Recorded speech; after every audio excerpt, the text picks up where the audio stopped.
All right, all right, all right. Hey, what's up? What's up? What's up? It's your girl Neek, and you're tuned in to Neek at Night. And it is officially day 2 of the Diddy trial.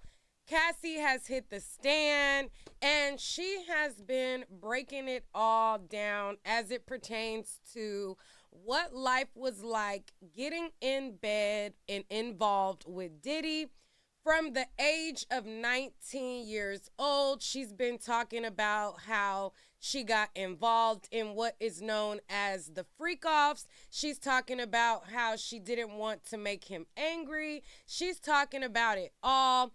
The defense tried to kick out her husband from being her support system. They tried to raise the idea of him sitting in the courtroom while she testified and saying that they might call her husband Alex Fine as a witness in their case in chief, to which the judge basically, listened to the arguments of what the defense had to say. The prosecution basically said, she's pregnant and that's her husband. He's her support system. And from my knowledge, I believe that he was allowed to sit in the courtroom and listen to her detail the things that she has gone through with Diddy.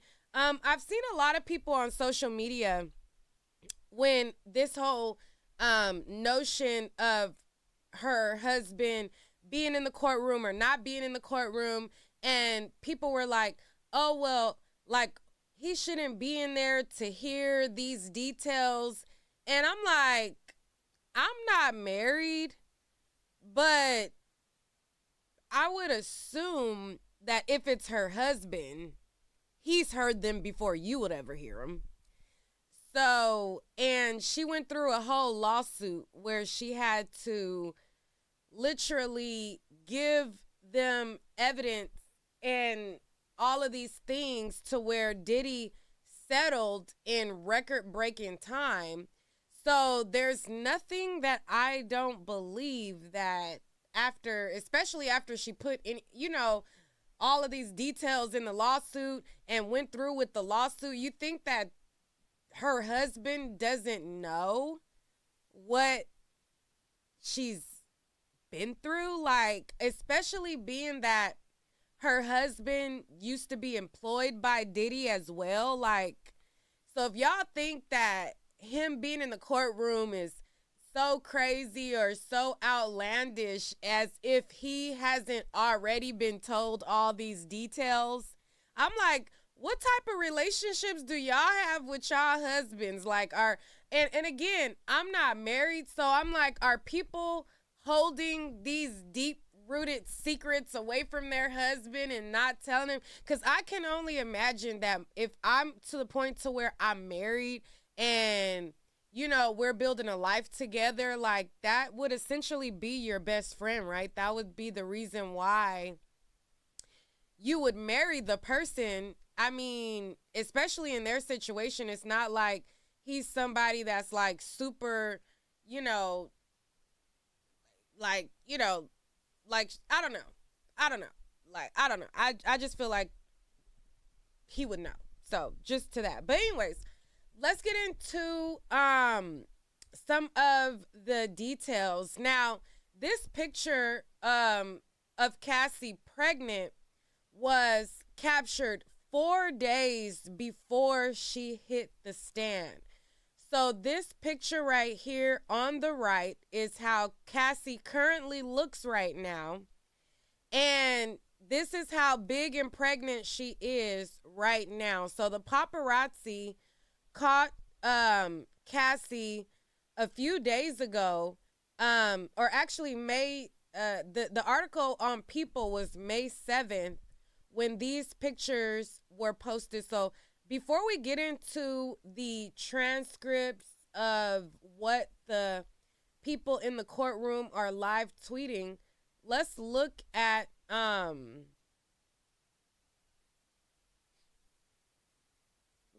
did my article go? Oh, it was a page. let's look at this article of Cassie pregnant and how they caught up with her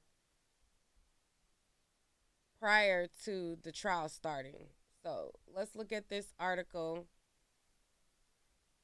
And then we're going to get into what's being alleged. I'm going to drop the link in the chat for some of you guys to come up because, you know, this is going to be an interactive live. Now, the transcripts already started, so some of you guys probably already started to hear some of the things that she's already started to say. But listen, I'm going to bring it all the way back. Okay? Your girl is getting over being sick. And I feel like I look sick. I was trying to like get camera ready and I'm like, nothing look right. I maybe because I just still feel sick that I feel like I look sick. So everything was just looking crazy. So I just like it is what it is. Whatever. This is the best it's gonna get. It's just what it is. So let's get into it. So that was the delay in me coming on camera because, you know. But I feel much better though from yesterday. Yesterday, child. Yesterday was a challenge talking to y'all. Thank you. So right here, as you can see, this is a article from People, and this is Cassie in New York on May 7, 2024, and this is her being caught by paparazzi ahead of the trial. So this is, thank you guys. This is what it currently looks like right now. So she is who they identify as victim number 1. Okay. And so this is what is given on the stand. So I just wanted y'all to see a visual of, you know, what the people in court are seeing as it pertains to Cassie as she's up there testifying and stuff like that. So let's go to Inner City Press. Just like yesterday, he has been live tweeting. And again, just like yesterday, I told you guys that he has links on his page. So anybody wants to support and, you know, donate to him and stuff like that for giving everybody the up to the second tweets as things go on, definitely visit his Twitter account because he's been keeping us in the know. I found the other page that also is live tweeting, so I might bounce and see if, you know, if there's anything different there. Also, too, before I get started into reading the newest things, I drink tea, guys. I've been drinking tea. I drink a lot of tea. Thank you though. Thank you for the tip. But yes, I've been drinking tea. What was I about to say? Oh, before I get started, so those of you guys who are subscribers of mine, y'all know that I did a dating show where I went and I sat down and I went on dates and I dated. I put together like a nice little dating show or whatever. A lot of you guys found a lot of entertainment in it. So I am going to do the same type of show that I did on myself where I went on dates with people. I'm going to do the same thing with Troyce. Okay, so some of you guys may know Troyce TV.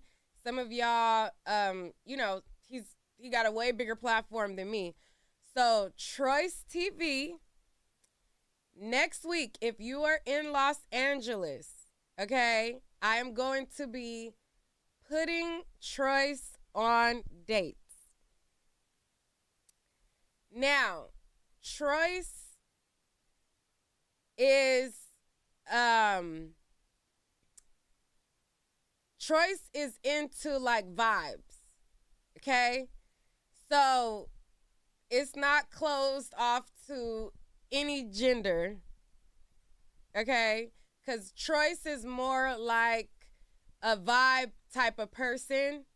So he is off of vibe. So it's not closed off to, thank you, Leela, for joining the membership. Troyce is not closed off to either side. Okay? So he is down with vibes of women or men. Okay? He said he down with vibes. So if you are interested in dating Troyce and you want to go on a date, yeah, pansexual would be, I guess, the proper term. If you are interested in going on a date with Troyce, it's going to be next week. So, it's coming up very quickly. So if you're interested in it and you're in the LA area, DM me on Instagram, niquelaclaire_. Okay? And so definitely DM me and we're gonna get that going. You said you can't believe Troyce agreed to this. Troyce is fun. Troyce is a quiet person, but he lit. So I mean, you know, it is what it is. But let's get into the Cassie transcript. Let's get into the Cassie transcript. So it starts off the day with the judge says, they say, all rise. The judge says, let's try to get through these issues efficiently as we have the jurors waiting. We have a letter from a juror that we will make court exhibit 1 on the videos. When will they be offered into evidence? And then AUSA Johnson says this afternoon. The judge says, this is about evidence that is coming into the case. The public has a right to know what is happening at trial. I don't see how we would navigate that concern. There's a potential impact on the jurors of signaling some evidence requires sealing. I guess the prosecutor says, we just wouldn't show the videos to the courtroom gallery, and the jurors and everyone in the well would wear headphones. These materials are explicit or involve nudity. One has submitted a letter here. And then so it says, let's see.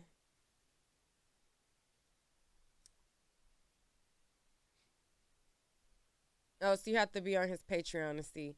All right, so it says, okay, so this is adult rated videos. That's what this is. So it's narrowly tailored. Our application is only that the visual images and the audio is within the ambit of the sealing order. We could ask questions tastefully. And it says, I think this is Combs' lawyer. It says, what would NYT or WSJ do with this? They are not the only press. Sometimes things get unsealed and published. Okay. And then it says, on 2 incidents with Miss Ventura, when we discussed this last week, the defense assault in Connecticut messages between Miss Ventura and Mr. Combs is relevant. The judge, let's see if there's any issue. It should be excluded, said the prosecutor.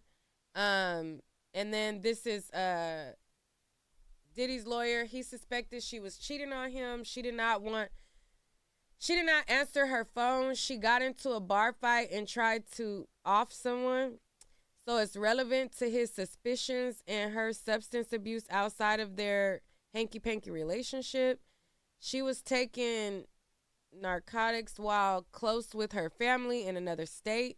I'll overrule the government objection. Okay, so this is about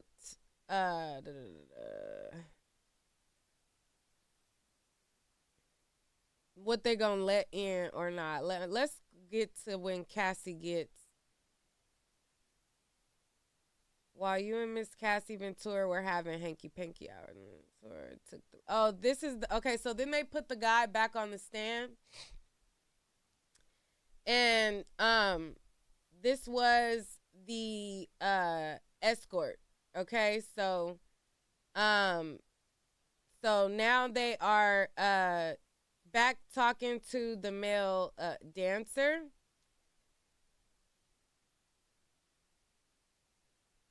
Boy, what? I just looked at the chat. Stevie, what is you talking about when we gonna date again? We ain't never dated. But thank you for the donation.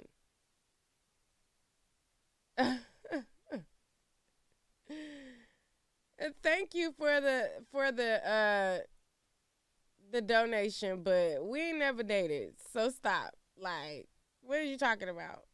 Crazy tale self. Anyway, where was I at? Where was I? Crazy tale self tripping in the chat.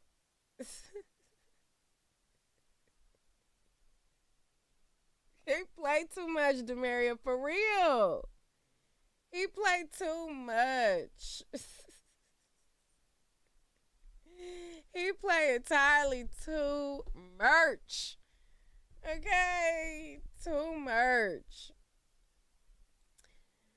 But all right, so let's go. I needed that laugh. He funny. He is funny. All right. So the male dancer is back on the stand. It says Diddy's lawyer says, while you and Cassie were doing the do for hours, Miss Ventura took the lead. He said, no. They say, you took the lead? We were equally doing our thing. There wasn't a leader. You decided together? Yes. Fair to say, she was in complete control of everything she was doing.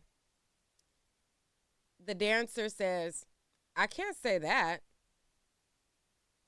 You did not wear a condom? I did not.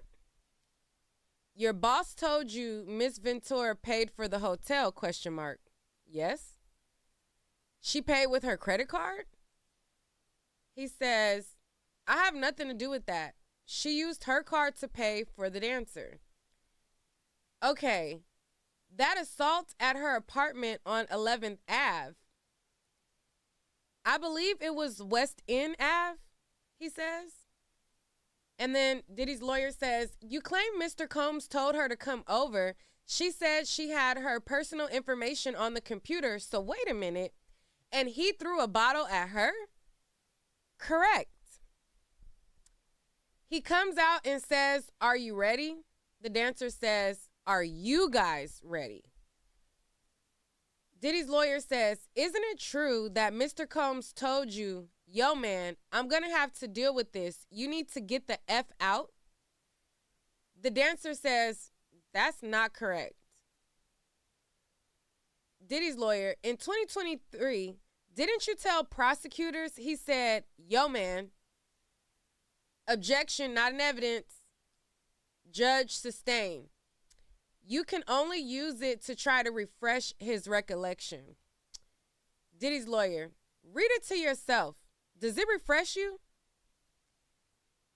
The dancer, I do not remember saying that. What I am reading here, get the F out. The prosecutor, objection. Judge, disregard that. Diddy's lawyer, did you date a model named Malia? Malia? And I didn't say I dated her. We were friends. You were with her and saw Cassie with someone not Mr. Combs? Yes. You told Malia that you saw Cassie socially? Yes. You thought Cassie wanted to see you one-on-one? Nothing to do with Sean Combs, right? I don't see what you mean. In front of the Dream Hotel, that's what you thought. No. Okay. And then it says, you only saw her inebriated one time. I saw her passed out on the couch. Mr. Combs told me, I don't think it's going to happen today. Donaldson, which is Diddy's attorney, says, the time with the other male, you rotated? Not correct. You watched? Yes. You said Mr. Combs was directing, but do you recall meeting the prosecutors on March 28th, 2025, and telling them you didn't recall Mr. Combs giving directions about positions? Yes. So he didn't direct. Incorrect. You thought you were in a relationship with Cassie, didn't you? No. You wanted to get alone with her to date to date her. If she let me, I would have. You'd get jealous of Mr. Combs, ? No. Did you not tell them that Mr. Combs would tell you it's my turn? The prosecutor says, objection, can we have a sidebar? So then a sidebar is when they go to the judge. The prosecution probably has a person. The defense has a person. They go to the judge to confer about an issue that they don't want them to bring up. And then they come back or whatever. So it says, didn't you tell the government that you would feel jealous because you liked Cassie? You liked her little doggy style, whatever. He says, I don't recall that. Pull up 35 to 70. The prosecution, just for the parties. I did not recall that. Nothing further. So the judge said, redirect. So the prosecutor said, please explain why you now say Mr. Combs directed you. Mr. Phillips says, he asked about positions, but Mr. Combs did tell us what to do. Use baby oil. The timing of the handling of cash. So now this is him talking with the prosecution. The timing of the handing of cash. How did the amount compare to your stripping services? He said $3,800 more.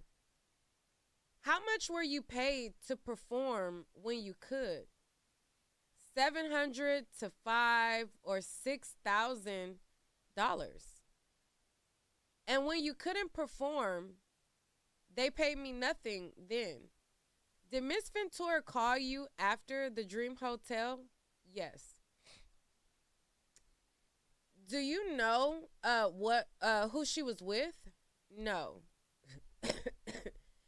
Did she answer your text messages? Never. Almost. You said you wanted to hug her. Why? I could see she was afraid. What did you do? I could not engage. I was messed up. What did Mr. Combs say to you? He said, it's time for you to go. In the Gramercy Hotel, who was in the room? Sean Combs, myself, and Cassie. When she appeared to enjoy herself, was Sean Combs always in the room? Yes. Okay. So he was into seeing her get that thing stretched while he watched. All right. Y'all said my mic is low. Let me raise the volume. I mean, I really don't be understanding. Y'all say my mic is too high, then I lower it, and then when I lower it, y'all say it's too low, and I don't even be lowering it by a lot. I be lowering it by like a smidge. And then when I put it all the way up, y'all say I'm yelling and it's too loud. So I really don't know what to tell you. Because I don't be wanting the sound to be distorted. So I really don't know, child. Child, I don't know. I have no idea. But let's continue reading this. Let me see if I pull myself over a little bit right here. Okay, so the mic is not low. Okay, I don't know. They say it's too low. I don't know.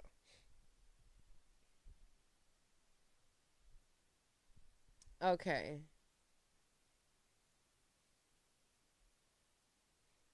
Somebody said, I'm in the car listening to this on the radio all the way up. I could barely hear you. I don't know. Let me see.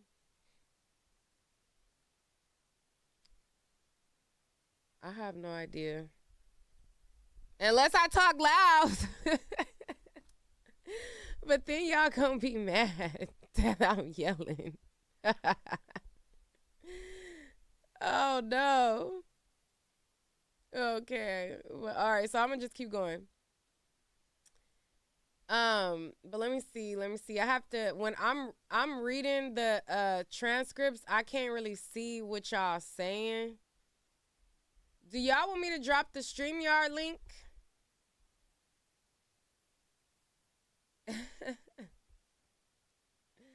Y'all want me to drop the StreamYard link?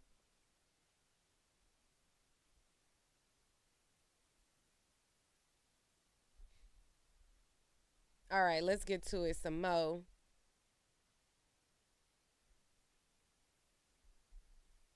And make sure y'all hitting the like button. Make sure you guys are liking the like button, because you know my video yesterday that I did, it immediately got demonetized. I said, ooh, I was over there getting a little too comfortable saying too much trigger words. But I think the nature of this Diddy trial, most of the videos are probably going to be demonetized. So if you are a person who is enjoying the Diddy coverage from any creator that is covering this, make sure y'all support. Now, y'all know a way to support me is my website, or y'all can do the Cash App. The link is in the bio. But that reminds me of a brief intermission real quick. We're going to get right back to it. But these fans are available on my website, okay? These fans are on my website, available on my website. And I'm going to put together a code. So, let me see. What code do I want? Because I'm going to give y'all a discount. I'm going to think of a code. These are available on my website. Okay? And shout out to everybody who has put in orders. And shout out to y'all who have been buying multiple fans as well. These are all the different designs that I have. Okay? So, check me out. All right, let's get back to it. Elizabeth says it's low, the volume. I don't really know what to say. All I could do is just talk up louder. But I seen in my other videos, the sound to me sounded distorted because I was talking too loud. So I don't know. I had to figure it out. Code no Diddy. Okay. No Diddy. I'm gonna use that one. So if you so while let me make a discount code real quick. If you go on my website and type in the code no Diddy, you can get a percentage off of your, hold on, let me make a code real quick. Sorry. I know y'all is like, girl, get to it.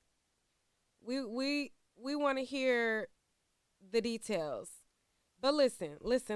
Your girl is hustling at the same time. Hold on. No Diddy.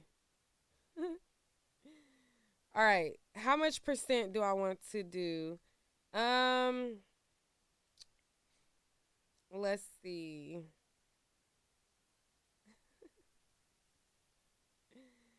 We'll do, let's see. Put it to,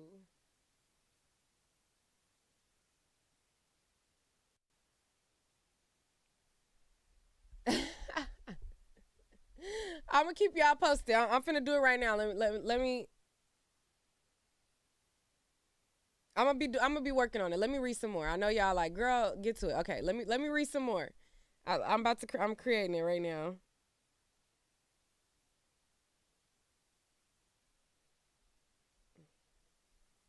What the hell is going on? Anyways, all right. The code is gonna be no Diddy, okay? But it's not. I gotta fix it for right now, for it to work. But anyways, let's get to it. All right, so it says, okay, let me go back. All right, it says, he said it's time for you to go. They said, what was going on? Okay, so was that the same man who called her a B and beat her? He says, I did not see the beating, I presume. And then the defense for Diddy says, objection. The judge says sustain. The prosecutor said, you heard slapping? Yes. The prosecutor said nothing further. The judge said recross.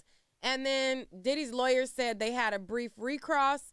They said, this document, do you see where you said, I'm on the Upper West Side? She says, 10 West End Ave, hit me when you're there. He says, yes. It says, do you see your text? Don't give a F if I'm a little tipsy. I love y'all, N-word. And then it says, yes.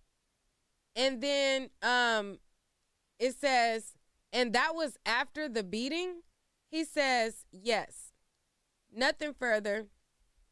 Redirect, it goes back to the prosecution. And it says, why did you write that?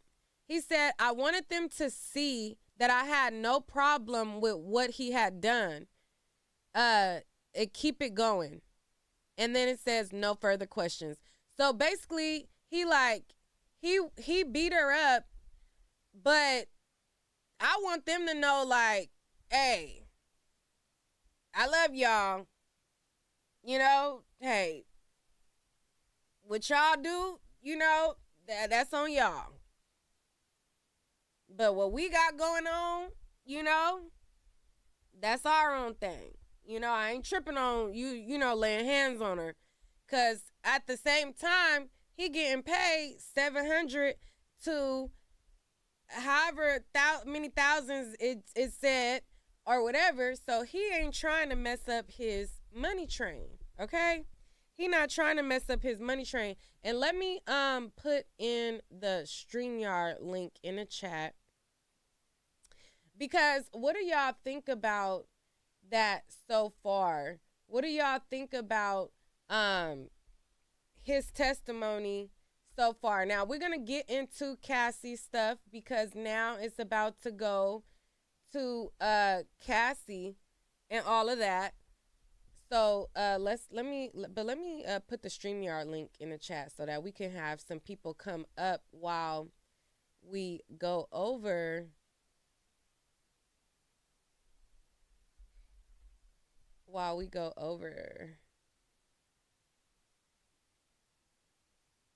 Why is my camera flipped on here?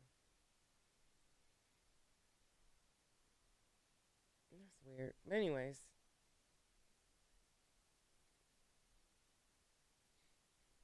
Put the link in the chat for y'all.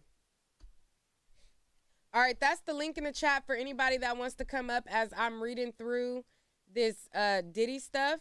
And now let's get to, I believe the Cassie stuff is coming up.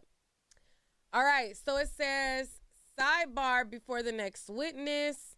And so boom. So it says jurors take a break. We have some issues to deal with. The jurors leave. It says Anna Marie Estevillo. We like Miss Ventura's husband to not be allowed in the courtroom during her testimony. We may need to call him as a witness later, depending on direct.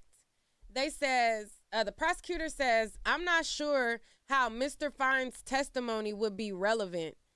The judge says, Miss Garagos, it says, give me 15 seconds if he wants to come into the courtroom today, but we ask that he be excluded when the testimony gets into post 2018. Okay?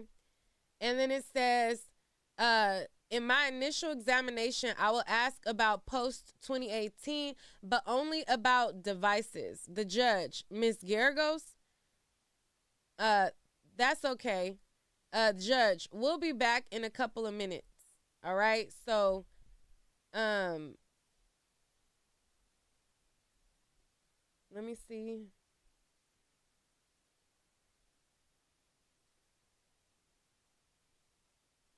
Yeah, Cassie is already on the stand, honey.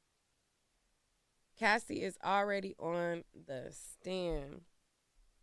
So let's get into, let me see. Let's get into the rest. But make sure y'all hitting that like button if y'all have not already. And let's get into it. It says the government calls Cassie Ventura to the stand. Okay. So, boom. Cassie is on. And this is my website, by the way, too, if I didn't mention that. All right. So, boom. So, the government calls Cassie Ventura to the stand. All right. She takes the stand, and she is extremely pregnant, says Inner City Press. And I shared with you guys the photo of Cassie on what she looks like right now.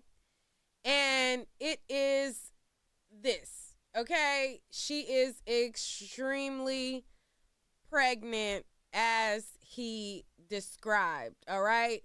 So Cassie is aging, which we all age, but she looking a little very pregnant, okay? She's very pregnant.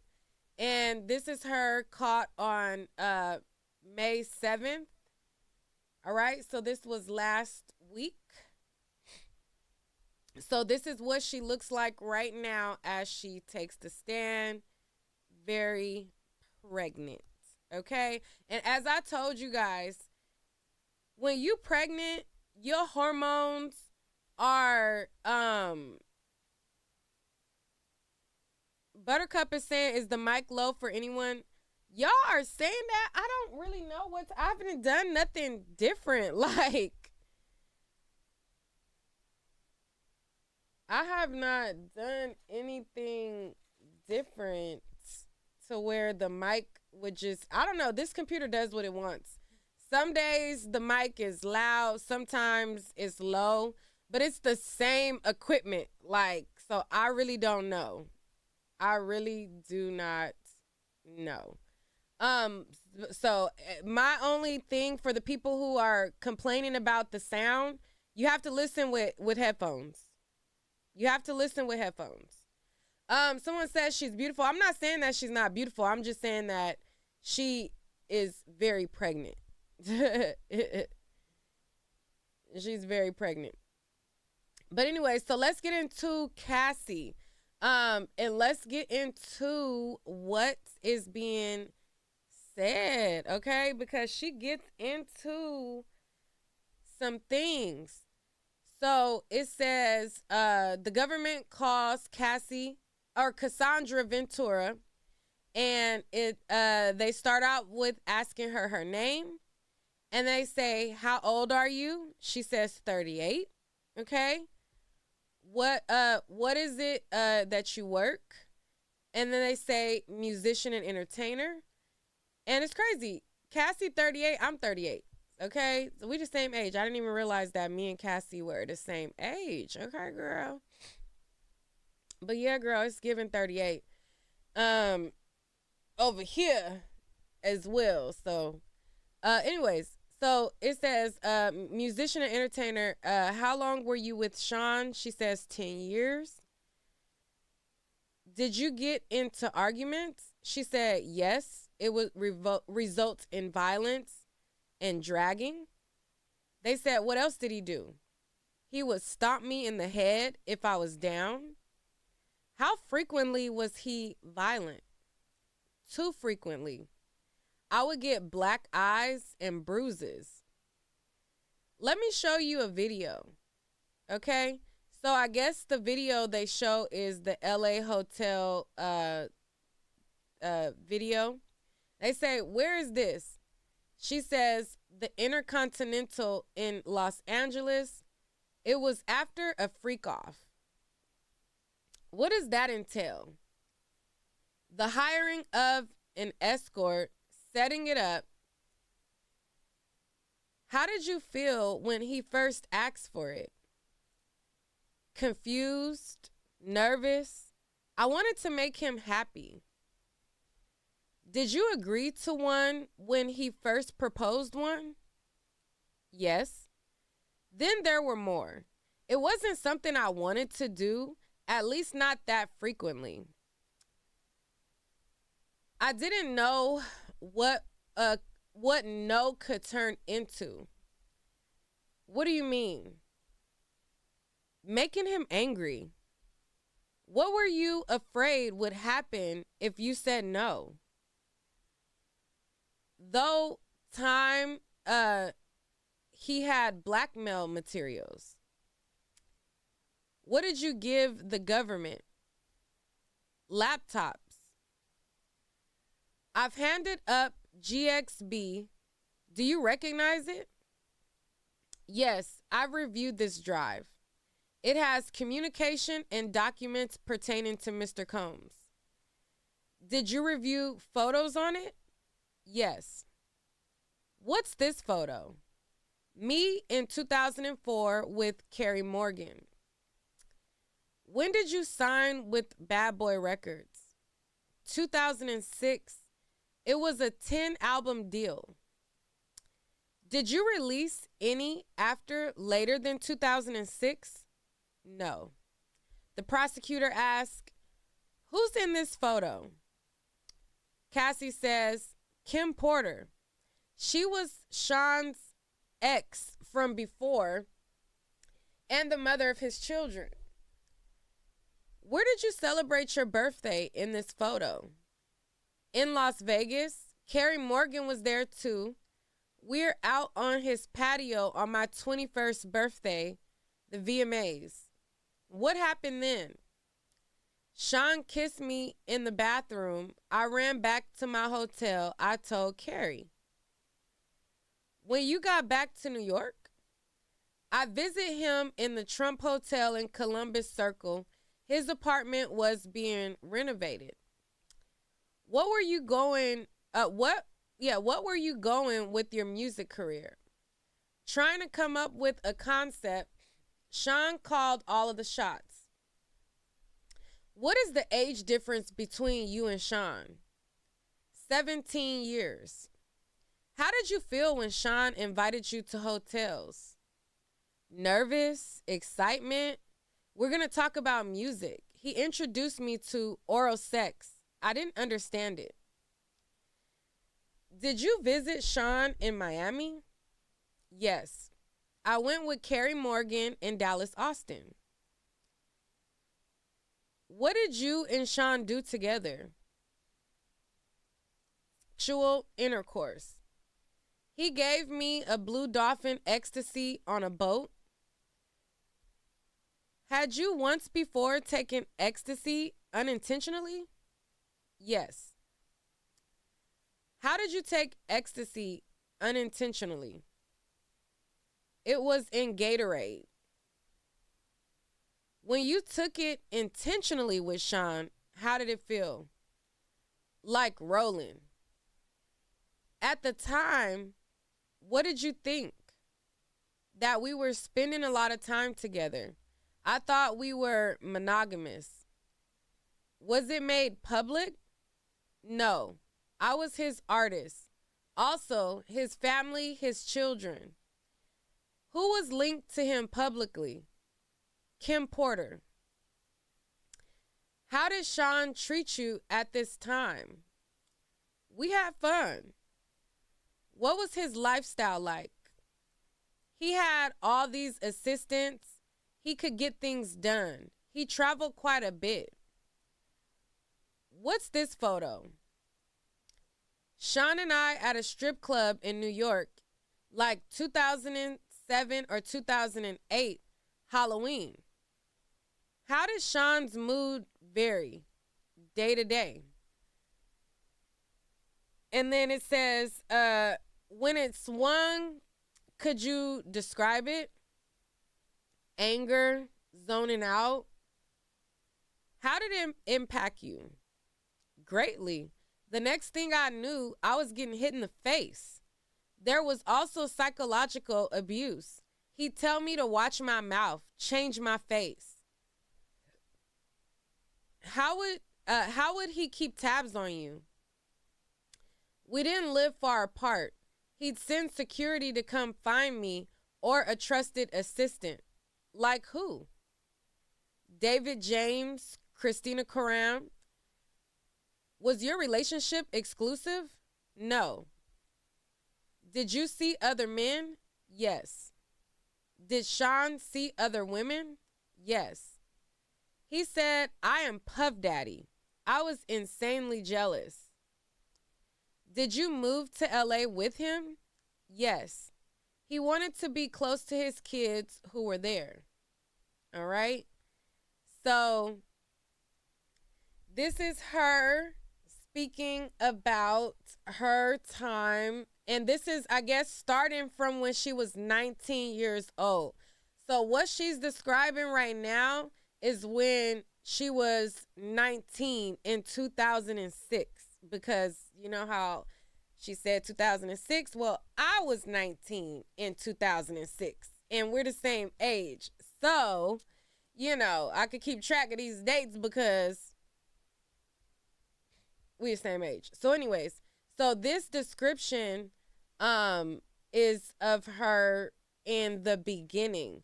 Somebody in the comment has this emoji saying she was dating other men too. Again, this was in the beginning. The beginning. They had a 10-year span. So on the stand, they're introducing how things started. And then they're going to get to what it escalated to. There has to be a build-up, a beginning, middle, and end. So, you know, this is the start. It don't, like, anybody who knows anything about controlling relationships, abusive relationships, they don't start whooping your ass on the first day. Unless they just super, super, super on a, you know what I mean? It's a build of control. They test you on what they would allow. You know what I mean? Like, they see what they could get away with gradually. Okay, She took the blue dolphin. Okay, boom. You know, she on ecstasy. Okay, boom. They test your boundaries. And if you are with certain stuff, like, okay, I could push her boundary there. Okay, boom. Then I could do this. Okay, it just keeps going. And this was a 19-year-old. Okay?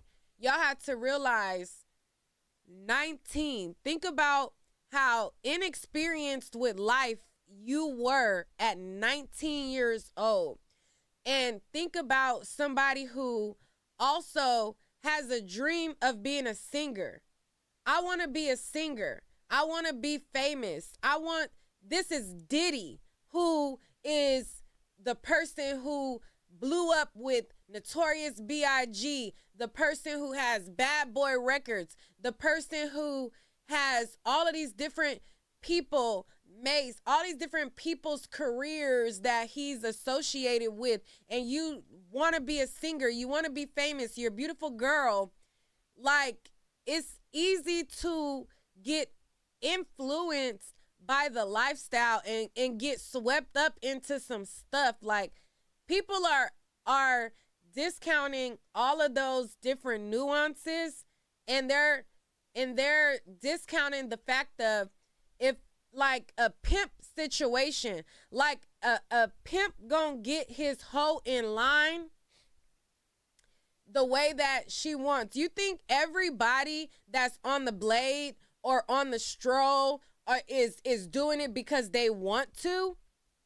And just because they take a trick, or they go out there and they take a date, what they call, is because they want to? Or because they look like they're, you know, like, that's a whole, like, thing that a lot of people are dismissing. And again, she was 19 years old.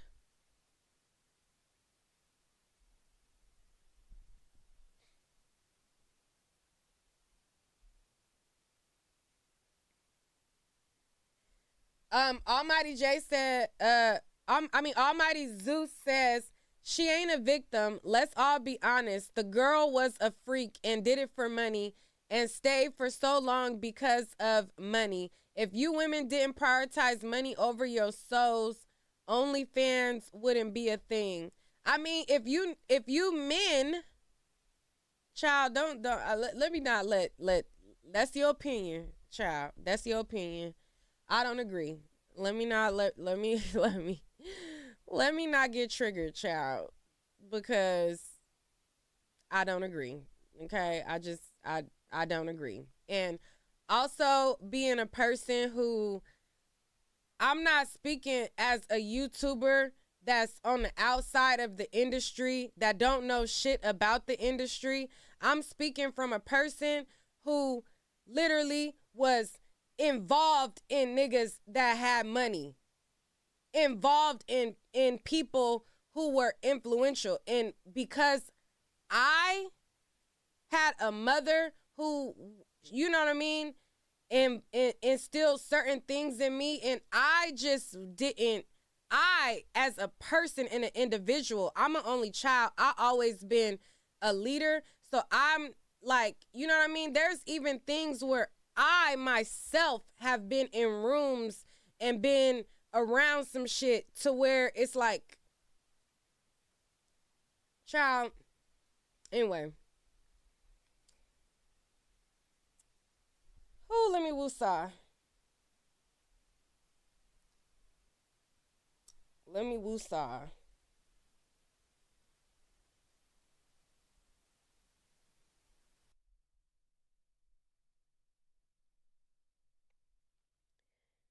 Let me woosah, because, child. Anyway, so let me finish reading. Let me finish reading. Somebody said, but Neek, she had her parents, and I heard he was in their pockets too. Just because you got parents don't mean that you got parents that's giving you good guidance either. Like,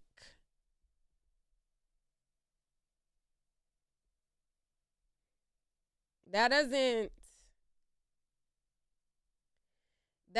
mean that. Like, I don't know.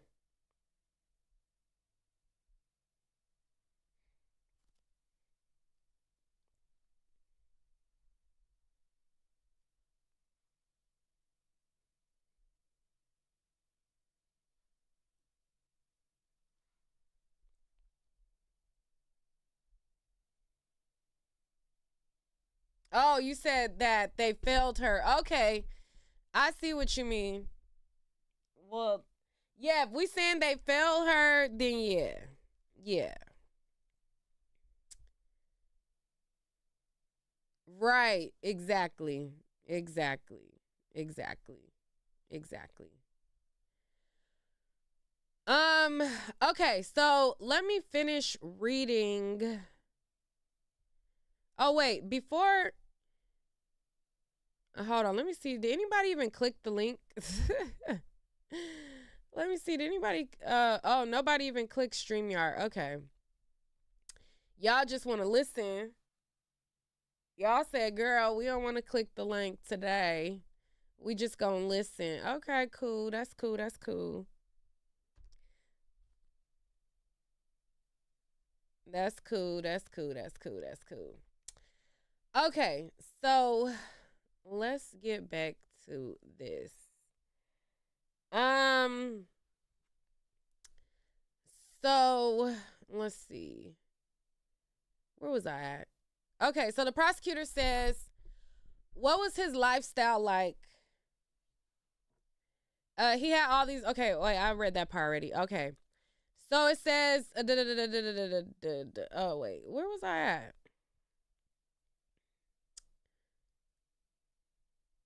Okay, oh they did. Okay, we read that part. Okay, they said, where did you live? She said 875 Comstock Avenue, which is Wilshire Corridor condos. How tall are the buildings? No more than 17 floors. They said, where does Sean live?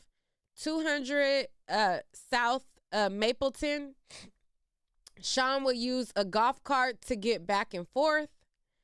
They said, who paid your rent in LA?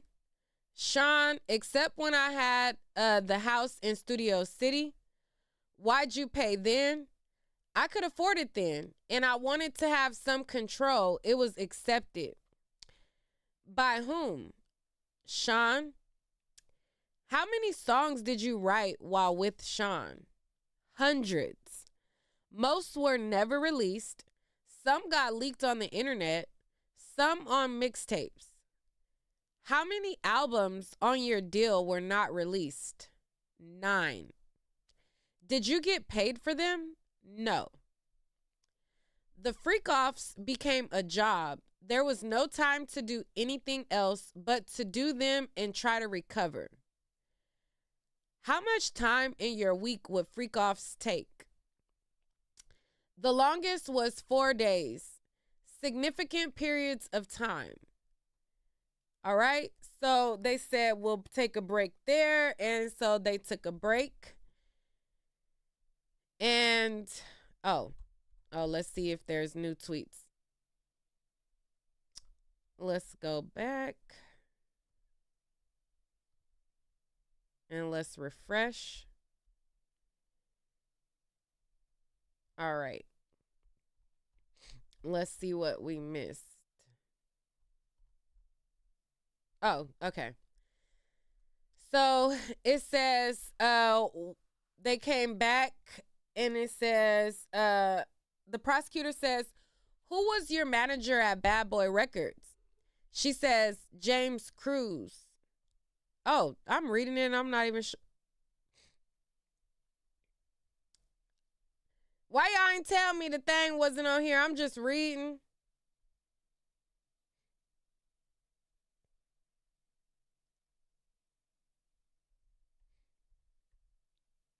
My bad. My bad. It's up now. I'm sorry. I'm sorry, y'all. Because when I'm reading the website, I don't see the chat. Oh, you say we did. I know I'm over here seeing like, hold on, let me take the chat off of the, there we go. Wait, how do I take the chat with me? I gotta figure out how to take the chat, take y'all with me when I go to the other screen. All right. So, oh, wait. Never mind. I don't want to mess nothing up. So, okay, we good. Let me.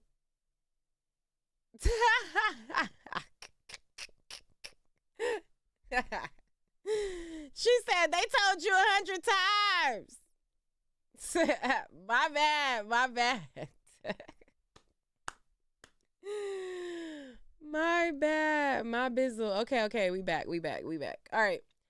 So the judge, okay, so they're back. They said, who was your manager at Bad Boy Records? She says, James Cruz. What did he tell you? That he was managing me with one hand tied behind his back. He had to check everything with Sean. It says, how did you make money if your records weren't being released? She said, I did hosting parties when Sean approved them. What comments did Sean make about your physical appearance? That I look too Mexican with my hair like that. How did he like your nails? White, French tip. Hair? It varied. I shaved my head in 2009. Your body? He took me to work out to prepare for the freakoffs. How did you feel about his comments? It varied. What else did Sean pay for? Cars? Did he give you cash? Yes, but he would take things away depending on how he felt. What else would he take away? My self-confidence. Who would take things away? Staff? I assume staff. Defense? Objection? Jury will disregard that last answer. Prosecutor, who took your laptop and phone? Security? How long would they be gone for?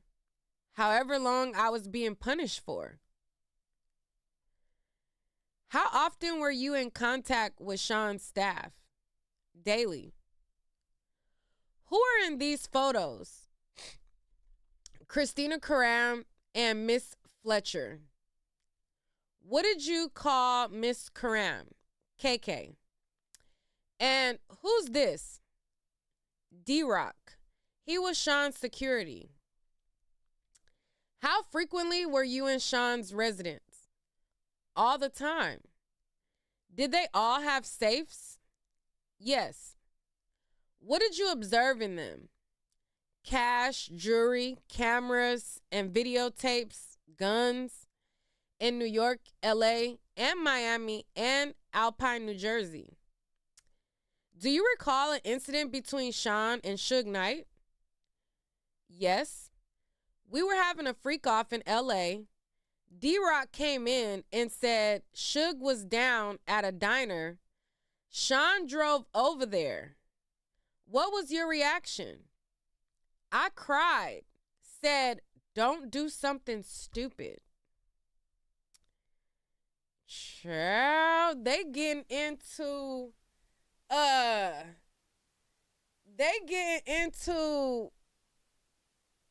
Suge. Okay, so they really setting the stage to let the jury know that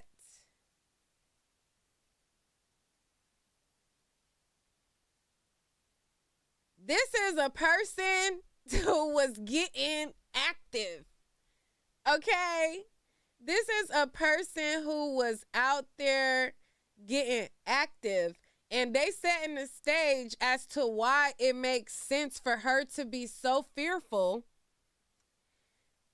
to do it. And I talked about this yesterday where I was talking and I'm like, people are disregarding the Diddy, Suge, Tupac aspect, the Shine Club aspect, the Diddy will get you touch aspect, and they acting like this is just a regular Pookie that's telling you to suck some random guy's D, and they not putting it in context of Diddy. So anyways, they getting into that right now. So let's get to it. So,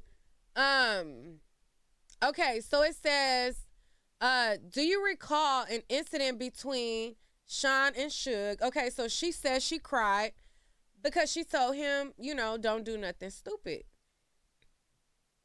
It says, were you ever handed a gun? She says, yes. We were doing a club in downtown LA. We taking mushrooms. I was high. I was told to put it in my bag. I was freaking out. Who was present? A driver, security, and Sean. Another time, I saw them get dressed and grab guns and leave in an SUV. How long were they gone? 30 or 40 minutes? Let's switch topics. How soon into the relationship did Sean mention voyeurism to you? First 6 months or a year? How old were you? 22? Why did you agree to try a freak off? Good question. I wanted to make him happy. Where was the freak off? One of his homes in Los Angeles? 2A-627. Who is this? The first escort. Do you know his name? No. I'll call him the first escort. Were you aware he was paid? Yes. To dance and to have hanky-panky with me or intercourse with me. What drugs did you take? Ecstasy and alcohol before things started. Did you disguise your appearance? Sean said we would disguise ourselves. I wore a masquerade mask. What was a session in a freak off? Until the escort finished. How many sessions with the first escort? At least 2. How did you feel? I was high, so I didn't feel much. Dirty and confusion in that he was happy with me. Why did you feel you couldn't say no? I didn't want to make him angry or upset after he shared this part of himself with me. How frequent did the freak-offs become? Weekly for a consistent amount of years. When was your last one? 27 or 2018? How long were you awake during the freak-offs? I never slept. I took drugs, ecstasy, and Molly and cocaine.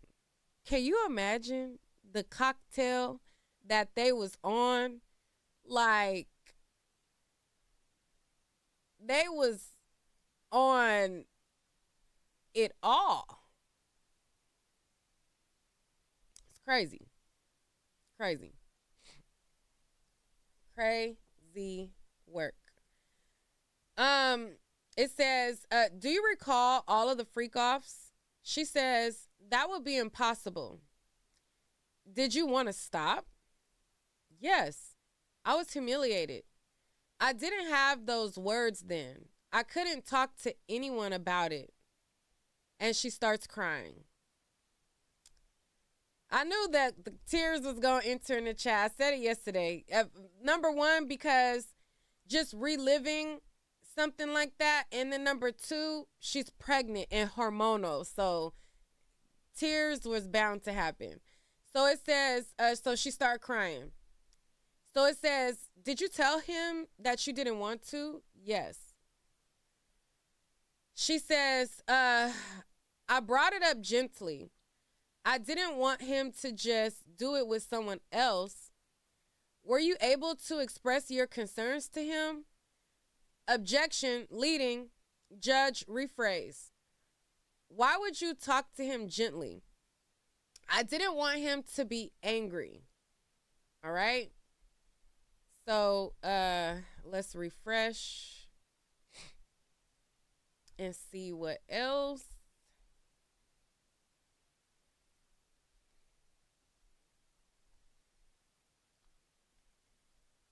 It says, what is this? And she says, an email between me and Sean. What did you call him? Pop Pop. Why? He asked me what I called my grandfather.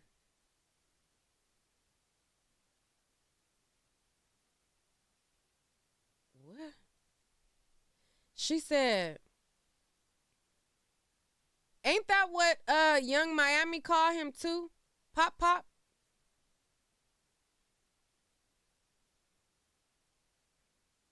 Pop Pop? She says it's because it's what she called her grandfather. He asked me what I called my grandfather. I did it, but now I think it was disrespectful. What did you write? I really need to fuck. Why did you write that? Because I wanted to be with him. I'll read your messages. You read yours. You don't want to do anymore? I'm so predictable. What did you think this meant? That he knew I didn't want to do freakoffs anymore, but then I backpedaled. Why? To not make him angry. He could be violent. Where did you get your outfit? In their pleasure chest or elsewhere. Okay? So now we up to speed on, okay? We up to speed on, okay.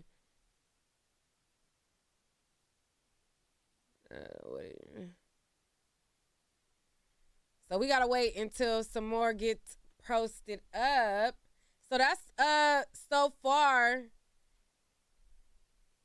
Let me see if any of y'all have come on the thing. Why is my thing backwards on here?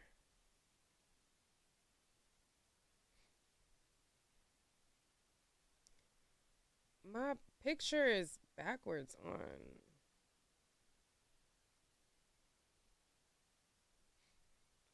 here. But anyways, so we gotta wait for them to type up some more. That's the live thing. Y'all let me know what y'all think. Y'all let me know what y'all think so far about what is being said.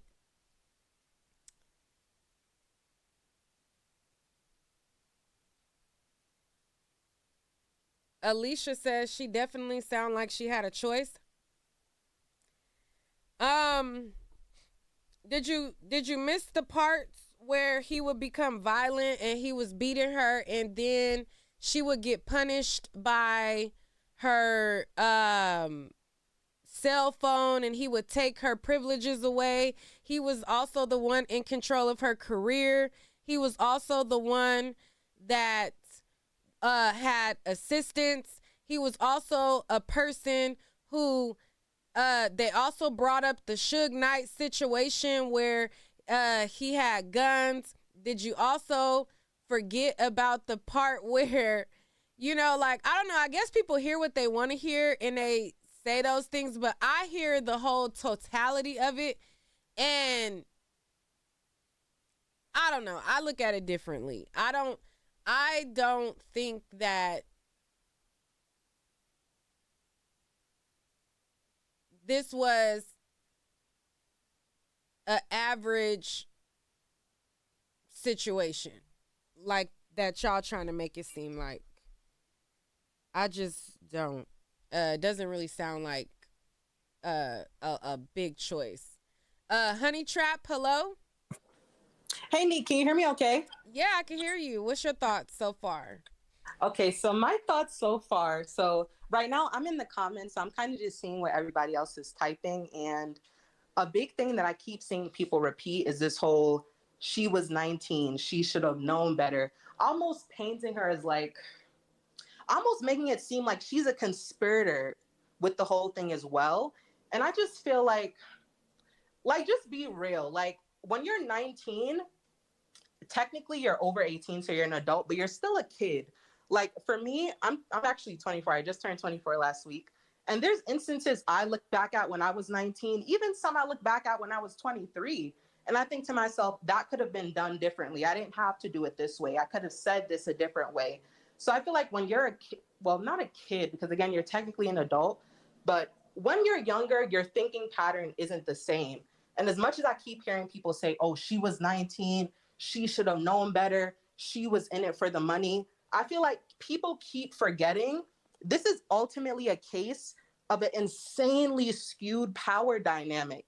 When someone has your life, your dreams, your goal, your future in the palm of their hands, you don't know what you'll withstand, especially when they have your money in the palm of their hands. So even like, I think there's some connection he has with their family too. So that kind of complicates things a little bit. But I feel like it's easy to talk from the outside looking in, but you really don't know what you do in that situation.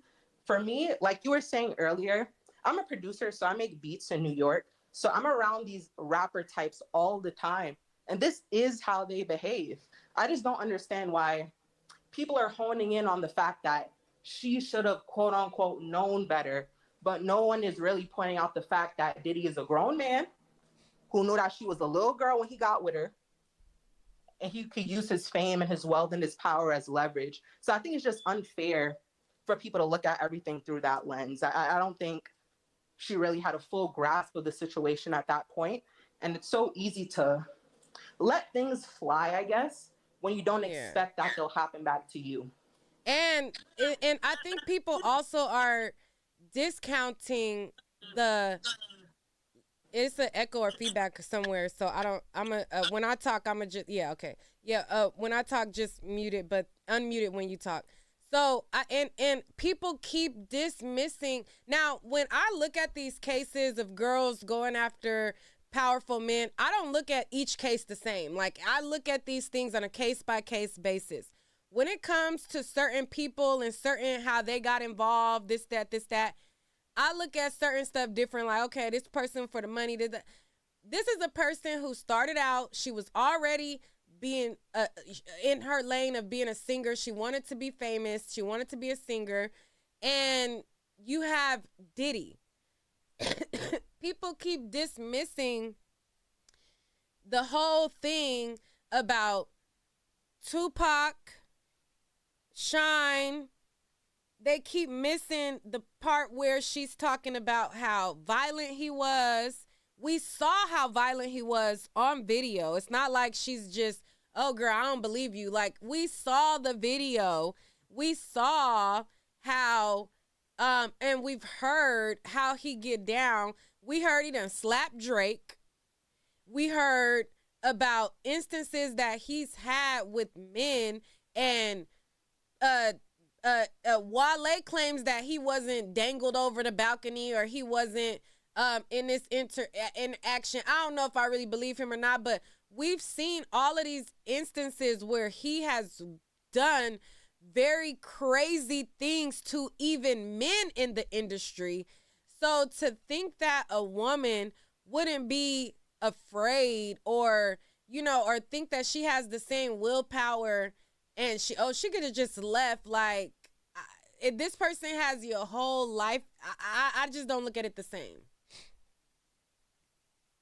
No, I completely agree with that. Like I said, I feel like he had essentially her whole life in the palm of his hand. So I feel like for the normal average person, as much as we want to say we would never did that, I would have never did that, I'm gonna pack my this and leave.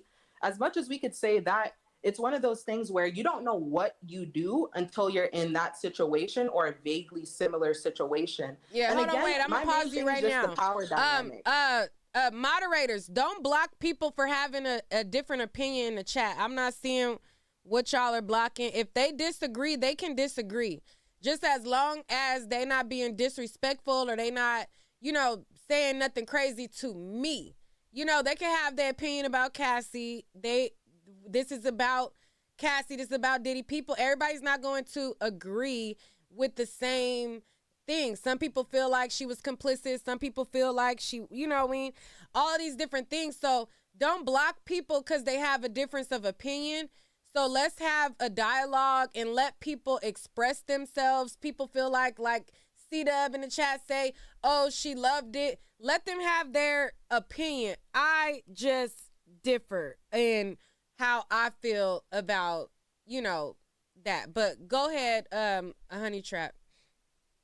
Oh yeah, that's pretty much all I wanted to say. But like the last thing that you mentioned, about whoever said that she loved it. Another thing people have to understand too is, like you were saying earlier, things start gradually and they build. So maybe in the beginning they did kinky S word or whatever the case is, and then it transpired into something completely ugly. But yeah, that's all I have to say. All right, thank you so much. All right, is it Toddy? Toddy? Tati. Oh, okay. I never seen it with an O. Hey, how you doing? Okay, hey. I just want to share my opinion about Casey. So I believe that she was young. About who? She was naive. Cassie, I'm sorry. I'm like, who is Cassie, girl? Yeah. I just want to say that I think it was because she was young, she was afraid, and she got in too deep. So by the time she was really ready to go, I think she couldn't because he was doing so much to her and she didn't know what to do. Okay. So that's all I want to say. All right. Thank you, Tati. And girl, you the first person I seen Tati with an O. Yeah. All right, bye. Yo mama was being special with that one. She said, I'm about to make my baby unique. Okay. Thank you. All right. Anybody want to come up who disagrees with me and, feels like Cassie was in, she wanted it. She this, that. She wanted the lifestyle, blah, blah, blah. If you have that opinion, I want to see what y'all say as well. Like, let me know. I want y'all to come up as well, okay? I'm about to see if there is anything new on the transcript. But I don't want y'all to think that you can't voice your opinion.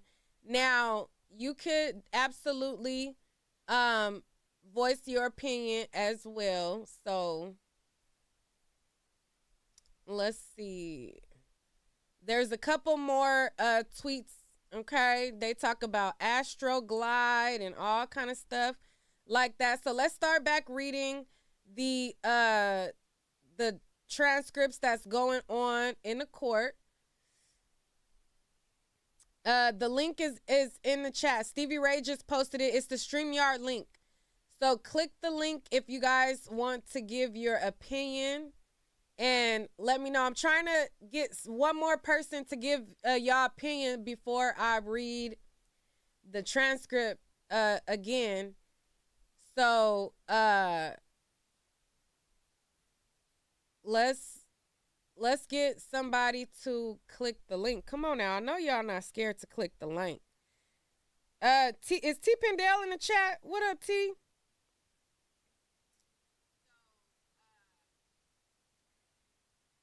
Hit the link real quick or else, okay, I gotta move on if y'all gonna go slow. Y'all know how to use StreamYard or what? What's happening? What's T? We don't know how to use StreamYard? Y'all scared? You can't be on the stream if you're scared. Now, come on now. Social J, what's up? Do you want to be shown? No, because I'm at work. Okay. All right, what's your thoughts? Real quick. So I'm just going to make this real quick. I just have a quick question about Cassie. At what point did she want to leave him? Because you said they were together from 19 up until like 2016. 10 years, she said. Yeah, so at what age did she want to leave him, and how does the witness that was the escort, because he was saying like that she enjoyed it and she ran to his arms a couple of times, um, and it was just like they had this special relationship, but they were together. So I'm just a little confused on where does the separation come into play.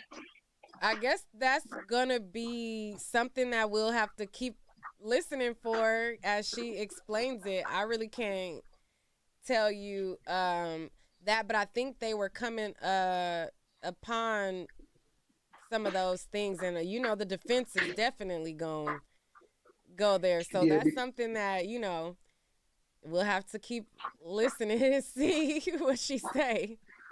Then my other question is I think it's the third witness that don't want to come forward. Mm-hmm. They're having a little like complication in bringing this person forward. But if witnesses don't want to come forward, do you think he'll get off? I feel like they have escorts, they have videos, they have documents. Yeah, but is it related to the charges though? Because a lot of this so far is not related to the racketeering and everything like that. Yeah, but this is day 2 of a 8-week trial, so we're gonna hear it. I don't think that they built their case off of just that one person that's missing. So I think with the racketeering and stuff, we're gonna hear from multitude of people. So yeah, because we need to get into the notorious it's only day B.I.G. 2. Okay. Let me get back to work, baby. I got people working on. But you know what I'm He's saying? like, I'm Like, ready to get share, into the mess and the meat and potatoes. All right, Deke. Okay, I gotta go. All right. He like, I'm ready to get to it. I ain't got time for this. Hey, girl, what's your thoughts? Hey, Nee. I just want to say, first of all, it was FNAF in the chat. I think that person is Detroit acting like they're a woman and it's not really a woman. But you was asking people to call in. I wanted to say that I kind of agree with the last caller and the callers before. Like, I understand that she was young and just being 19 years old and, going all those hormones and still your frontal lobe isn't fully developed at that age. Mm-hmm. I don't necessarily have an opinion right now is how I feel because like you were saying, it's still in the early developments of the trial because I don't know. I feel like, I kind of feel like, well, maybe they because like they couldn't put it off of the domestic violence because it happened so long ago. So I guess they had to do like racketeering charges or whatever. But all I'm hearing is like domestic violence so far and a manipulative situation where you have someone with escorts and all that's drug usage and stuff. Like the drugs are illegal, prostitution is illegal, but overall, none of that stuff is felony worthy.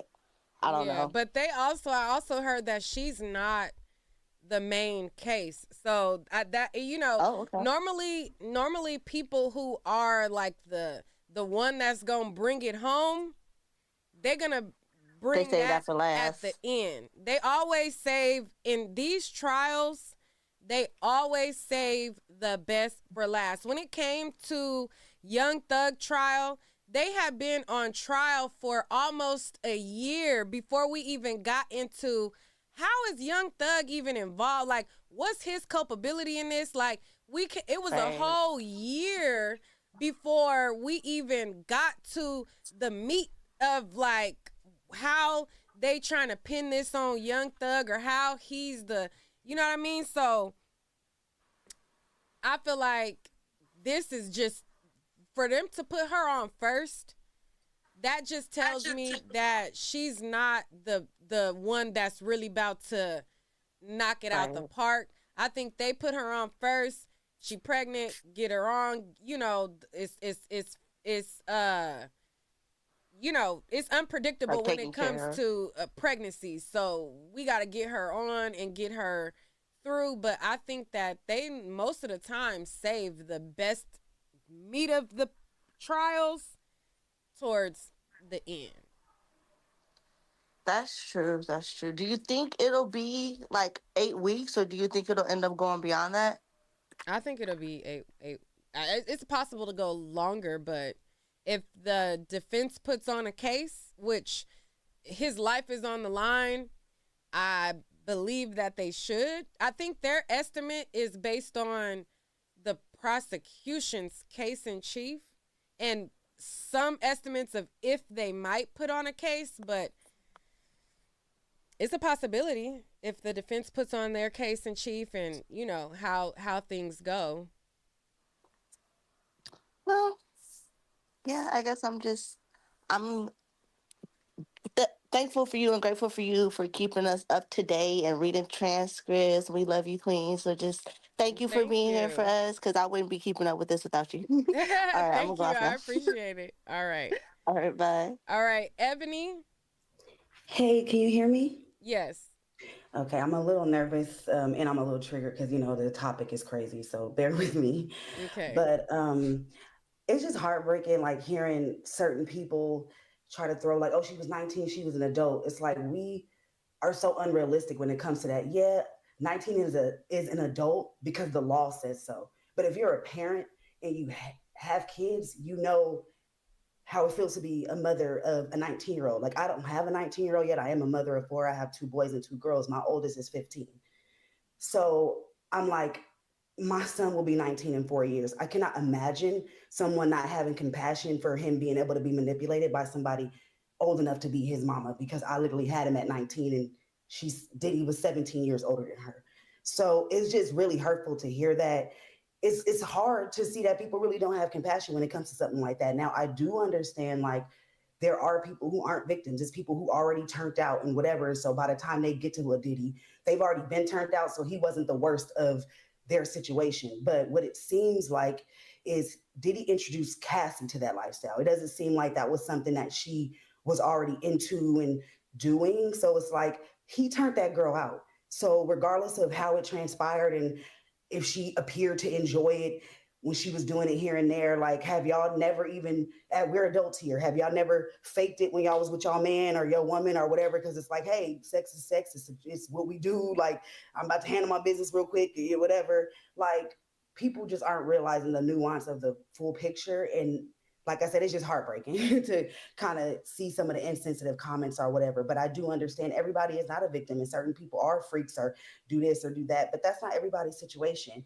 And I think it hits home for me because I'm 35. So like I'm around that same age, you know, that you guys are. And I remember like when Cassie first hit the scene, and I was actually a fan. So it does hit home for me because I do remember seeing her and actually anticipating like, damn, why that girl never really had a real chance or real music or whatever. So to now, years now that I'm 35 years old and this is all coming out, it's like, damn, that's what was going on. Because I remember just being a teenage fan, like, she's like, a beautiful girl. Me and you used to be on my MySpace. You hear me? Yes, girl. Yes. Repeat all of it. Like, me and you was on my MySpace, girl. Like, when like, we gonna get another me and you? Like, and everything, like the little unofficial girl. Like, I really did rock with Cassie. So, like I said, for me, I guess because I'm a fan and I wasn't introduced to her because of this Diddy scandal, it just hits differently for me. I think a lot of people are kind of just seeing it from like a standpoint of like, oh, just some girl who, we see that she was somewhat somebody, but never really got on, but they don't know the history of her in that sense. So they just lack the compassion. But yeah, it just breaks my heart. Like I said, I'm a mom and I can't imagine. I got 2 little girls. I can't imagine somebody being like, well, she was 19, she knew. Like, it would make me want to whoop everybody's ass. Like, real talk. Like, right. yeah, we are grown. We can go to jail, all these things, but people have made so many mistakes at 19. Like, stuff, I be cringe sometimes thinking about what I've done as a 19-year-old. Like, I literally cringe. So it's just, come on, y'all, be real. Like, I feel like the only person that can say that maybe is a 19-year-old that think they grown. But adults, like, really, let's be real about it. But that's all I have to say. All right. Thank you, Ebony. All right. So it's a lot of you that are clicking the link. Finally, I thank y'all so much. We got Lisa, we got Alicia, we got B, we got Casey. I appreciate y'all. Do not click off. I am going to come to y'all, but let's get caught up on the tweets.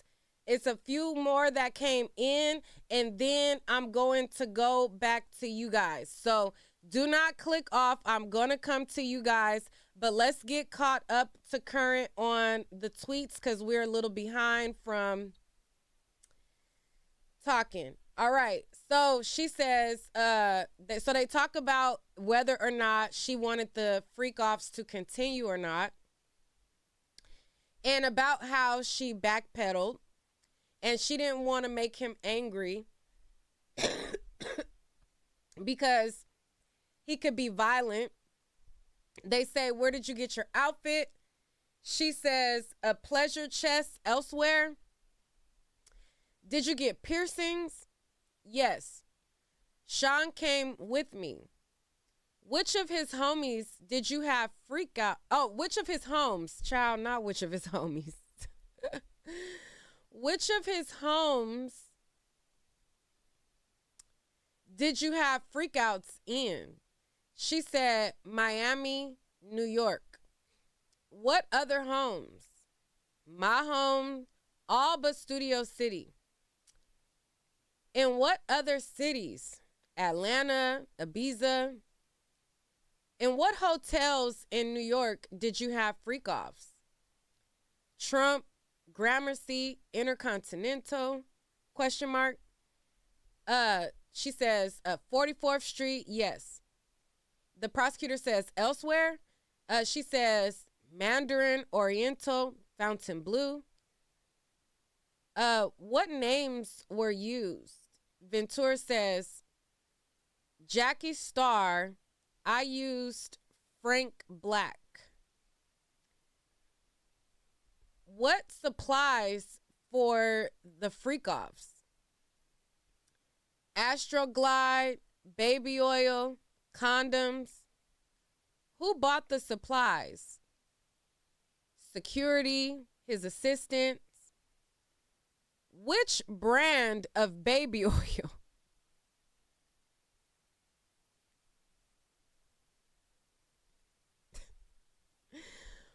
Which brand of baby oil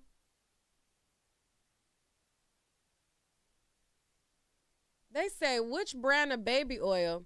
She say, Johnson's. How was it used? Sean said, you need to be glistening.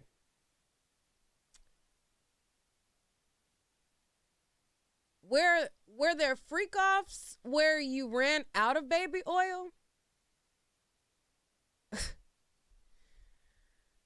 The defense say, objection, Your Honor, this is irrelevant.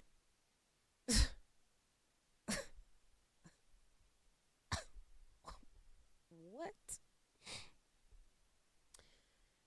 The prosecution says, you also mentioned Astroglide? Same objection, irrelevant. Sidebar. So they come back from sidebar, and she said, the prosecutor says, we were just talking about Astroglide. How was it used? Lubricant.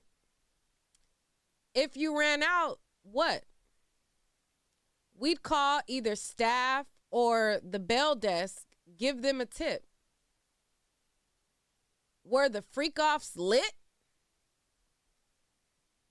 Initially, it was candle, strong smelling, Glade. I thought she meant lit like lit. They talking about a candle?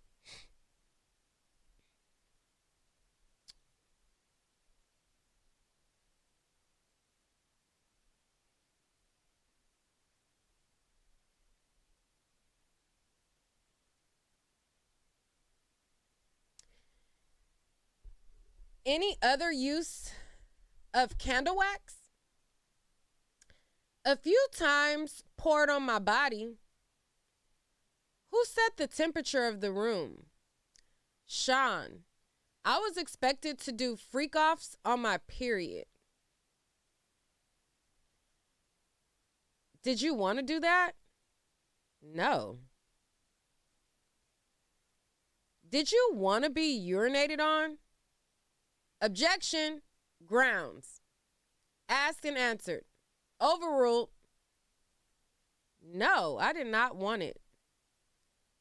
How did it feel?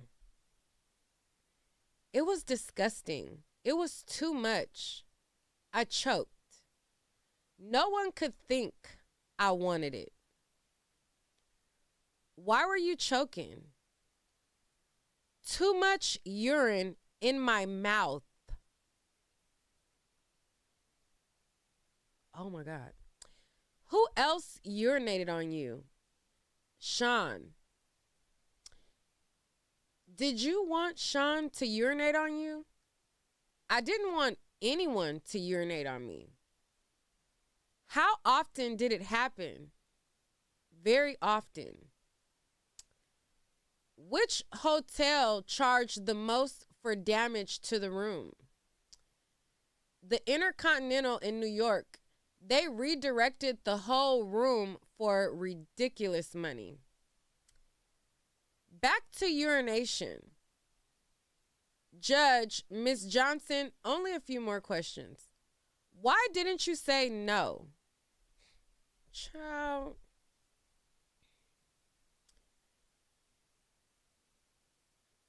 She said it was so much urine going in her mouth that she was choking.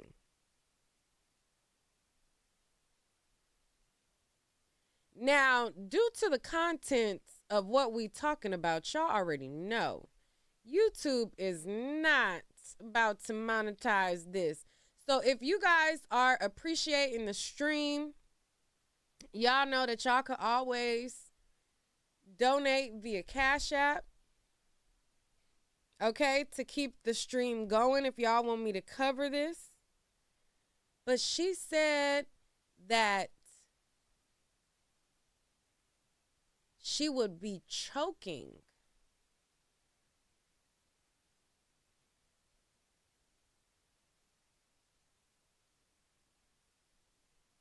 On the urine. It's crazy. Let me take a break to give them time to type up some more. And let's go to the phone lines.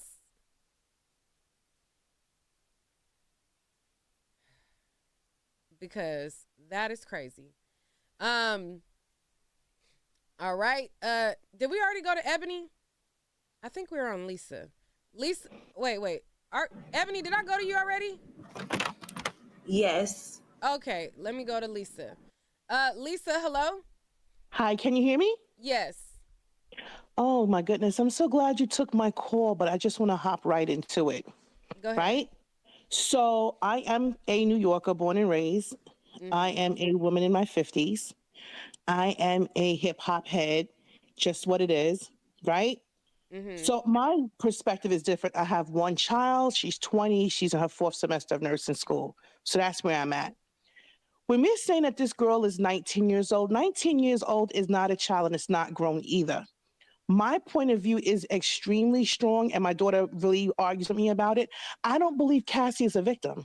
All right. You're not a victim for 10 years. Wait, pause, She's not a victim. Pause. All right. My only caveat is you got free reign to express it. Just when you get going, just make sure certain words, try to, Right.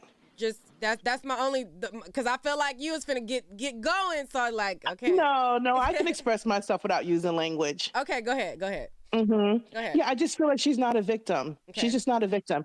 Not for 10 years. You can't be a participant for 10 years. At any time, there's the door. Just the same thing with R. Kelly. You know, these women have the same issues, the same things going on. They're so accessible. They're 19 years old. We're your parents. I remember being 19 in New York City with a mother and father. I can't run the streets day in and day out from sunup to sundown. I can't take flights to Miami. I have a parents and a household to come home to. So where are She you? wasn't living Where's at the home, par- though, at 19. I'm sorry? She wasn't living at home, though, at 19. I know. So where was she living? She's even more adult then. So where was she living? Wasn't she dating Ryan Leslie? Was she living with him? Well, she said that Sean had paid for her living arrangements. Oh, okay. Well, then there's that part too. You know, people don't want to give up the lifestyle, don't want to get a job and just want the lifestyle. You know, she's on red carpet. She's at the Met Gala. She's at the BET Awards. She's dressed to the nines. She's on his arm. She's having the time of her life, and rightfully so. But that comes at a cost, and it comes at a price, obviously. And she was willing to pay it for 10 years. I think what really set her off, and his issues too with Kim Porter back in the days, Wendy Williams used to speak on it quite often when she was on the radio. Oh, Cassie and Diddy and Kim Porter and so-and-so was around and this one had to leave and it's the annual trip and Cassie's not invited. Where did they send her this time? Did she go to Hawaii? Did she get Chanel bags? So it was just almost like a little running joke when Wendy Williams was on the air back in the days. And just my thing, just to wrap it up really quick, because I don't want it to be too long. I think what set Cassie off actually is Young Miami. I think she sees that Diddy is claiming Young Miami, giving her all the things that she didn't get. And I think she was like, listen, I had to do this and I had to do that. And she gets to get that and not do half the things I probably had to do, or just the title of being his girlfriend on his arm for real, for real. They said Cassie at the time of that lawsuit was living with her parents, with her husband in her parents' house in Connecticut. So they weren't really doing that great. So I guess with the lawsuit coming, not saying it's a cash grab, or maybe it was, or maybe it wasn't. Maybe it's money she's owed. She's been here for 10 years and she got her money. She got her money. I think, I'm not saying Diddy is no angel. I believe he did everything they said he did. Anybody that has anything to say against him, allegedly, I believe he did. But I just believe in this situation, she's just not a victim. Not for 10 years. Okay. And that's it. All right. Well, stay on, because there's people who are going to disagree. So I want them to be able to, if they want to respond to something you say, have the chance to. So don't click off, okay? Great. All right. Thank you, Lisa. Thank you. Alicia? Hey, Nick. Hey. So, yeah, Lisa kind of took everything that I was going to say. But like I was saying in the chat, I believe that she isn't a victim in the sense as she could have left. But I heard a lot of what you were saying afterwards, and it did make a lot of sense about how her livelihood was tied up into this. You know what I'm saying? Her career and the power dynamic. And she might not have wanted to leave in the beginning. You know what I'm saying? Because she might have felt something for him. She might have got caught up. And somebody else said that she was turned out. That could have been a part of it too, I think she may have been kind of torn. Like, oh, if I stay, I have to endure this. But if I go, I don't have anybody to take care of me, or I'm not going to be famous, you know what I'm saying, anymore. So I believe, though, she could have left. I've been in situations where I know I shouldn't have been in, and I left. I chose to leave. You can leave, and she left when she left. And so she could have left. I felt like she could have left earlier. I felt like she stayed, like Lisa said, because she liked some of the aspects of what was going on. You know what I'm saying? So I think it's a tricky situation. I believe she was owed the money that she got, and I think it should have just been left there. And yeah, that's all I got to say, really. Okay. Yeah. All righty. Well, you stay on as well. Don't click off. Okay. As well. Stay there. All right. I disagree. Like, a lot of people have the feeling of, like, if she sued him, then she shouldn't be going and being a witness. I disagree with that, but I'll continue the callers before I go into how I feel about it. B, hello. Hi, Neek. How are you? Hey, what's your thoughts? Hey, this is my first time calling, so hey, everybody. Thank you for I calling. believe that Cassie is a victim. Cassie was 19 years old when all of this started, and as we said before, frontal lobe takes until 25 to get developed. So if you're 19 and you're already involved in this life, 19, 20, 21, 22, you don't really have a chance to back away from it and see the bigger picture, especially if you're still thinking, okay, he's going to help me with my career. This is going to help with my artistry. I'm about to pop, and you're waiting years and years and years. Yeah, she's a victim in this situation, and I'm not trying to sound elitist at all, and it might this might be a little left field, but I feel like people who are not where they want to be financially have an issue with Cassie because of the money that she received. We keep hearing, no, she got money, she got money, she got money. Yes, she got money, and that helps with some things, but that does not cover all of the physical and the mental abuse that she went through. People who are broke, all they can think about is, well, she got paid, she got paid, she got paid. Come out of Blackistan for 2 seconds, okay? And think about if this was your child. And she's on the stand because they asked her to be. She's not raising her hand saying, "Ooh, let me testify, let me testify." She's not asking to do this. So she can't really back away from it. She's one of the leading causes. And I mean, she started everything. She was the first one to come out. So yes, she's going to be on the stand. She's not going to say, oh, well, I got 50 mil, so no, I'm not going to testify. No, she still needs to testify. And I think that we need to look at the bigger picture and stop thinking about, oh, well, she got paid. Like, come on, y'all, for real. Think about if it was your kid. Y'all kids not grown, and they 25, 26, still living with y'all, don't got no job, don't got nothing going for them. So think about a 19-year-old. That's all I have. Ooh, child. Well, I want you to stay too, B. Don't go nowhere, honey. Okay. Lisa, would you like to respond to what I sure do. I guess I'm reporting from Blackistan, but but my bread is good and my bread is long. I have lineage, I have generational wealth, so we're good over here. My thing again, and she's on the stand because she doesn't want to be labeled a co-conspirator, because they were probably going to slap something on her if she wasn't willing to talk. So I don't think she's doing it out of the goodness of her heart. That's just me again. Again, the age, if you want to ride the age of 19 and she stomping with the big dogs and she wants to date a man that's 17 years older than her, okay, that's what she chose to do. Again, my thing is, when I say she's no victim, she reaped the benefits. And you know another thing really quickly, when you listen to that Cat Williams interview, and it's just the same type of person. You look at Fabulous when he knocked his baby's mother's teeth out. Why is she staying? What does she look like? You're staying for the lifestyle. Like, this guy took your teeth out and you still won't go? Like, what's the limit? This guy is urinating in your mouth with a sex person. What's the limit for you? She wasn't 19 forever. She was 20, 21, 22, 23, 28, 29. Like, what's the limit for you? What's the limit? And where are her parents? Where's somebody to say, listen, this is what's going on? I heard that her parents did try to intervene, and Diddy was sending parents to Hawaii, and they would just look the other way. Do you believe in the term Stockholm Syndrome? I believe in all of it. I believe in all of it. Do you think that she could be a victim of Stockholm Syndrome, or you just think that no? I don't think she's a victim. I don't know what her psych history really is. I'm not saying it doesn't pertain to her. I just feel like 10 years at somebody's punch you in the face for 10 years, at what point do you get out of the way? She wasn't the only woman. She knew that. She states that. They said her and Kim Porter would go back and forth with it. And that's why I'm saying I think Cassie is just no wallflower to me.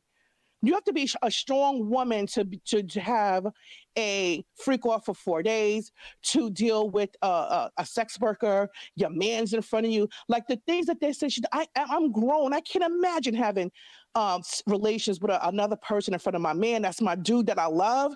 He's peeing on me. I would get up. I couldn't even look him in the face. What if that? It takes a strong woman. It takes a strong woman to do and carry on the way she does. What if that man killed, allegedly got Tupac killed, and allegedly shot the person that Shine took the rap for, allegedly? Allegedly. And you seen this person getting guns to go handle Suge, and you seen this person putting in work, like those things too, like, and you getting put on punishment, and his security team is, you know, all of those things too. You can't save somebody that don't want to be saved, right?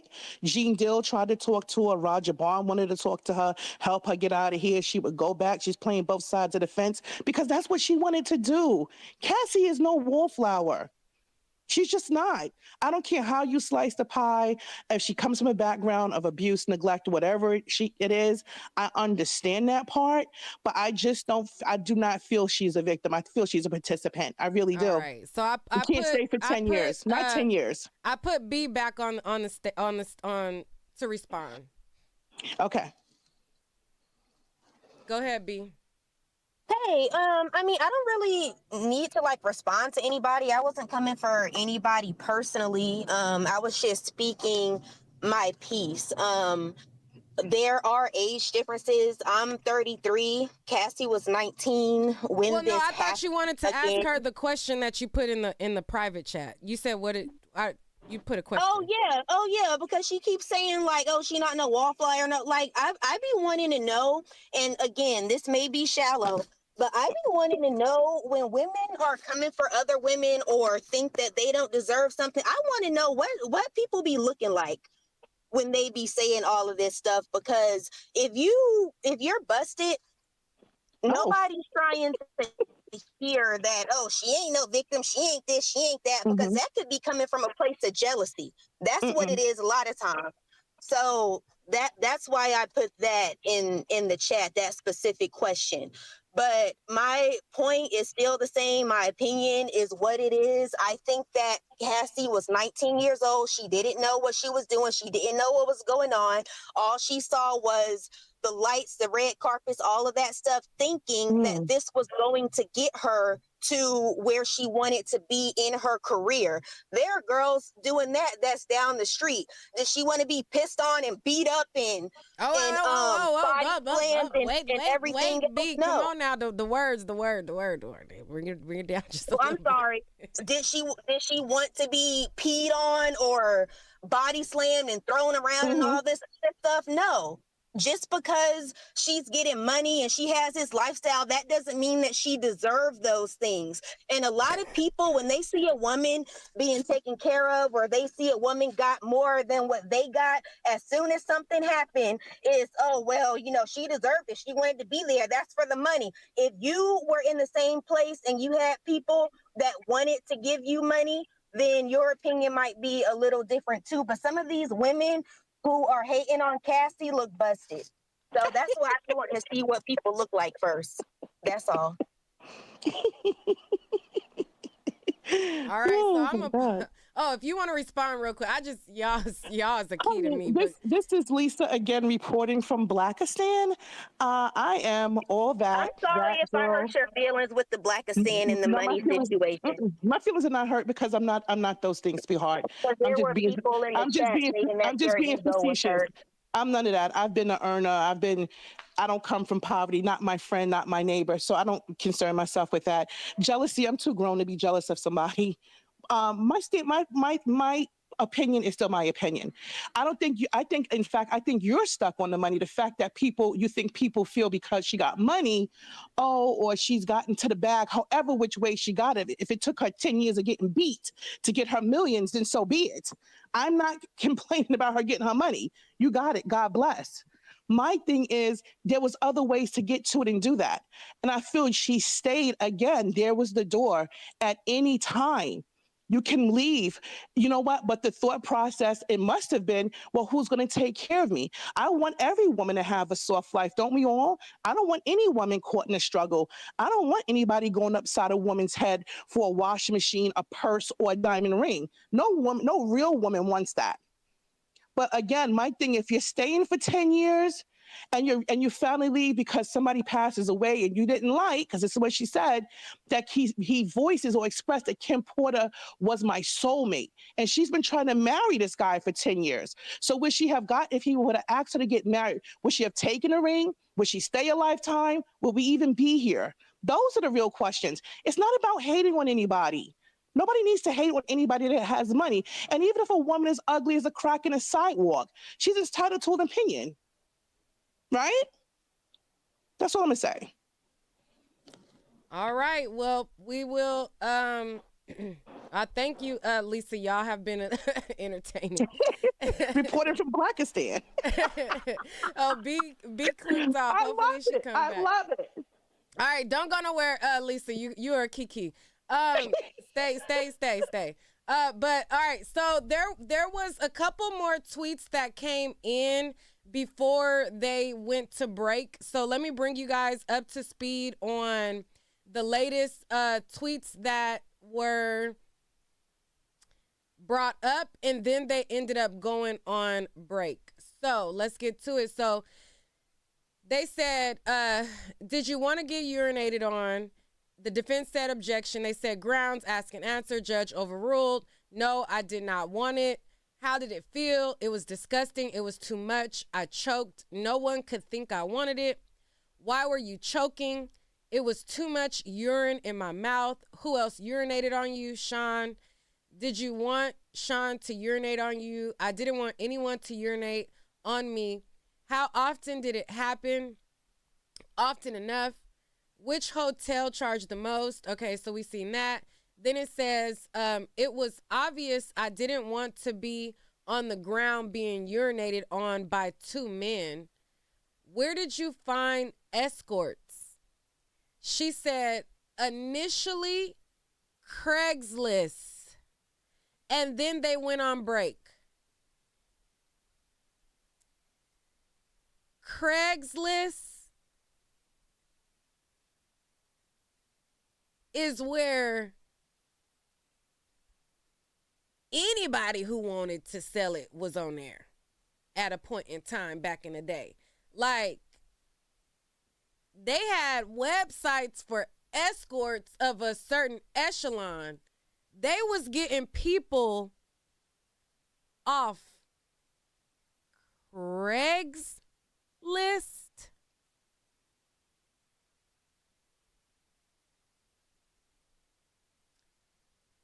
That's crazy. That's nuts. Craigslist. Do you know the people? Now, I'm old, so I remember Craigslist when Craigslist was Craigslisting. Okay?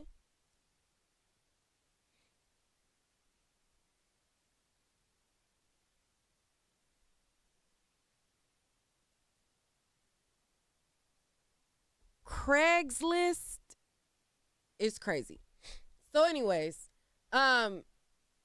so she said that they was getting the escorts off Craigslist and then they went to break. So I just wanted to bring y'all up to current before I pulled up some more people. All right, Casey, hello. Thank you for patiently waiting. You have been so patient. I was just getting a key out of being Lisa. I'm sorry. But go ahead. Let me know what's your thoughts. Casey, unmute your mic. Oh, my bad. How you doing today? I'm doing good. And you? Good. I'm good. Okay, so first, why not Craigslist? Tyler Perry, get his actors off there, and why not pay less? Come on. Craigslist is crazy. Like, who trying to go to the what is it called? The rabbit bunny thing in Nevada where Lamar Odom the Bunny got Ranch? knocked up? The bunny ranch. Who's trying to go there when you can go and get somebody for $100? Come on, that's pimping, baby. Craigslist is crazy. Smart pimping. That But is look. crazy So to me. I want to say two things just real quick before I put in my little opinion. First, I wonder how people would feel, and I hope you could poll your audience how people would feel if Cassie was Whoopi Goldberg or Naomi Campbell. If she was a dark-skinned woman, I wonder if they would have as much sympathy and empathy for her. I'm just curious about that. That would be interesting. The next thing that I want to say is I don't think that Cassie really wanted to do this. I don't think that Cassie wanted to come out on Diddy. What I think, here go my conspiracy, moment, but it's been a very, very long time. And yes, we have things going on with our boyfriends, girlfriends, whatever, that maybe we wasn't so into. Some people go through domestic violence, whatever. We leave it behind, get married, go on with life, which is what it appears. That's what Cassie ended up doing at the end of the day. What I think is that she was forced to do this and at this time. And the reason why I think she was forced to do this and at this time is because of all of the climate that we're going through right now with a new administration. I'm not going to get into new laws, politics, not into the depression that's about to happen, just to take people's eyes off of a big distraction, because Diddy is big. I mean, come on, he's big. So I really, in my heart, I don't think she wanted to do this. Now, she glad she got the money and all of that, okay, but I think that she was forced to do it. I really do. Now, do I think she's a predator or a victim? Both. I totally agree with the lady Lisa. And I myself, I'm a woman. You're a woman. We were 19. We were 14 and 15. Not only were we 14 and 15, we was in school, in high school with 14 and 15-year-old girls that had grown boyfriends, babies with grown men. We knew what we were doing. I was even one of them. Okay, we knew what we were doing. We're more mature than men. That's why they claim they want to get with the girls, right? Because we're so much more mature, and we claim we want to get with them versus the teenage boys, the 19-year-old boys. But when you throw money in the mix, fame in the mix, the bag in the mix, getting flued out in the mix, and the dreams in the mix, oh boy, wow. You can say, I slept with P. Diddy. Who is you, boo? Who is you? That right there alone is enough. So, yeah, I think she a victim, but a predator as well. I'm going to tell you something. Them cops will come to you. They've done it to me. And they will tell you, listen, you can either be the victim or the predator. Which one you going to play? All right, you want to be a witness? Or do you want to be on the other side? So when you say, okay, I'm going to be a witness. So, yeah, that's what I think that happened. I could be wrong. I could be totally wrong. This is an opinion. It's just an opinion. But come on. You knew what was up. Now, P. Diddy wrong. I'm not saying he ain't wrong for what he did. He was dead wrong, because we know he ain't in the beginning do that to that girl. We know in the beginning he probably wined and dined her and all of that. But see, this is where Satan get in. This is how he trick you. This is how girls come up missing all the time. You think them girls over there in Dubai don't know they about to get more than peed on and get down with some donkeys and some animals? They know what it is. Just ask the baddies. They know what's up, but they're willing to sell their souls for that. Now, maybe you not, maybe I'm not, maybe certain people it's not. Maybe we got a certain thing. Some people ain't even want to do the head thing. Like, that's too much. But some people willing to go all the way in when it come to money.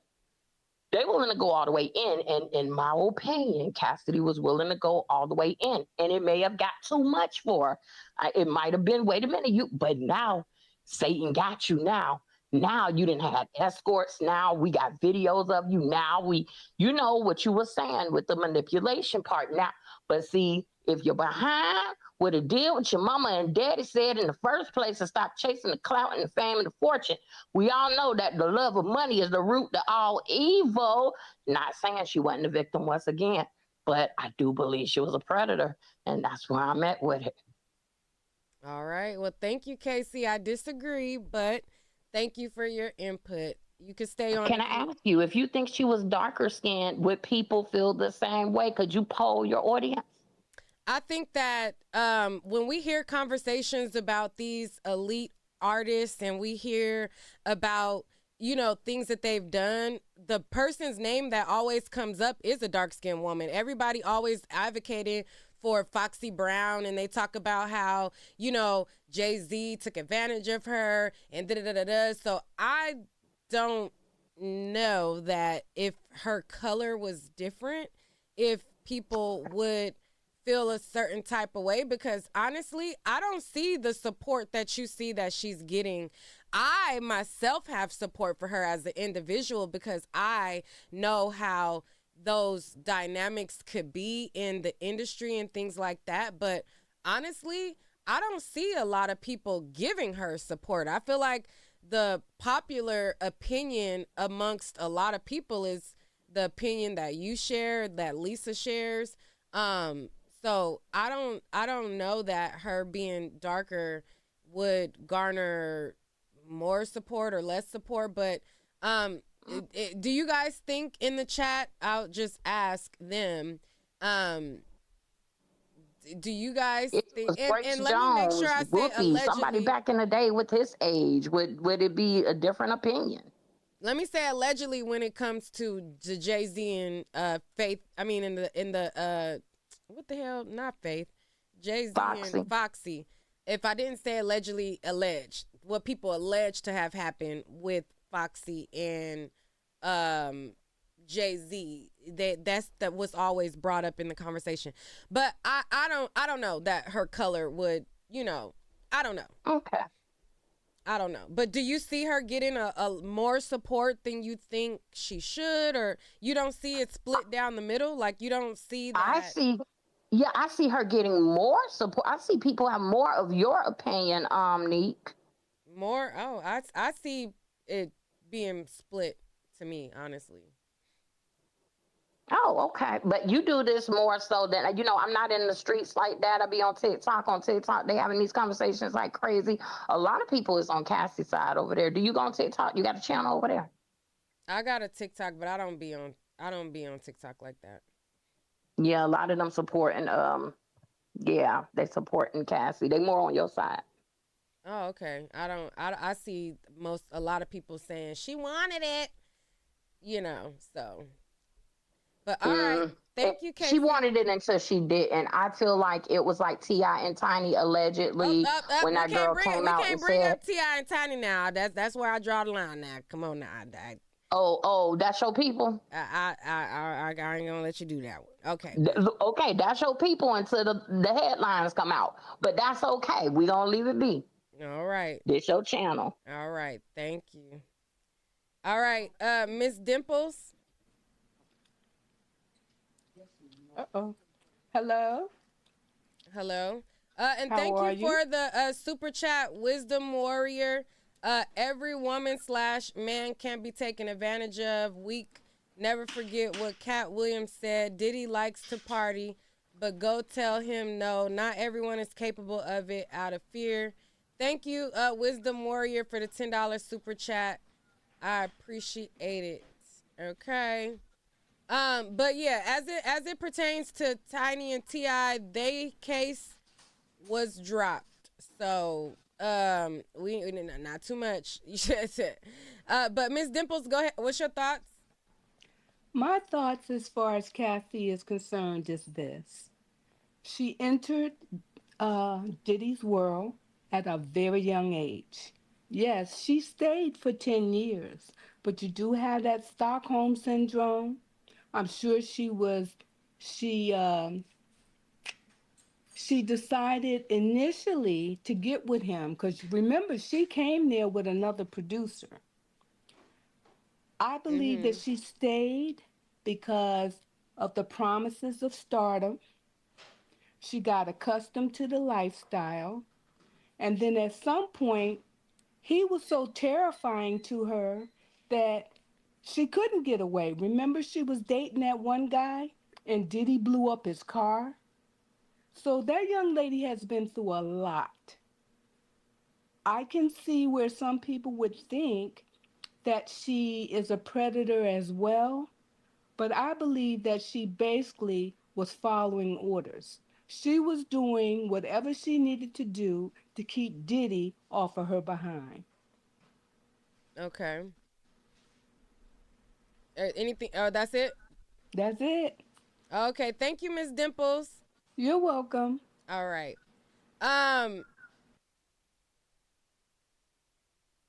Let's see. So, if you guys want to donate to the stream, y'all know that y'all could donate via super chat.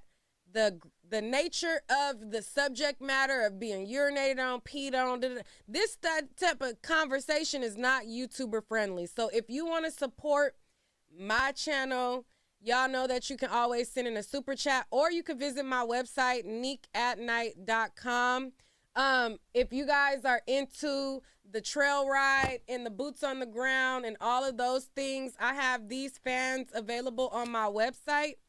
I have several different types of designs available.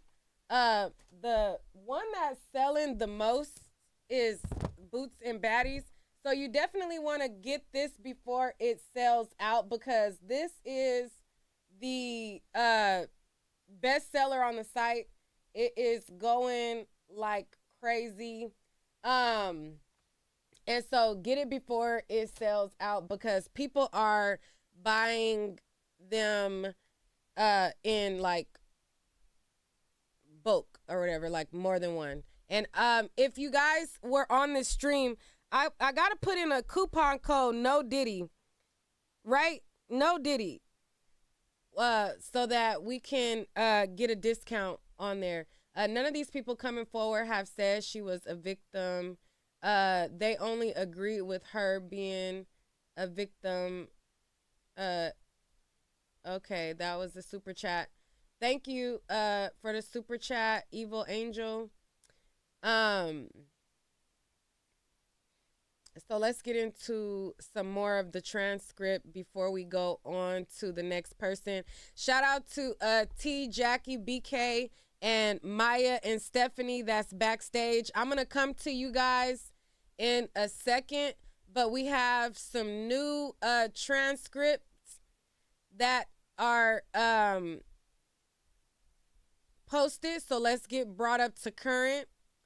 And then we will go back to answering some of the super chats. So let's get into it. All right. So, okay.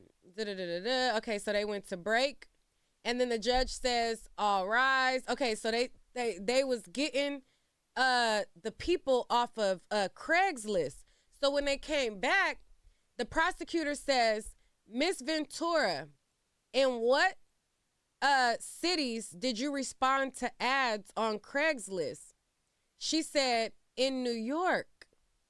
They said, "Did you respond to ads on Backpage as well?" She said, "Yes." Can you imagine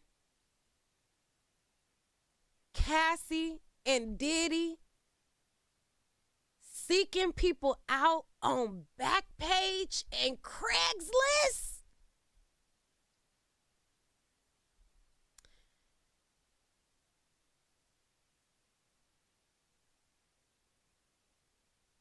When I think about Backpage and when I think about Craigslist, I think of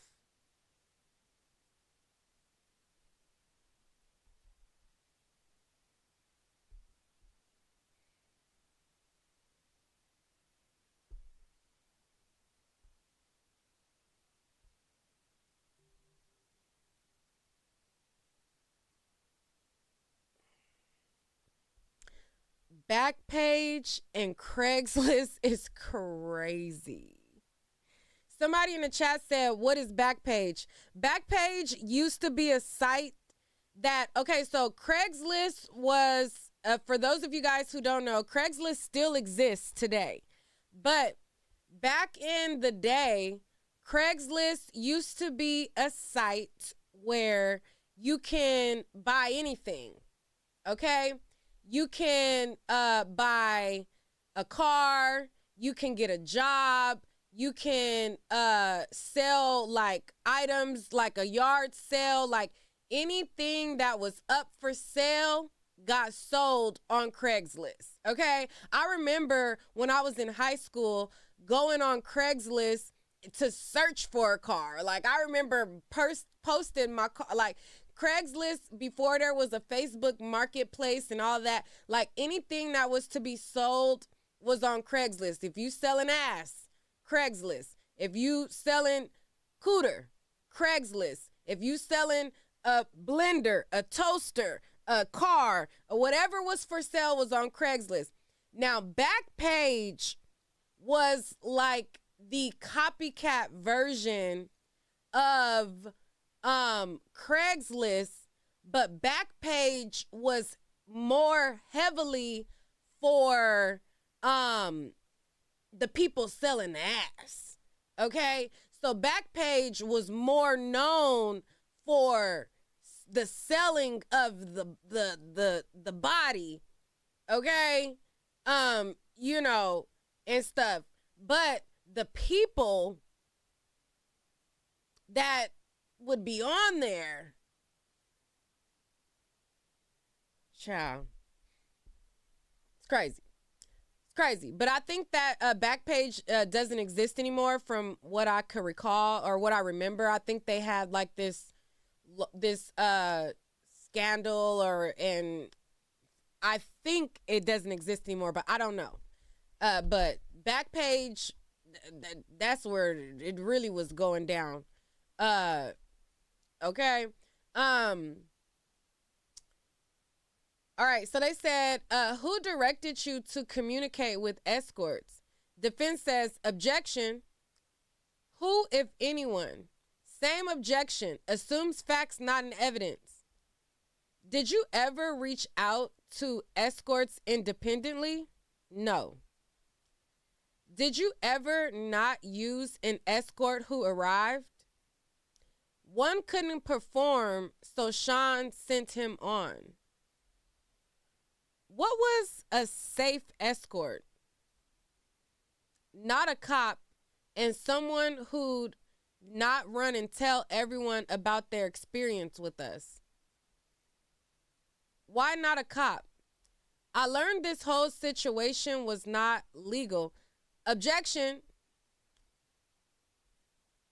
Jury will disregard that last answer. How did Cash get there? Security or he bought it himself?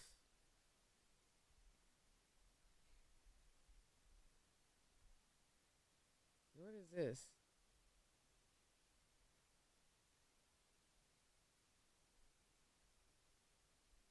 Oh.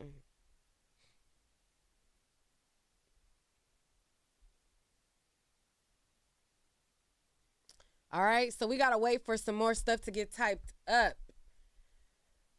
Okay, so who's next?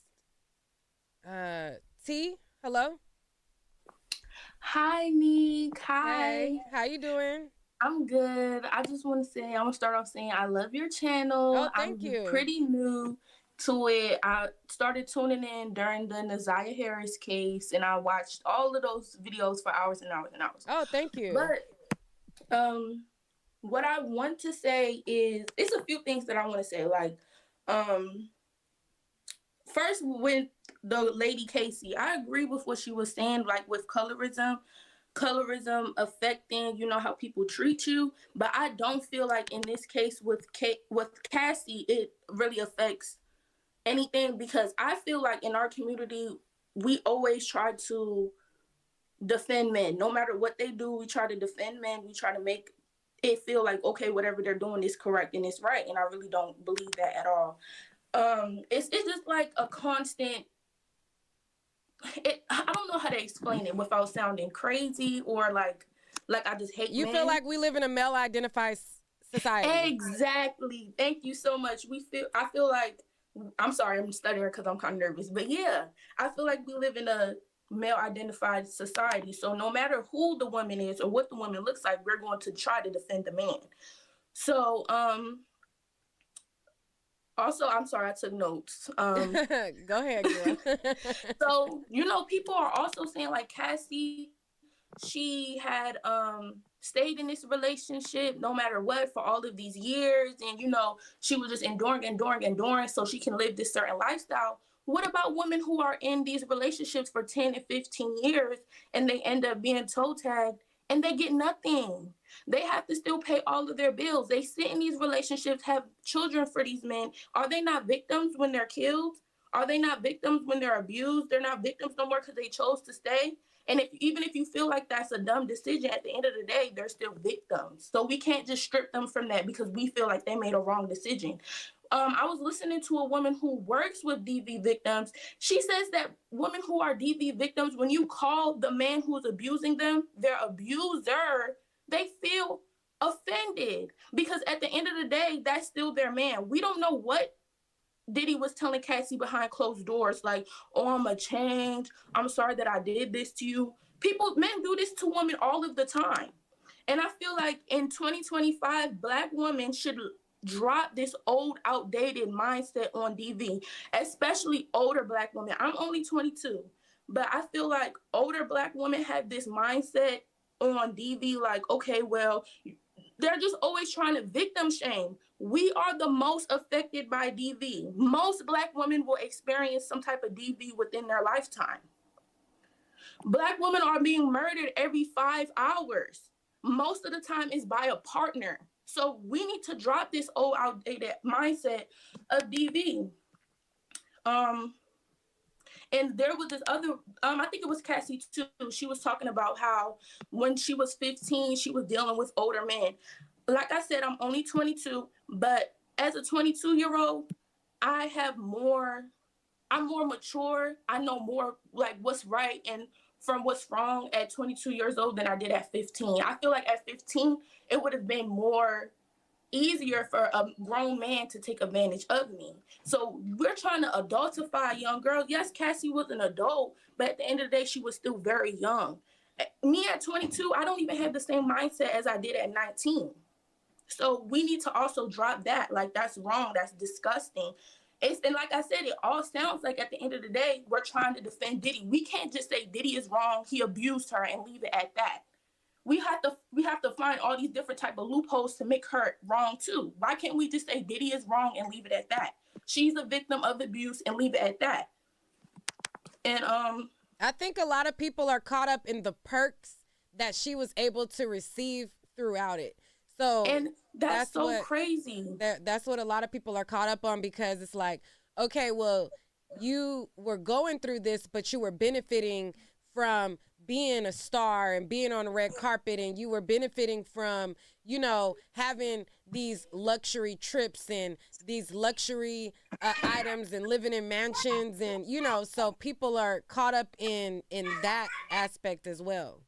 Yeah, and that's disgusting because, like I said, there are women every day dying, being murdered by men who are abusing them, and they get nothing. A lot of the time, they're being financially abused with their own money, because we know that.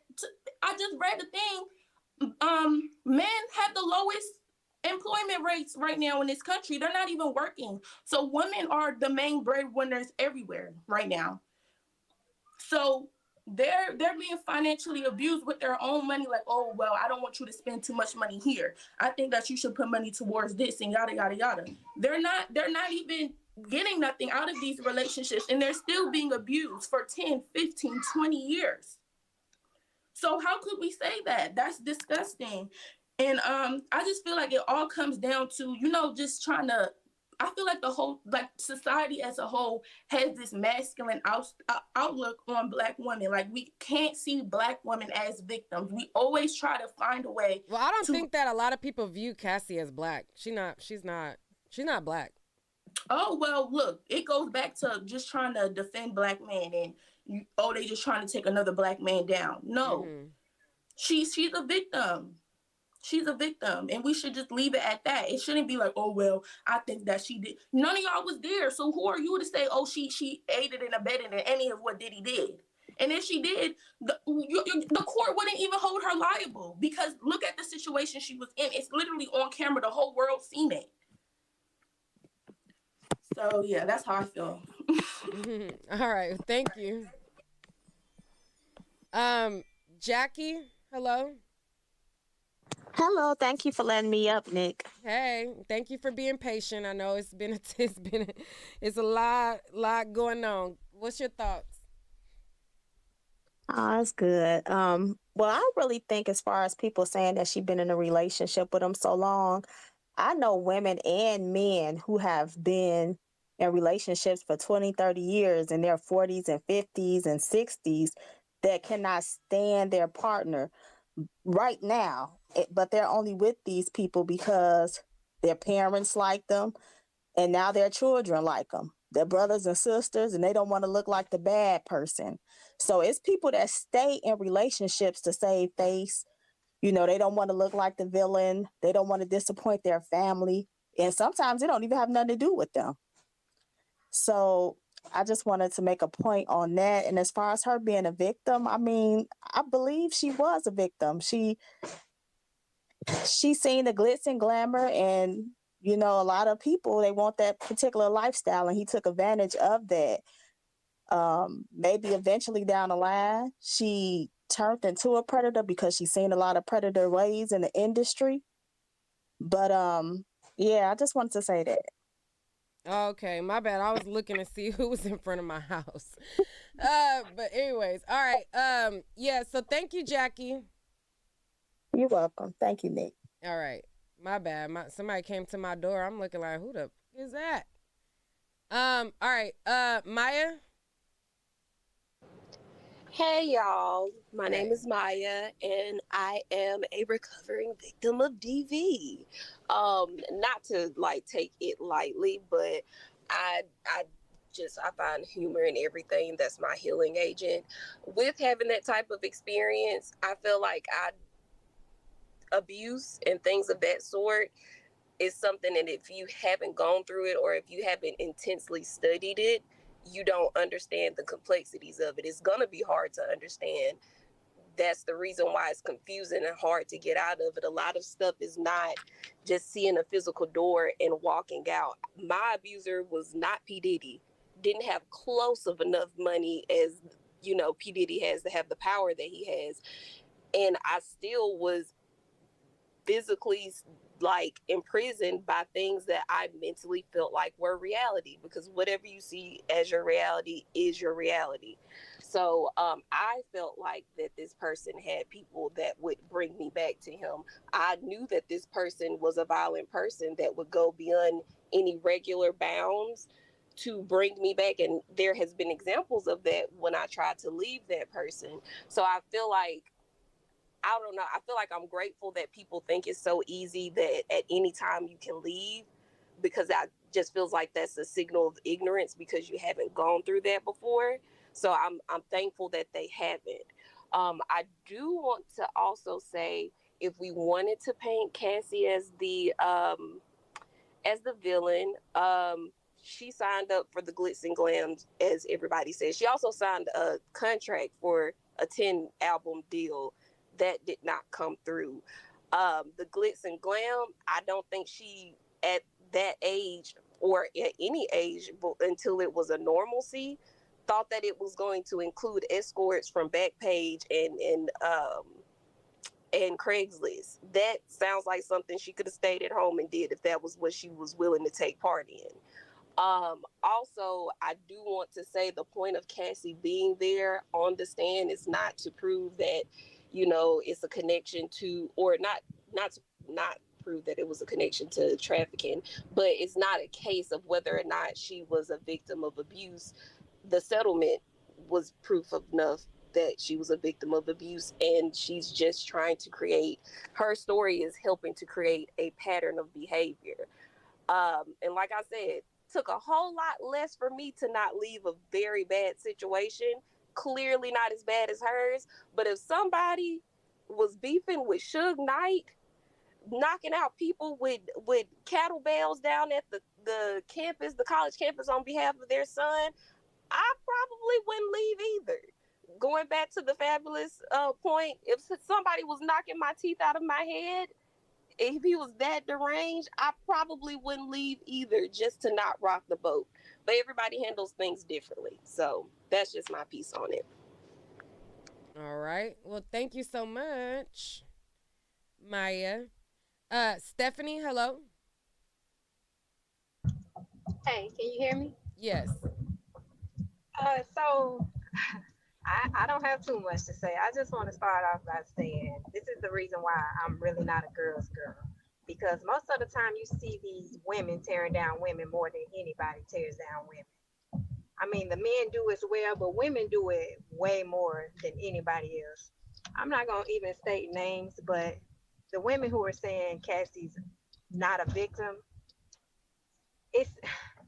I'm going to say it's jealousy at the end of the day, because they weren't the ones that somebody famous chose.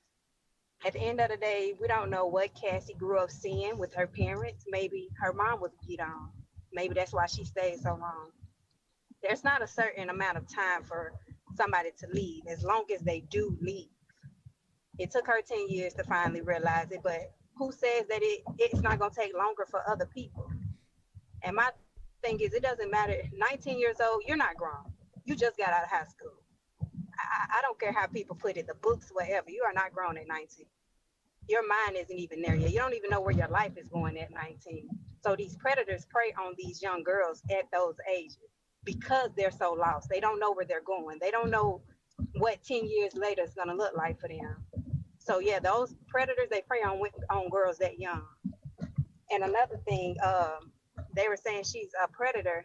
How is she a predator? Like, she was the one being preyed upon. And then at the end of the day, she stated in the transcript, she was high most of this relationship. She was on drugs, so she didn't feel most of this stuff. People talking about how she stayed 10 years doing this because she was high. She wasn't in her right mind. If you have done drugs, then you know you're not in your right mind. So at the end of the day, they have to put those drugs into the situation, how she grew up into this situation. She never even said she was a victim. I think she's actually admitted to some things she's even, I mean, of course, she's on the stand telling the world was what she, got put up with. But that, I mean, she needs to be held accountable as well. And I think that's why she's on the stand. She's holding herself accountable, telling everything she's been through. And she knows the world is reading this and hearing this. So I feel like that's her accountability that she's holding. But people need to realize this girl was high most of this relationship. So how can you be in your right mind after that? But that was really it. It's just a lot of mean girls in this chat, and it's sad to even see that these people are this old and still not comprehending what abuse is. It doesn't have to always be physical. It's mentally, emotionally, all of that. But yeah, that's all I have to say. All right, thank you, Stephanie. Did we go to BK already? No. Oh, okay. Hey, BK. Hey, Neek. How's it going? It's going well. I'm going to cash out you after this live. I'm good. Oh, thank you. I appreciate it. Mainly what you already know. We done got into a lot of trigger words. But go ahead. I'm already knowing. No, basically what I want to say is I am an older Black woman. And one thing that I find with, I'm not just going to put it on the youth, because there is some older people that, maybe they're seeing things a different way.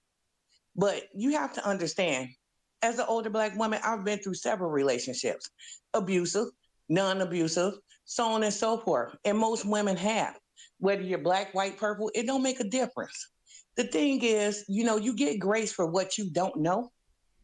However, when you know what I'm saying, as you live, and it's most likely you'll become a victim, depending on who you're dealing with. We don't know what we're walking into. We don't know how demonic or what level of evil this person may be until we get in the paint with them. But at the time that you know and you realize that this is wrong, You have to take some type of accountability. It does not mean that you don't get grace, but you have to take some type of accountability, because sometimes the abuser becomes the abused become the abuser. We see it all the time, and here's the thing.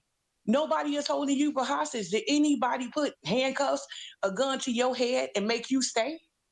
At some point when you figure out, okay, this is wrong. This is not for me. This ain't in my heart. It's not, what I want to do. Then it's a choice to be made. This is the power of having a choice. And this is what I'm trying to tell these younger ones. We're going to stop sitting here. It's not about supporting a Black man. Because really what angers me is I've been watching this from day one. Everybody knew past 22 years what Diddy was doing. You see what I'm saying? Even Kim Porter told, she tells you how Diddy, switched on her for Cassie and all of that stuff. So in a lot of cases, you see a man doing something to the other woman, and yeah, we think he's not going to do it to us. We're special. And then we find out we're not. Okay, so what you gonna do then? My thing is, I'll give a woman grace. There's a such thing as mental preconditioning. However, from the time that you realize that it's wrong and you're doing wrong, take accountability. Make a choice. Either you're going to leave or you're going to stay. Either you're going to be a victor or a victim. This is what I'm saying. We have to stop doing this. We have to stop making it, a battle between the males and the females and the Black and the white. Right is right and wrong is wrong. You don't do to people that you don't want, you don't do to them what you don't want them to do to you. Point blank. That's just the law of the land. And if you keep living, either you're going to be a victim or you're not. But exercise your power of choice and don't make excuses for those that don't. I agree. Cassie, she is a victim, but she's also, you know what I'm saying? She was complacent in a lot of that stuff. So whether she, had an epiphany and decided she didn't want to do it, I commend her for making a choice. And I do think that she's doing the right thing by standing up and pointing this out, because she's making sure that it doesn't happen to other women behind her. This is why this is happening. So, we need to start acknowledging what's going on and stop, trying to find a corner to put it in and finger point, oh, nobody really supports the Black women and nobody knows the abuse. Yeah, we can have sympathy for them all day. But here's another thing, too. If a crackhead goes around and shoots people and kills people and he's standing in front of a judge, do you think the judge going to say, oh, he was on drugs, let him go? No, he's not. He's going to lock him up. And that's what you call accountability at the end of the day. You might not consider it fair, but you took a life. You understand what I'm saying? Mm-hmm. So I just get really tired of people like, what is wrong with people, with us, that we're trying to make excuses and not really, everybody has to be accountable for what they do. That's Cassie, that's Diddy, that's all the other women. They were in it for a bag. Diddy did not, hold the gun to their head and make them stay. They could have left. Misa left. Everybody else left. Well, Kim, she just got voted out off the island. You know what I'm saying? So, let's look at it. Let's deal with it. But, let's give accountability to where both of them is taking accountability for their actions. I just, it just bothers me that people want to make excuses and say, well, they were abused and they didn't deserve that. And it's not their fault. It's not your fault if you turn around and do it to someone else. So now you've affected somebody else's life. They have to deal with that trauma as well. So what, you want us to give you a green pass because you had to deal with trauma and we understand hurt people. I understand that. And you can get grace, but you still got to pay the piper at the end of the day. That's all I want to say. All right. I kind of got lost a little bit. I ain't gonna lie. I started to drift off. So some of it I was like, wait, did she? You started to make a point, then it went somewhere. I don't know. But yeah, you know what? Because I was in the comments and they were, I'm going back and forth. And I understand the younger ones is like, like the girl T that was on here. Okay, you're 22 years old. Like she say, oh, well, people are always going to support Black males. Girl, please. We wasn't supporting Diddy from the get-go. He was always, before you was born, honey. This man that did a whole bunch of stuff to a whole bunch of people, and everybody knew I think about she's it. talking about in general. Right now, everybody, any allegation that comes out about somebody that's famous, people automatically run to discredit them for the majority. I mean, that's facts. Like, as soon as a person comes out, they automatically assume that the only reason that they're coming out or making an allegation against anybody that has fame, status, or celebrity or anything like that is because they are after the bag. Like, people are discredit people quite quickly, even if the person has a history of doing certain things. So she wasn't really that off in saying that, to be honest. Well, my thing is, okay, even dealing with this, with Cassie, she was very young. She's 19. You see it all the time. They run into these people, and maybe, it's a celebrity. They want the lifestyle or whatever, but they have no idea how far the rabbit hole goes. So most likely, yeah, they wind up being a victim to some things. And as you grow older, you realize, hey, this is not cool. You know what I'm saying? Whether you grow conscious or not, you realize, like, okay, I don't like this. I don't like living this life. That's kind of like how, prostitutes get turned out by pimps. People get turned out all the time, especially when you're on drugs. But at the point where she realized, okay, this is wrong. I don't want to do this. I don't want this lifestyle anymore. It's time to leave. You know what I'm saying? And I commend her because she felt so strongly about it. I believe this is why she's doing all of this. It's not monetary gain. It's just to ensure, it's my duty to warn the younger ones from the things that I've been through so they won't have to experience this, or, hold this person accountable so nobody else has to be a victim. But at the same time, it does not mean that she wasn't complacent in what was going on when it was going on. This is what I'm saying. I'm not saying she's not a victim at any point. She is a victim. But at the same time, she still has to take accountability for going along with this. When she realized, okay, this is not right. My life is on the line. He'll kill you if you leave. He'll kill you if you stay. You see what I'm saying? I don't think that maybe when it's not making all the sense to me. I don't know. I'm telling you, there's a clear difference, and we can see it with this panel. There is a clear difference between the younger generation and the older generation, because these older women are getting up here capping, and Cassie should have did this, she should have did that. And that also brings me, the caller that mentioned colorism, don't get me wrong, I will never gaslight my community and say that colorism isn't real. Colorism is very real.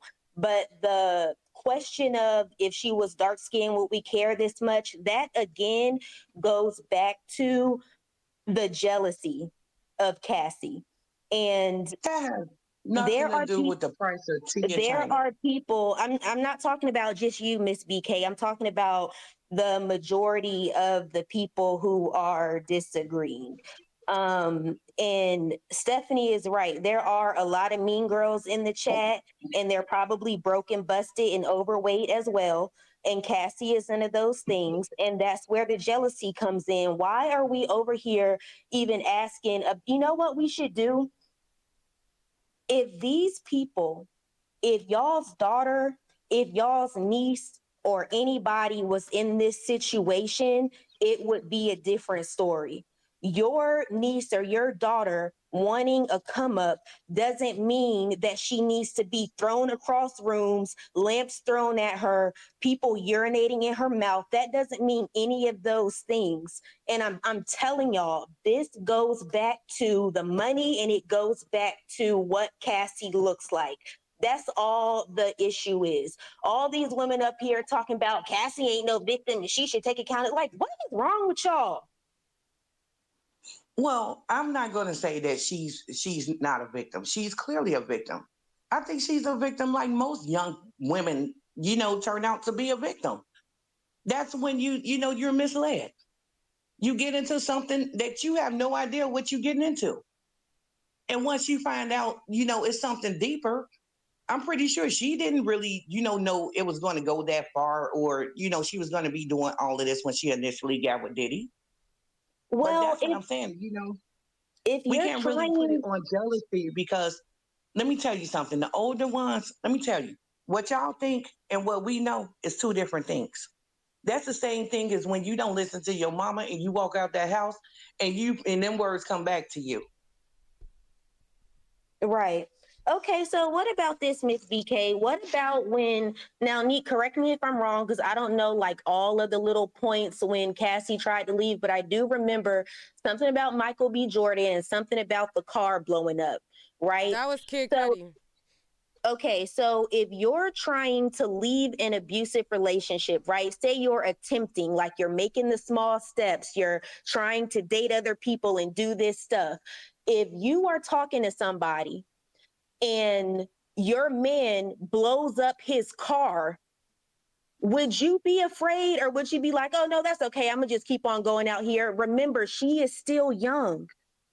She's still young here. And I know for some reason, y'all swear to God that 19 is grown. To me, especially now, you're not grown until you about 26, 27. Again, these kids out here are broke. They have no communication skills, no social skills. They don't know nothing. So 19 is not grown. So if you were in the abusive relationship and you were talking to somebody and the car blew up, what would you do at that time? Okay, so here's the deal with that. It's a such thing, and everybody does not have a fight or flight mode. But you have to put the logic towards it. If they did it to them, they're going to do it to me. If this man is unhinged and he's going around blowing up stuff, setting up people to get killed and all of this stuff, I mean, to get unalived and all of this stuff, then what do you think he's going to do to you? It's only a matter of time if you stay or if you go. So what would you rather do? Are you going to stay and wait around for it? Or are you going to go and take your chances? This is the only choice you have at the end of the day.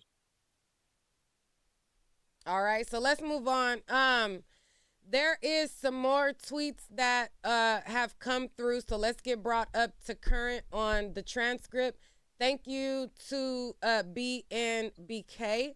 I'm going to bring you guys down real quick so that we can go into some more of the transcript, and then we will continue. So let me pull it up. Lay, thank you so much for the $19.99 super chat. She said the older generation is cooked. No point in arguing with them. They're on their way out. Ooh, child, that wasn't nice, Lay. That's not nice. She said, sorry, not sorry. These are the same women that allow black men to bring. Ooh, child, Lay. Ooh, thank you for the super chat, Lay. What is this? Siri C says, could I have the link to call in? The link to call in is in the chat. Sassy Slim in the comments says she was not 19 forever. Let's see. Green Light says she didn't stay 19. What the F? Layla says 19 is not grown, and stop trying to put the burden on girls are smarter, because what are you saying is boys don't need to be held accountable for their actions because girls are more mature. Vivian says it seems y'all have perfect lives and never made a mistake. Yolanda says that would scare the ish out of you and you would do anything to make him not mad at you. So on and so forth. So I'm gonna bring some more of you guys on. Thank you to everyone who is clicking the link and coming on here and being a part of this dialogue. Now, I found the other person that was live tweeting in the courtroom as well. And there's some stuff that the other guy missed. So when they brought up about the baby oil and they were bringing up about, like the freakoffs and the baby oil and stuff like that,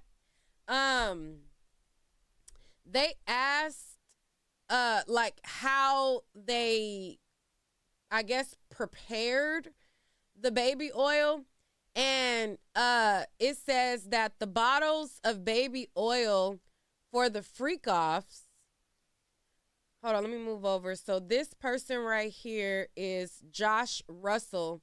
And Josh Russell is also live tweeting. And he says that, number one, he says Cassie testified that she got her vaginal hood piercing at Diddy's suggestion. So that means she got her coochie pierced.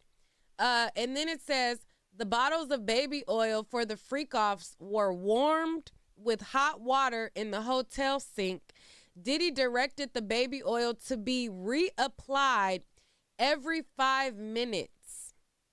And it says that Cassie testified that you need to be glistening, you need to be shining. So from the other guy, he had only put the part where it said you need to be glistening and you need to be shining. And he missed us out on the part where that the baby oil was warmed up by hot water and how it had to constantly be reapplied every 5 minutes. And we missed out on Cassie's clit being pierced as well. And then it says the freakoffs were candlelit with heavily scented Glade. So on the other guy, he said, was it lit? And then this person was able to type candlelit with heavily scented Glade and different brands. And then, so, when you're in those courtrooms and you're trying to catch what the people are saying, it's hard to kind of get every single word in when you're trying to be quick and type up stuff quick. So I just wanted to add in those. Glade was the scent of the candle.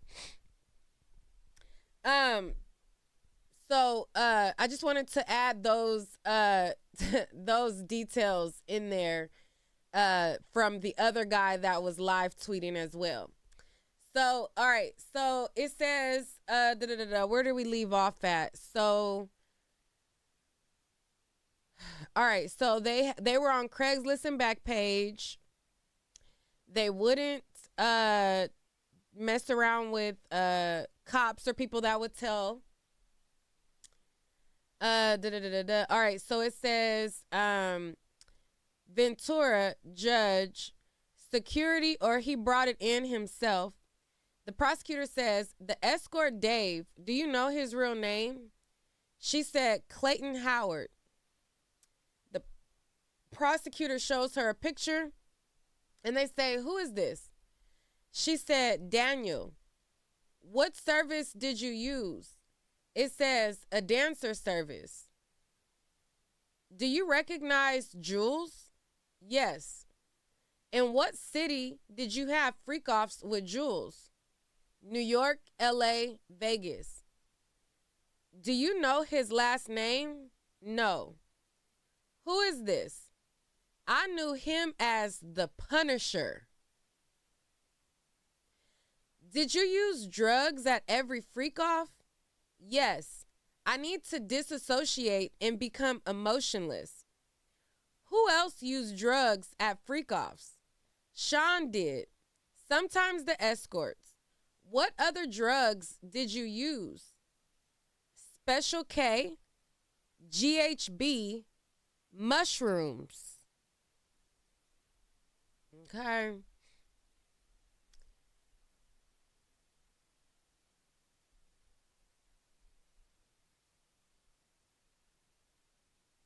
All right. So it says, I'll read Sean's part of this email. You read, I guess, yours. When should I take the thing? When will you be there? You there? What did you mean? Cassie says, drugs. The prosecutor said, she reads, I guess, Diddy's part of the email. And Diddy, I guess, says, I took mine. I'm flying. What does he mean? Cassie says, he's high. Why did you take more drugs? Cassie says, to not be present with the experience. Why? Because it was something I hated. How did you react to ecstasy and MDMA? It could make me vomit. What would he say? To continue.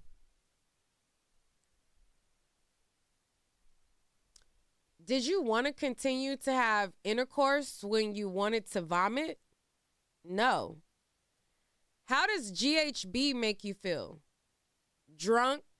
Tipsy? Cocaine?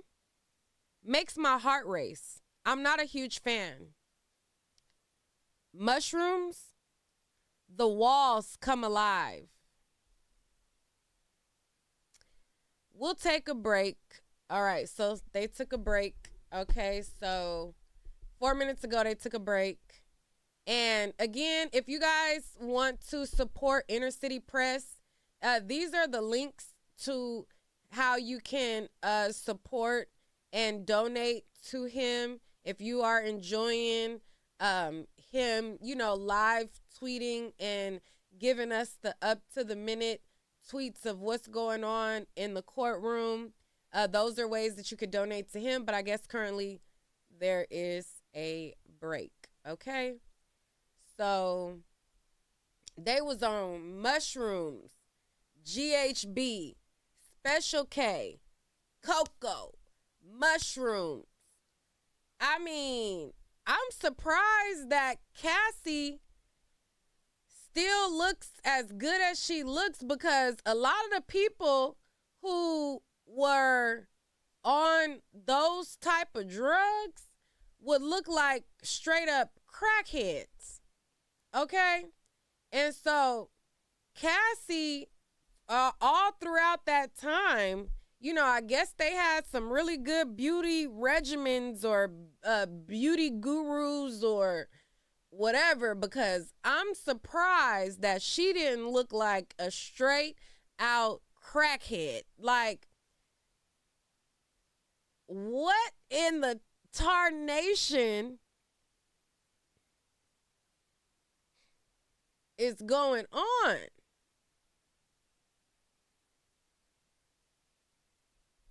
I cannot imagine all of that stuff. Like, and I'm a person who, and maybe I just got that point of view because I've never done coke in my life. I've never done anything, any type of drug in my life other than trying weed and alcohol. So those are the only, I went back when ecstasy was popular and Molly was popular. I had family members who would do it, right? And one of my cousins is my female cousin. She would pop a, and back in my day, child, I feel like I'm old out here. But back in my day, they would call them thizzle pills, right? So they would call ecstasy and Molly and all that, they would call them thizzles. And so whenever my female cousin, she would pop a thizzle. And anytime she would pop it, her mouth would get to jerking. Like, her mouth would be on some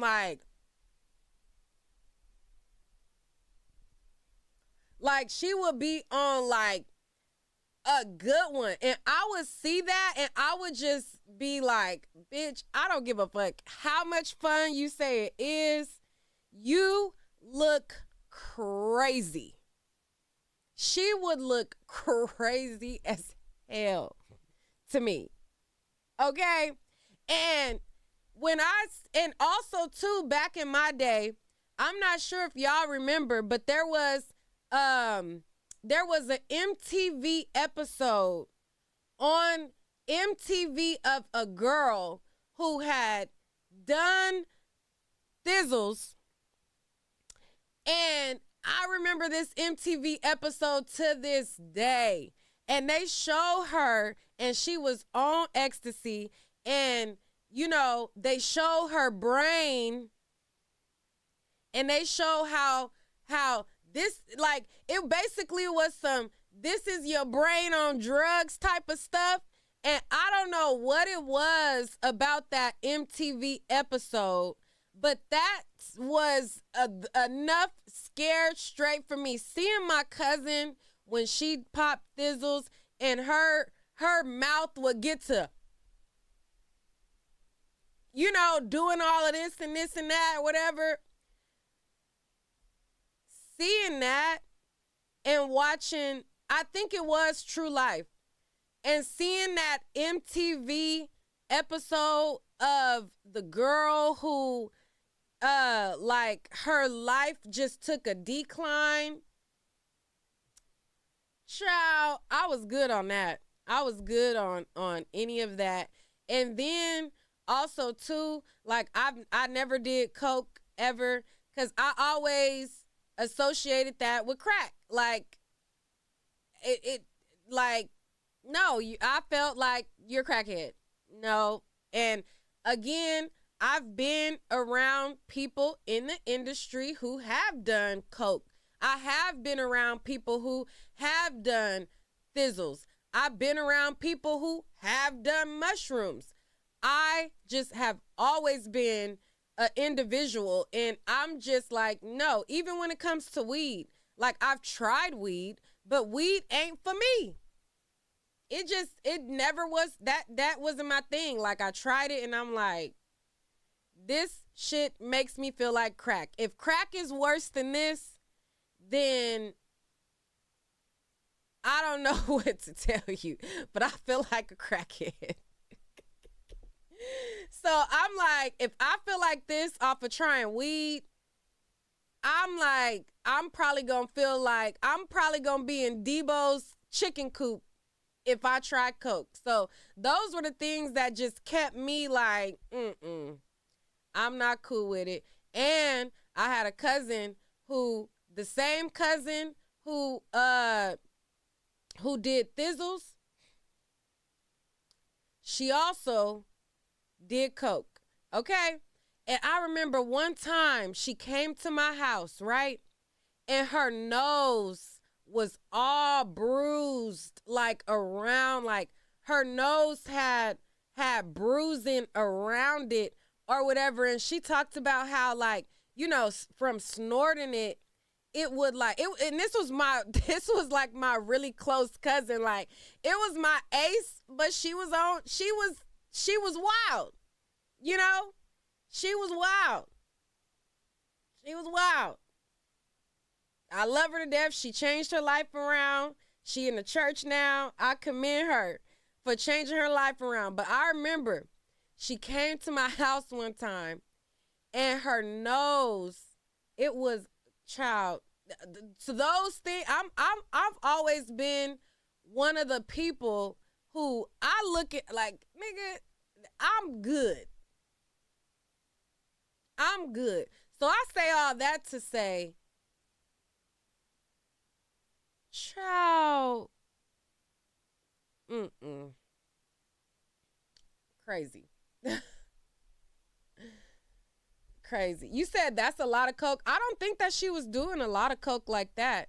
I just think that stuff affects different people differently, or maybe she didn't do it right, or maybe it didn't go in right. But I remember her nose, it was like, I always was like, hell nah.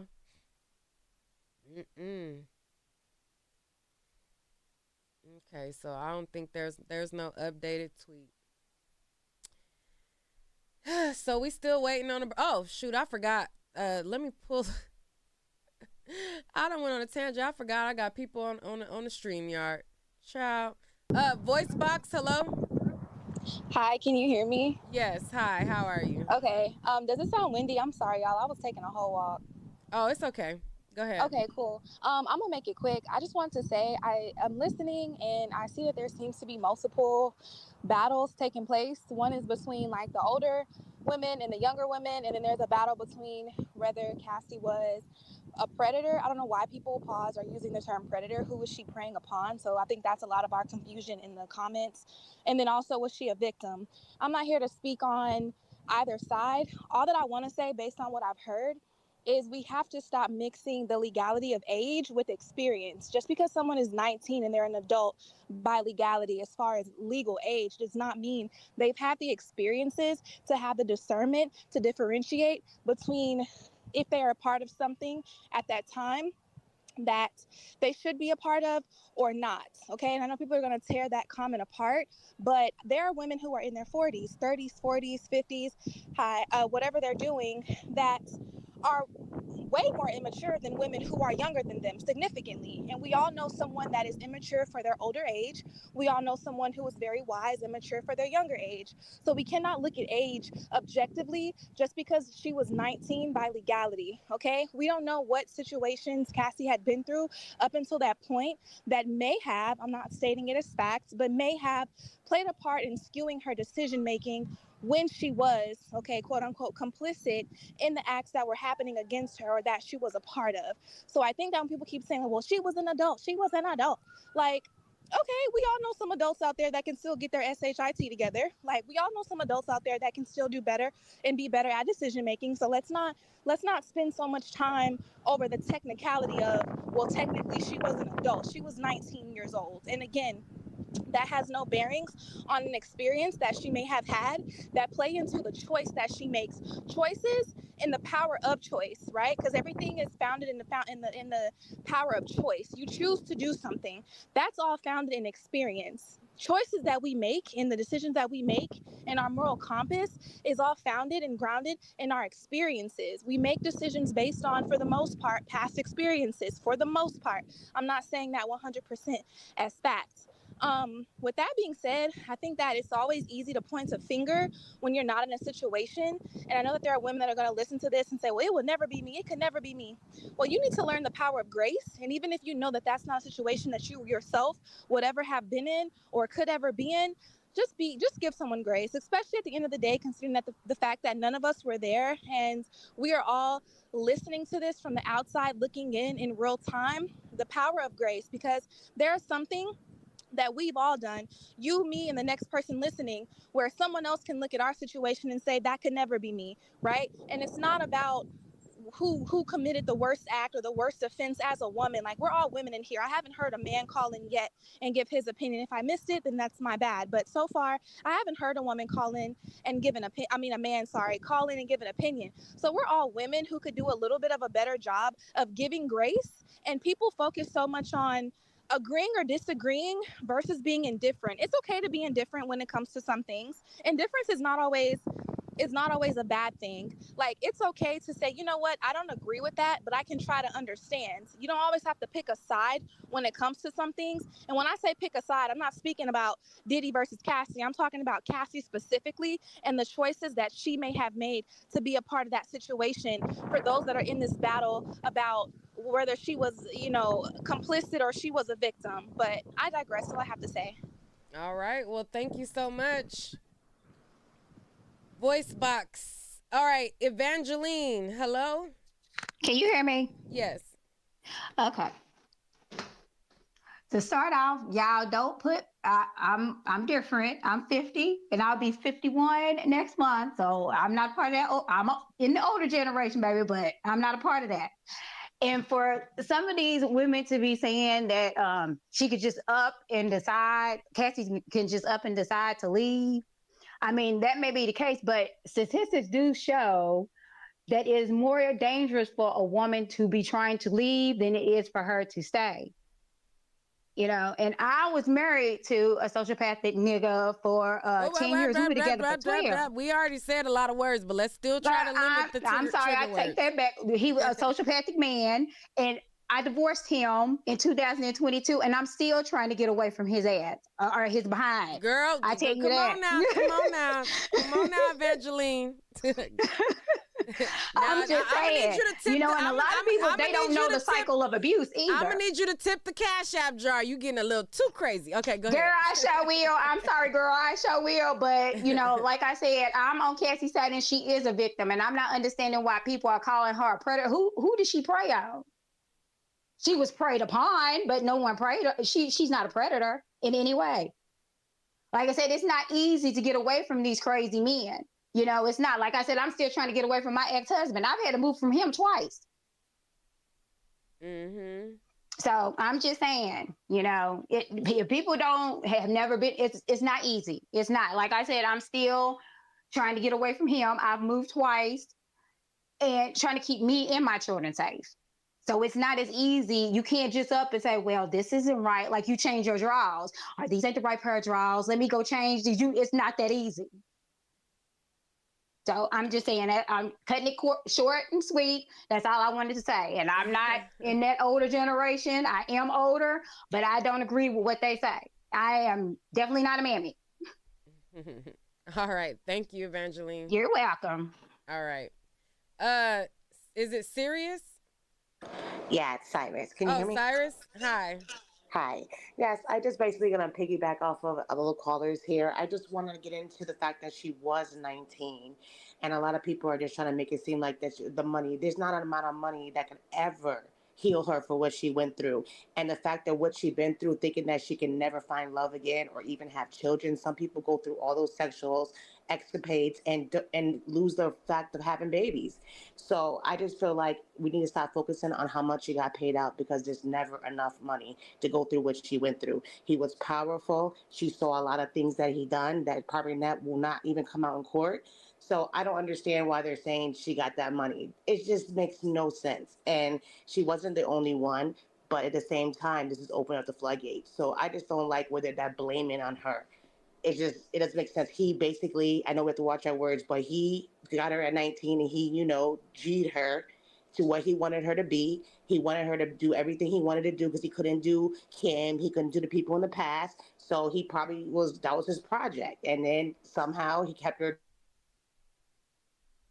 Hello? Hello? Are you there? I'm not sure what happened. Hood Facts, hello? Yeah, what's going on? Oh, you're gonna have to raise the volume. Trying to talk too smooth, trying to talk too cute. You can hear me now? Yeah, go ahead. Yeah, I mean, I'm going to say she's not a victim. I'm going to say that she was with the whole thing from the jump. She seen it spiral to get ugly, and she stayed into it and until she decided to leave. They say that she didn't want to leave, but she did leave 10 years later with no consequences. I mean, during the process, she probably did wanted to leave, but people do that in relationships all the time. People be like, no, don't leave, and they try to stop the other person from leaving. In this case, he blew somebody's car up. I don't want my woman to leave. So they stayed around, and then when she did want to leave, when it spiraled down to the end, when relationships like that get toxic, it goes to the end, and you know what? Go ahead, be with the trainer. They went to their part, and it came down to this. That's how I look at it. But I'm gonna say she is a victim. This not a Tina Turner, Ike Turner situation. You said she is or is not, because you said at first you said she isn't. I don't think Cassie is a victim at all. I think that she was with it the whole time. She tried to satisfy him, could never reach the plateau of being the main woman, and it spiraled ugly. It started off as a cool relationship. Then he got into kinky stuff and she was with it, and it just spiraled to a toxic, taking drugs, partying. Also at that time, I want people to know, back in those days, it was a little different. I'm 37. Hugh Hefner had 19-year-olds, 18-year-olds coming to, and none of them was victims. I don't understand. But did we ever hear about Hugh Hefner whooping their ass either? No, I'm gonna say that I haven't heard that. But on the 19 aspect, I'm just saying like times has And did changed, we but ever back in those hear? days, that wasn't really like a taboo thing for him to be doing that. But okay, so listen. A lot of people like to bring up Hugh Hefner, but I've never heard, and we always hear about the white women bring you down. Da, da, da. We have never heard that Hugh Hefner was beating them, holding them against. Well, I haven't. So let me just You heard about clarify. the drugs though. But you didn't hear that he was holding them against their will or beating them or I don't feel like he was doing none of that also. I think she had the chance to leave plenty of times, but she but chose not to. we seen Diddy beating her up though. I did see that. I'm saying this. They had a toxic relationship. I'm not saying that I'm saying that he didn't hold her against her will. She could have left out of that 10 years. And when she did leave, she just left with the guy, the trainer that he knew, that they knew. Over them 10 years, why she could leave then and not before then? Why she could just leave and just have a happy life? No, she was with it the whole time. You know what came? Regret. A lot of people go through things in their life, and when they look at it, they be like, "Man, I really didn't want to do that. I did that because I was trying to get something out of him. He never liked me. He never cared about me. I'm a victim now. I'm a victim to with the things he done to me. Yeah, he sexed me out or he whatever he did to me out. Like, come on, nah." I think she was with it the whole time. I don't think he should be in jail for life. Sex trafficking with prostitutes. All right. Let's think when the words sound like it's just a little, you know what I mean? Well, trafficking, some of the charges he getting charged with, he should get guilty of. But far as Like what? Like what? Like him dealing calling escorts. Yes, that's illegal, man. You can't be doing that, and they coming across country with her or without her, consensual or not. You can't. That's just illegal. But all that, he was holding people against their will, and he made her because of his power and all that. I'm not trying to hear all that. I think she was with it the whole time. Her parents went on trips, you know, and things, and took gifts from Diddy and been at parties. Like, come on, we not doing this. This is a woman that years go down the line and she realized she did a lot of dumb stuff that she regret and she wish she should have never done that. And she realized the man didn't never cared about her at all. Had her doing drugs, yeah, because you was down to do it with him and all that. But at the end of the day, that was on you. You got to take responsibility for the actions that you did in your past. You can't just blame it and just say that's a victim. We might as well blame the drug man. The drug people that got them on the drugs, like, come on, let's stop this. All right, so let's see. Anybody who spoke previous want to respond to Hood Facts? I'm just gonna say that when black men use that argument, like, oh, Hugh Hefner, whatever his name is, I don't even know who that is. Oh, he did this and nobody brought him to court and yada yada yada. It just sounds like, oh, this white man did this and he got away, so black men should be allowed to be degenerate too. Let us be degenerate and let us abuse women and get away with it too. That's all I hear, and it's pathetic. It's sick. We need to drop that. Just because you being held accountable for the wrong things that you do, like, it should never be an argument like, oh, okay, well, he did it too, so let me out. That's like little ass kids saying, well, he did it with me, so he should be getting a whooping too. Grow the fuck up. Oh, all right, that. Come on now. Damn near 40 years old. Damn near 40 years old. He did it too, so I should be able to get away with it too. Grow up. It's sick. No, it's sad. I'm not saying that. I'm saying that's exactly what you're saying though. I'm saying it's the culture. The culture with that type of stuff is real. Black culture is rape culture. Look, it's a movie called Belly. A lot of people don't even Black understand. culture is pimp and hoe culture. We're not talking about all of this hotep red pill shit. We talking about real life. All right. Sorry, I'm gonna just go back on mute because it got me worked up. Okay, come on now. It's a movie called tip Belly. the cash Back app in the because day, it's girl, called Belly. And in the movie of Belly, the DMX is with a young lady that's under the age, and he's getting fellatio, or whatever you want to call it.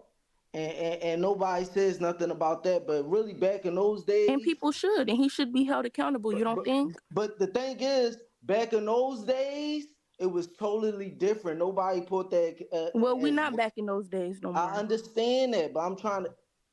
This is what I'm saying. It's another thing they do too in culture. When you go to high school and you're in the 9th grade, I tell my daughter this when she was going to the 9th grade. She's a senior now. But when she was going to the 9th grade, I said, watch out for the older boys because they prey on the younger girls. That's 19, that's in the 9th grade coming in, and they really don't know nothing. They really don't know no game or nothing like that. And everybody trying to express themselves, and they going through whatever they go through as teenagers. All I'm saying is. So are you saying Diddy is predatory for going after this young girl? Is that predatorial when that happens in high school? Predatorial is not even a word. If your daughter doesn't listen to didn't listen to you heeding that warning and something were to happen to her, would she not be a victim? I always say this to my children, and I tell this people. You have to answer the question. I always would she be a victim if an older boy, if your 14-year-old daughter started high school and a 17-year-old boy started having sex with her, she wouldn't be a victim? That would be perfectly fine with you? Because kids don't always. I don't think that 14 and 17 is a good analogy. And because I know it's legal. You got kids in high school that's 18 to 19. Yeah. So if one of those 18 and 19-year-old boys started sleeping with your 14-year-old daughter, would that be okay? That's okay? Because Hugh Hefner, whatever his name is, did it too? I'm not putting this on Hugh Hefner. You keep on bringing him up. Yeah, no, because you brought him up. Yeah, is she a victim or is she not? Is the question. Or does she have to be responsible for not taking your warning? I'm trying to speak, but I don't want. All right, let him respond, y'all. Let him respond. If something like that were to happen, I tell this to my children. You don't have to listen to me. You know what I mean? You're going to be an adult one day. You have to make your own decisions. I'm just giving you the warning. But would she be a victim, though? Is that 18 or 19-year-old boy predatory? She wouldn't be a victim.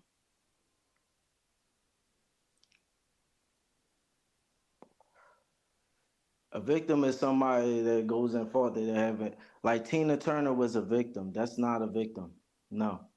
So she wouldn't be a victim if a 19-year-old boy started molesting your 14-year-old daughter. You saying molesting? Now you're going to molesting. That's under molesting. Anybody that's being molested is being a victim. That's period. Let's just cut that out right now. Anybody that's being molested is a victim. That's just period. What is we talking about here? So Cassie isn't a victim, even though she was getting her head beat in between the washer and the dryer.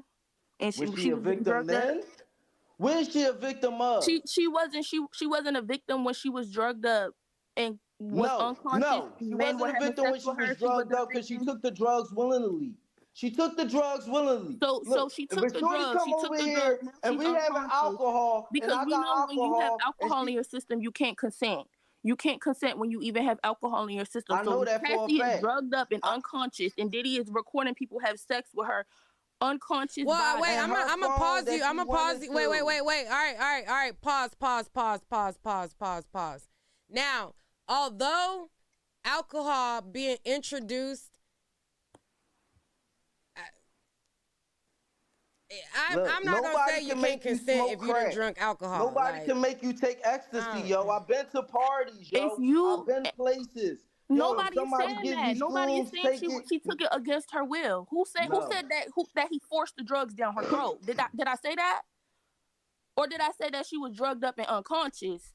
If you falling out because you drunk, you can't consent. It's okay if you have a shot or two, but I'm talking about falling out drunk. Look, I've been to Miami, right? Drunk. You can't consent. I seen girls do wild things. I mean, and I'm talking about take shots other places. But I feel like you're going around all the questions. You're not answering. And then the next morning they say they. Well, you kind of you not really letting him answer too. To be fair. Like I went to Miami, been to parties, Seen girls take shots other places but they mouth. Mm-hmm. And wake up the next morning and say, I really didn't want to do that. And I couldn't even understand why they did. But I wouldn't say, damn, she was a victim that night. A victim of what? Did somebody have sex with her in that condition? Obviously, she did something that she didn't agree to doing. Because When I you can saying be somebody, drunk oh, and she I was can fall drugged on up, my no, face she and I took can say these I drugs hope because I she wish that wanted didn't to. happen last night. All right. Enough. They was drug addicts. All right. They back. Let's get back to current with the transcripts, because y'all going in a whole nother thing. So hold on. Let me get back to the transcripts, because y'all is going on and on and on and on and on and on and on and on and. All right. So they took a break. They came back. Let's get back to the transcripts. All right.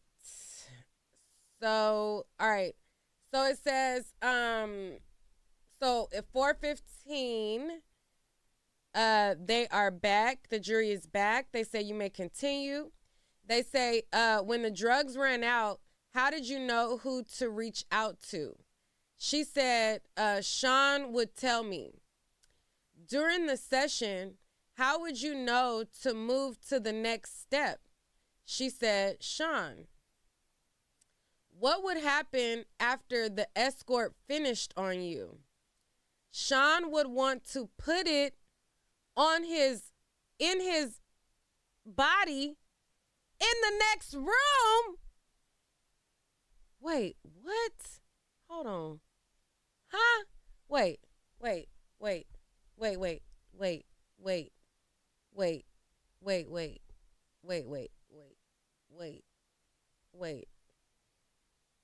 What would happen after the escort finished on you? Sean would want it on his body in the next room. Did you do that? I did. Where? Usually on his nipples. Did you want to do that? No.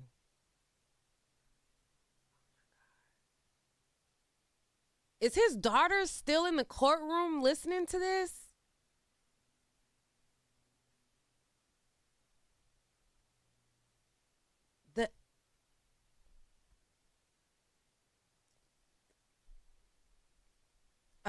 I don't know. What?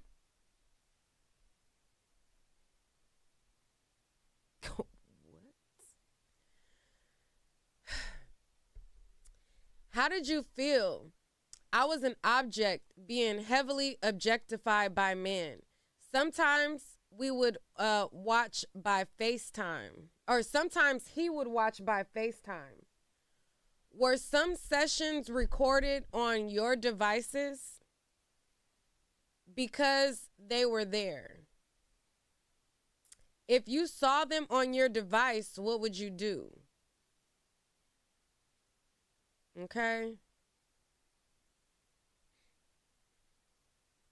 So she said that the escort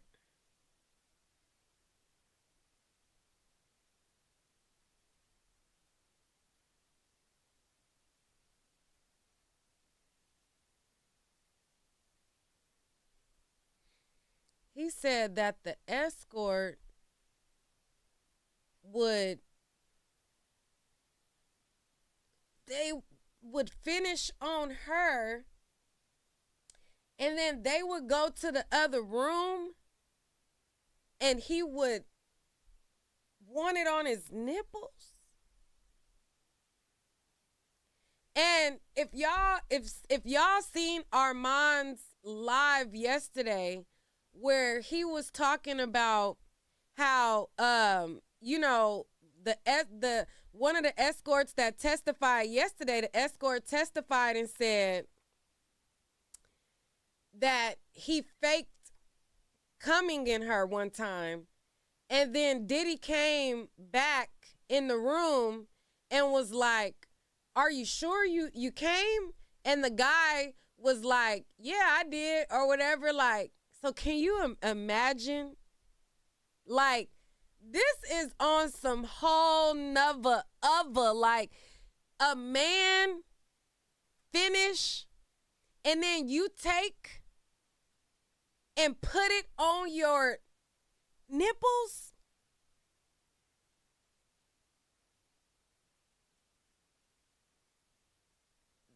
That is a whole nother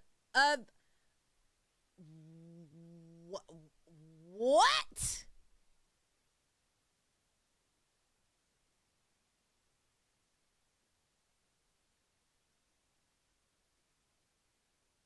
And his daughters that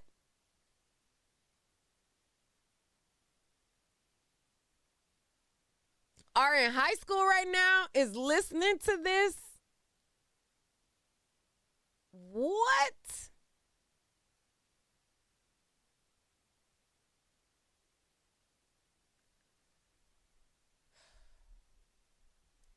Let me read that again. Hold on. What would happen after the escort finished on you? Sean would want it put on his body in the next room. Did you do that? I did. Usually on his nipples.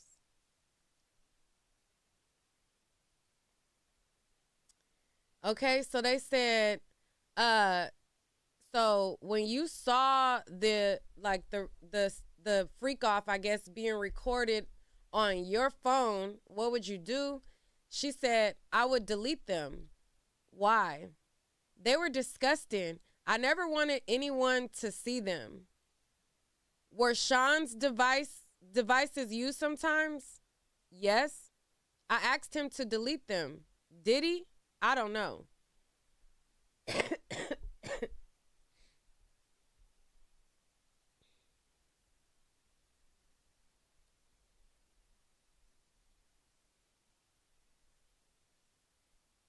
Sure. So that's where we at with the transcript. Can you imagine? You haven't, and mind you, somebody off Craigslist and Backpage nut on you, and the nut from a escort that came off of Craigslist and Backpage get on you, and then Diddy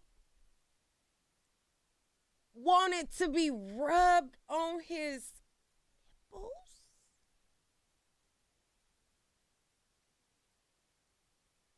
That is crazy. That is crazy. And then she said that when they would urinate in her mouth, it would be so much urine to where she was choking.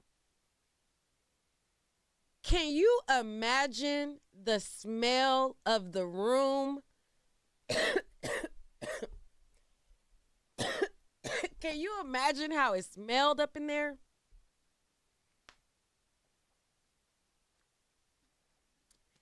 They in there pissing, coming.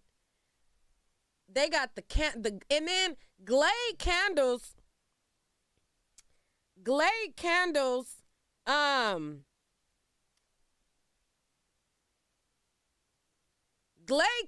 got like like the candles smell good, but Glade candles ain't really strong like that. Like, you know what I mean? Like, there are some candles that are very like potent and, like, you know, very strong. But Glade candles, that's like a light, like, you know, it add like a little flavor to the air type shit. But piss, nut, sex,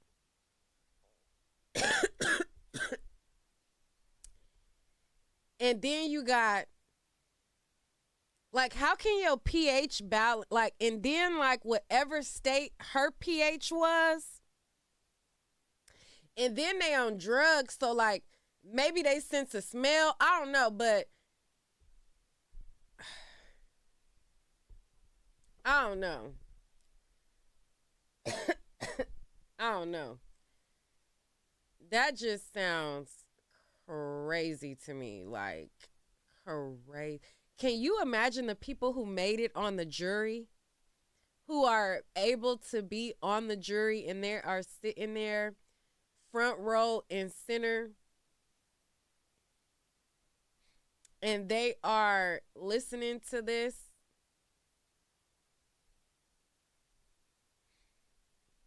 It's crazy.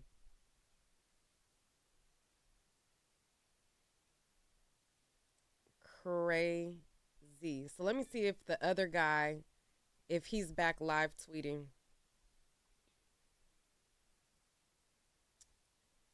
No, why he not tweeting no more? What the?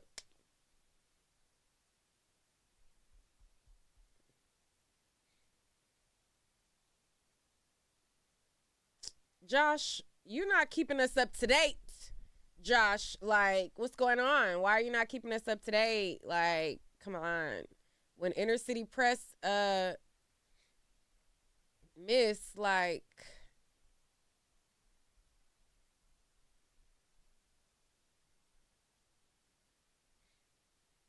what's happening? Wait, what's happening? What's going on?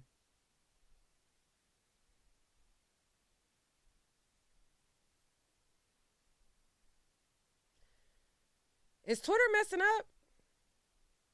Or am I tripping? Okay. Anyway, so let me go back to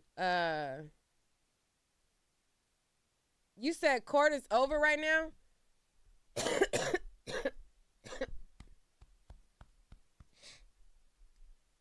Let me see, because he didn't put nothing else. His last tweet was 10 minutes ago. So, and he didn't put no tweet that it was over. So maybe it is. I don't know. Let me see. Let me see if he wrote that court is over.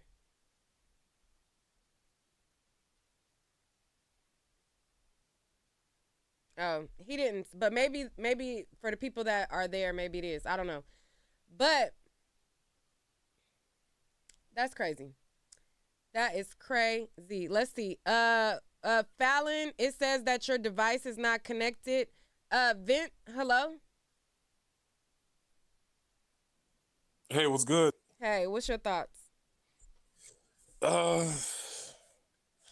Really, I'm trying to respond because it's like you had a couple callers that were just like, it seemed like they just want to throw dirt on black men's name, you know, and I don't think that's fair to us because I ain't never beat my girl in my life. And you know, and I've had plenty of my girlfriends piss me off. I even had one punch me in the face 3 times. She was 4'11". I'm 6'2", you know? So it's just like, I don't know, man.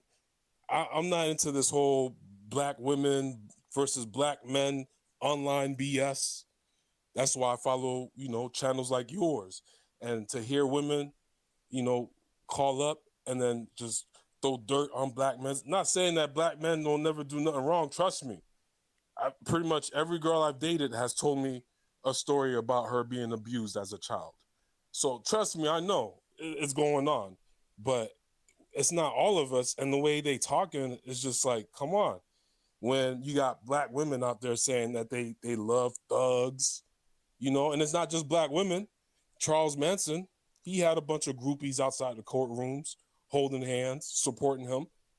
And the conversation that they were having earlier, they talking about, did Hugh Hefner ever beat the women? Did you? Oh, matter of fact, you said that. You said, was there any allegations of Hugh Hefner beating the women? But I don't think we heard any allegations of Epstein beating the underage girls that he had on the island. So it's not like a connection there. Some people, I'm sure some people do both, but just because he's beating on her doesn't mean he's trafficking women, and vice versa. So it's just like, I just wish people would take their emotions out of it. I know for one, during that whole Tory Lanez, Megan Thee Stallion thing, I seen the whole gender divide within the Black community. And for me, I was thinking, hey, it don't make no sense to me to be sleeping with an attractive girl like Megan Thee Stallion and then to go and shoot her. That don't make no sense to me. It sounds more to me like there was an altercation with the female, but I was leaning more towards Tory being innocent. They found him guilty. I still don't think it went down like how it went down, but it is what it is. I'm not caping for Tory Lanez. That's a whole nother man. He lived his life. He made his mistake. You know what I'm saying? I'm not going to die on that hill, but it seems like so many of the people, on your channel are just like stuck on it. Like they're taking it personal. It's like, relax. These are other people's lives. This is not your life. This is not what you went through. This is a completely different situation, and stop trying to make connections where there are no connections. It's not a Black man thing. It's not a woman beater thing. It's just Diddy. Let's focus on what's going on in this trial and the facts. All right. Let's go to Mermaid. How you doing, Nick? Hey, I'm doing well. He went off. Anyways, we need to get back to this whole situation. Okay. So what I was thinking of when you said that immediately was ritual, right? Mm-hmm. Because if you think about it, when somebody does that, you know what I'm talking about. Mm-hmm. When they do that, a lot of your energy go into that. So I don't know. Was the man trying to absorb the energy through his nipples? Like, what is going on? What? I have no idea. It sounds like it was a mini humiliation ritual / him trying to absorb some energy through his nipples. That's what it sounded like to me. I don't know. Maybe I'm tripping. Definitely giving demonic rituals. But anyways, as far as what it's good men out here, it's bad men out here. There's good women out here, there's bad women out here. When it comes down to it, I've been listening for hours, and the whole divide of these old people. I'm sorry, the elderly women. I'm sorry, I'm kind of up there, but the elderly women who feel like she's not a victim. I feel like she's a victim. Do I understand what their mindset is? There has to be some accountability. Yada yada yada. Do you think she's not beating herself up? Who want to go through this while they're pregnant? They want like she about probably 7 or 8 months pregnant. Mm-hmm. Who wants to relive what they did at 19? Think about what y'all did at 19. Think about it. Do a deep, hard thought.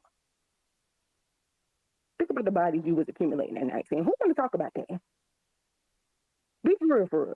Nobody want to talk about that. That's all I'm saying. So, I mean, when it comes down to it, even the whole, she can just walk away, everybody knows. I mean, maybe everybody don't know. Apparently, everybody don't know because people don't came up and told me, she could have just walked away. How do we know he didn't put a pew-pew to her head? Well, she hasn't said that, so we can only go off of, what she said, and things like that. So she hasn't said that he put. She did say, however, that he had bodyguards that would go get her, correct? Yeah, but she didn't say he put it. We can't put stuff there that didn't I'm not gonna put it there. I'm just saying, we don't know if that's what happened or not. That's what I'm saying. That's the only point that I'm making. We weren't there. But when it comes to the bodyguards and bodyguards coming to find you, that story sounds kind of similar to somebody who came forward saying that he would have bodyguards go get them. So it's just that's all I'm saying. We'll see what other witnesses. if you know, we weren't there. Okay, we can only go off what she said. But I could definitely see her trying to go somewhere, trying to run away, and him just getting the bodyguard to bring her right on back. I can definitely see that. That's just me. Right. Well, alrighty. Let's go to Nisha. Hello? You gotta unmute your mic. Oh, yeah, go ahead. Hey, can you hear me? Yes. All right. Hey, y'all. Okay, so first, I want to say I do have compassion for. Think about us. Oh, you cut I'm out. 31 You cut years out. I old. didn't hear what you said. What? You said you have compassion. What'd you say? Okay, I have compassion for Cassie. I'm 31 years old, so when I think about being 19, that I was more naive. I think morally, without a question, she was a victim, but legally, when I went legally, it's like I'm gonna need more proof to come out, because what I'm seeing is she was with them for 10 years. She was helping him on Craigslist and on Backpage scout people. She was on the red carpets. She was able to choose her drug of choice. She was able to be seen and go out in public without him. So until I see text messages of her reaching out, letters of her trying to reach out for help, where she was really trying to get from up under this man, it seems like she consented. She agreed. And if she was 16 or 17 years old, this would be a totally different conversation. Even though she was right, over that hump, she was 19 years old. That is the age of consent. And it seems like, maybe her inner dialogue was she wasn't okay with it. She didn't want to do it. But have she ever straight up said no? Did she ever advocate for herself? If not, then this is her responsibility. Like, you can't come out 10 years later like, yeah, I did all of these acts and deep down inside, I didn't want to do it. Okay, nobody can read her mind. And I'm not going to take away from the fact that, Diddy is powerful. He's rich. Some people will label him as dangerous. That definitely makes it a unique situation that none of us can really, we don't know how that is. I don't think it's just straight up domestic violence, but I'm just waiting on more evidence to come out, because I used to work in the airport. Day two. I think a lot of people are unrealistic in thinking that, that you're going to get all the meat and potatoes and know every little in and out thing. And by day two, y'all have to understand this is day two. Like, this is a projected 8-week trial. So there's a lot of stuff that is to come. So there's a lot more that we will find out. And this is just the very beginning. This is only day two. Yes, I agree. And just a little inside tea. So I used to work at the Detroit Metro Airport in 2011. And me and my coworkers saw Cassie in the airport by herself, looking like a sad little puppy dog at the bar. And at that time, I was young. I was probably like 18 years old. And we said hi to her. We took pictures with her. But I just remember all of us being like, dang, she seems sad. Like, what is going on with her? So how could you have, wait, I got to pause you. How could you have seen her in person, seen her look sad, and then still have the take that you have? I don't know. Well, I don't know. Well, I do think that she probably wasn't having a good time. I do think it probably was an abusive relationship and a domestic violence relationship. But it's like, what is that line between them being able to prove it? And also, I think he got hit with like trafficking, racketeering, like, it's levels to it. But yeah, I did see she was looking very sad. I will say she was by herself, no security, very small. She seemed like an abused woman. And this was me at 18 years old. When we saw her, we all had a conversation saying like, dang, what's going on with her? Okay. All right. But that's all I had. All right. Well, thank you. Next person, Paige. Hello. Hey. I think that, well, we were all talking about this probably because, I know I am, because it's not so much what Diddy has done or didn't do. It's disgraceful as far as what we're hearing, but as far as the music, he was, he was a legend, and it's a sad time, especially for the children. But it's a sad time in day to see such a mogul go down in terms of the music, the great music that he's made over the years. And I just want to bring out a point that I do believe that the drugs that he started taking, I think it started out with the ecstasy. I'm not sure. Someone else had mentioned it. That was his bodyguard at one time. I'm not going to say any names on your platform, but said that when he was working with Diddy, there was no drugs. And then now with the drugs, the ecstasy or whatever he had started using, I think that just created this sexual monster from the things that you've mentioned today. Is just disgusting. And I just really feel bad for his children, namely the girls, for hearing this, because it's just really sad. And I'm not even going to pretend that I'm not sad. I'm not saying that he shouldn't. Sad that Diddy is being held accountable, or you sad? What are you sad about? I'm sad. I'm glad you asked that. I'm not saying he shouldn't be held accountable. If he's guilty, then he should be held accountable. But it's sad that it's come to this in general, because I think if he hadn't started delving into the drugs or whatever, probably wouldn't have this kind of situation. It created a monster. Then also having money and having all these yes people around you, that also creates a monster to me. Whether you man, woman, whatever, if you have the money, people saying yes to you, you having keys to the city and all this stuff, it just makes you feel invincible, and it brings out the worst in people. So it's a sad situation all the way around.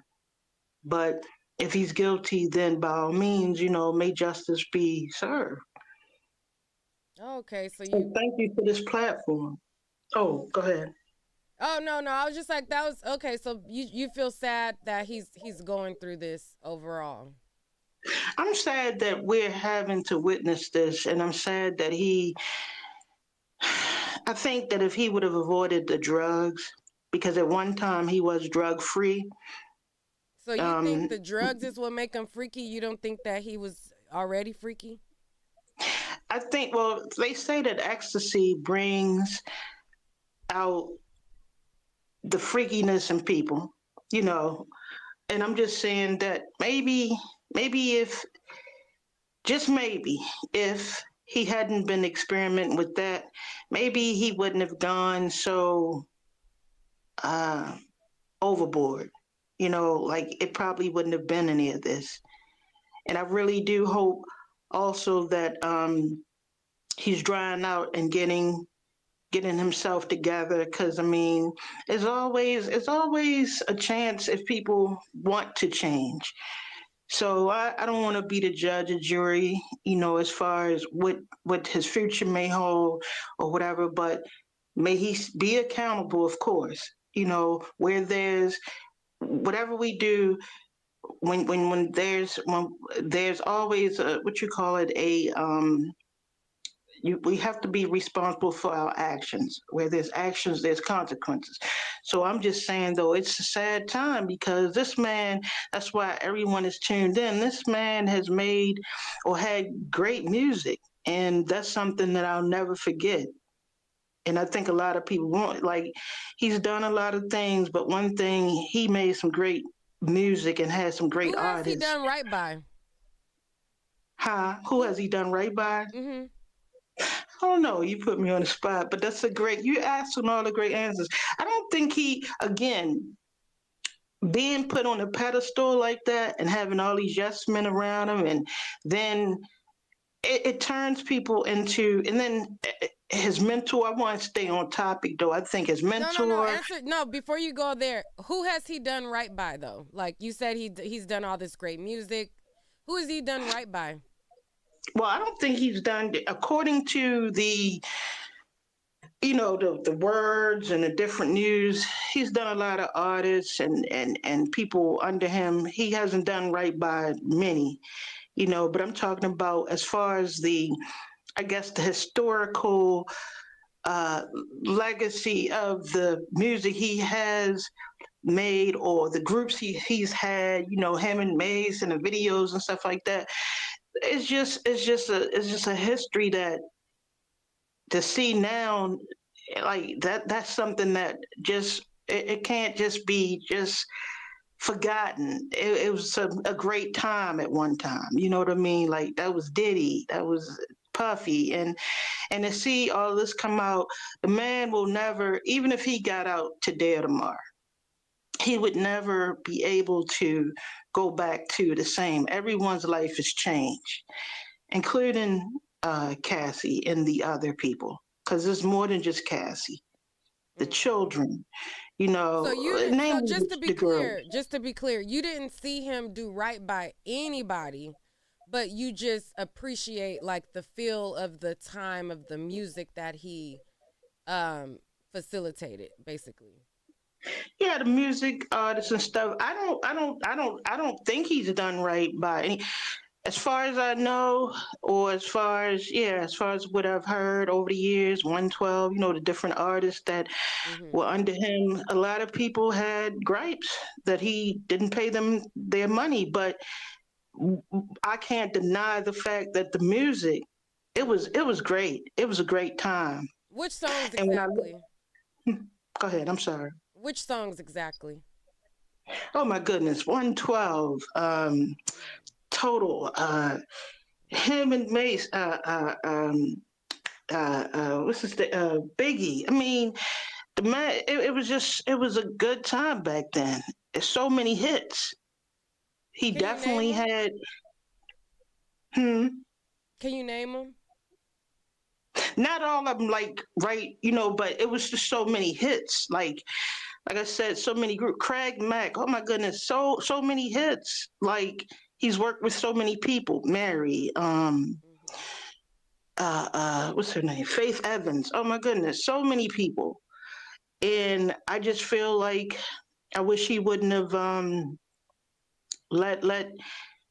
I wish it wouldn't have got the best of him, the drugs and the yes people around him. It created a monster. And I feel sorry for his mom. I feel sorry for the daughters, the boys as well. But I think they were exposed somewhat. I don't want to get deep into it, but especially those girls, the twins, and it's just sad. I don't like to see anyone go down unless they really, it's just sad because he was someone who was very influential and, and like I said, the people who he worked with and put out there, it's just, it's sad. I'm gonna pause you for a second. Somebody in the chat said, why she got to name one of the songs?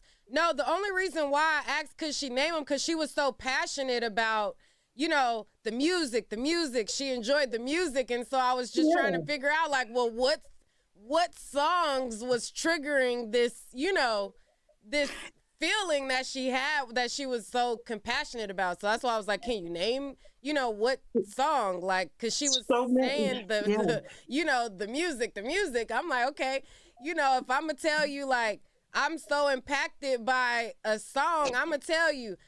I remember not just the song, Neek, but just him and the videos. He had the swag. He definitely had the swag. I mean, and it's just sad now to see all of this unfold. Was he handsome? I wouldn't say. Neek, I didn't look at him that way, but I just felt like he had the swag, and he was the man at one point, and it's just sad to see it all crumble this way. And hopefully, hope he'll learn. You were And like attracted to him? huh? You were like attracted to him? No, I wasn't attracted to him. It was just the swag and the times. Like I said, 112, the groups he worked with and or put on. It was just that was my era. That was my time, and I know a lot of people probably can agree with me, men and women. That was our era, man, where that was the times, and it's just sad to see it come to this. It really is. Not even to now. I'm talking about leading up to this. Like, all of the things that we heard and about, how he was, and now here to come to play. It's really sad. It's really sad. I'm not gonna lie. But my sadness doesn't mean that I'm gonna take a blind eye and say, well, he's not guilty. If he's guilty, then he should. What do you think so far? Huh? What do you think so far? You said if he's guilty, what do you think so far? Well, so far, I'm not going to answer because, like you said, it's still new. No, answer. So far, what we've heard is very disturbing. Mm-hmm. It's with the whole trying to keep it clean. With the whole the people, him wanting the fluids rubbed on him and all this stuff. It's so unnatural. I mean, everyone have their fetishes, but that's just. Hearing that play back out like that, it's crushing. I know it's crushing him when he gets his senses back, and I think by him being held for this short time, that he's probably not. He's probably sobered up, and then having his mom hear it. I mean, no matter how old our children are. Any parent to hear your child, to hear these allegations of your child, it's sad for everyone. It really is. It's really sad. But like I said, if he should be found guilty, then you have to pay. You have to pay for we have to pay for our actions. All right. Well, thank you so much.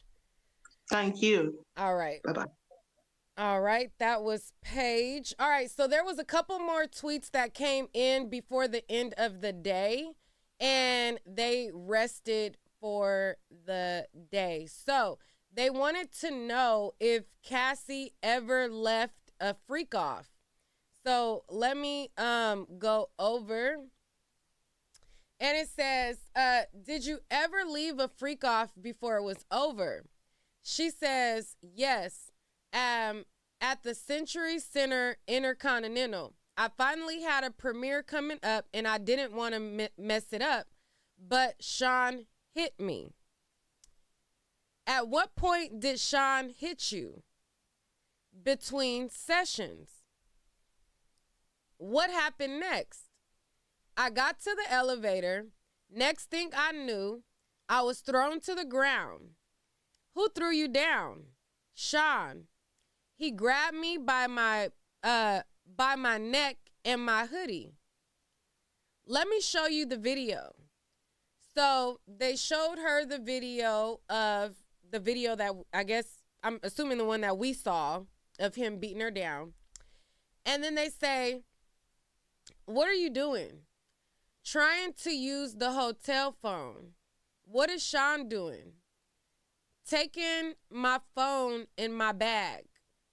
And then after that, they said, we'll break for the day. All right. So that was the testimony of Cassie on day 2. She will be back tomorrow. It says, so after that, it said that, let us see. What about the pool reporters seeing the videos?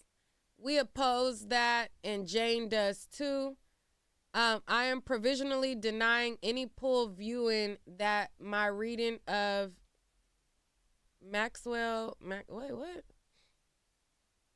So the jury left, and then they wanted to know about the pool reporters seeing the videos, and the prosecutor said we oppose, and then the judge says I am provisionally denying any pool viewing that's my reading of Maxwell. And then he does Maxwell's book. What? I don't know. Anyways, so I guess the media won't be able to see the video of, I guess, Jane Doe, or what, victim number 2, I'm guessing. So that's that on that. Thank y'all so much for tuning in. Let me see if the people that's still here, did y'all have a final word y'all wanted to say before we close out? Why you got cookie? Oop. Oop.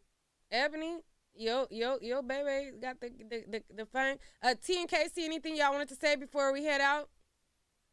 I think that Diddy needs to go to jail for a very long time.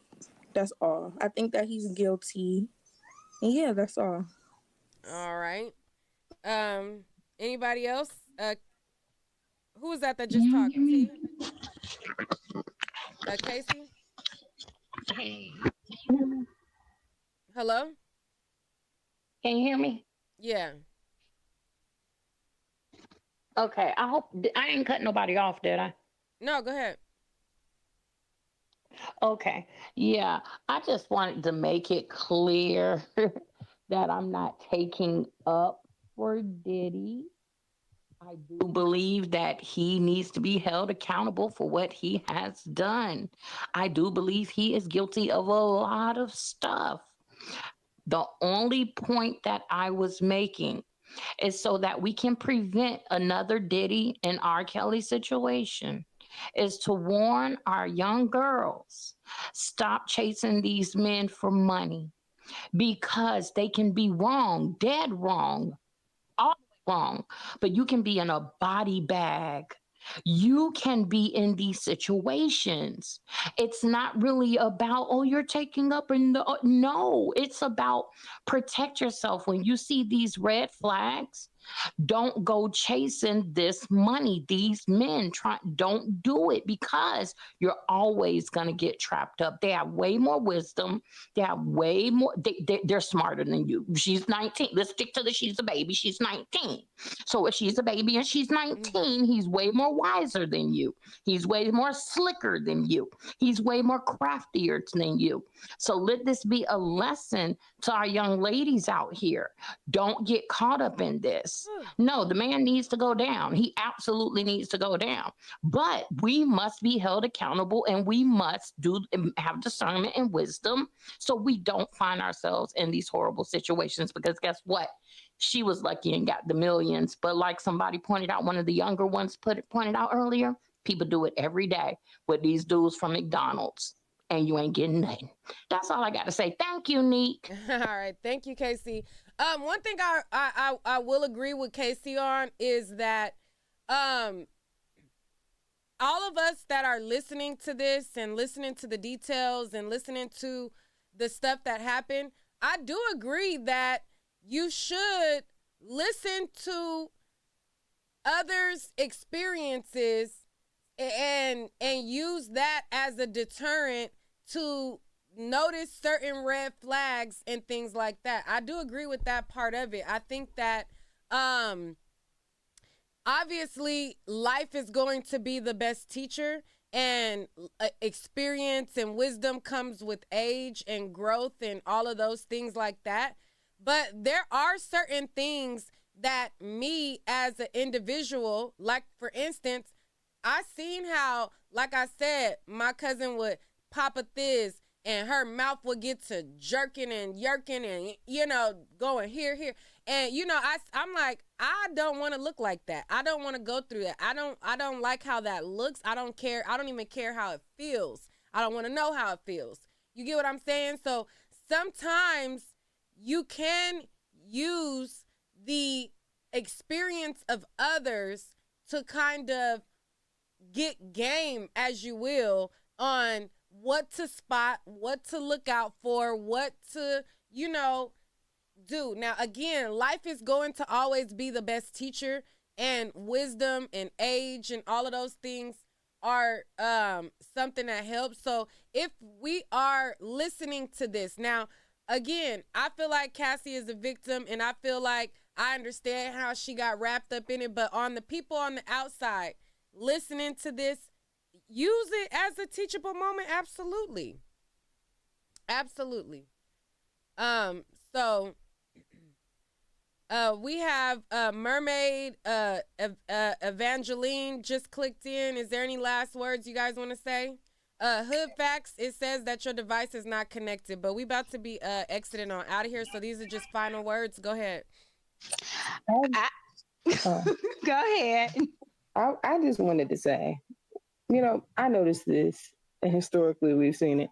Why is it we're always trying to tell young girls? Don't get me wrong. You should tell your young girls, but why are we not raising these young boys not to be predators? Why are we not teaching them boundaries when it comes to young women? I think both.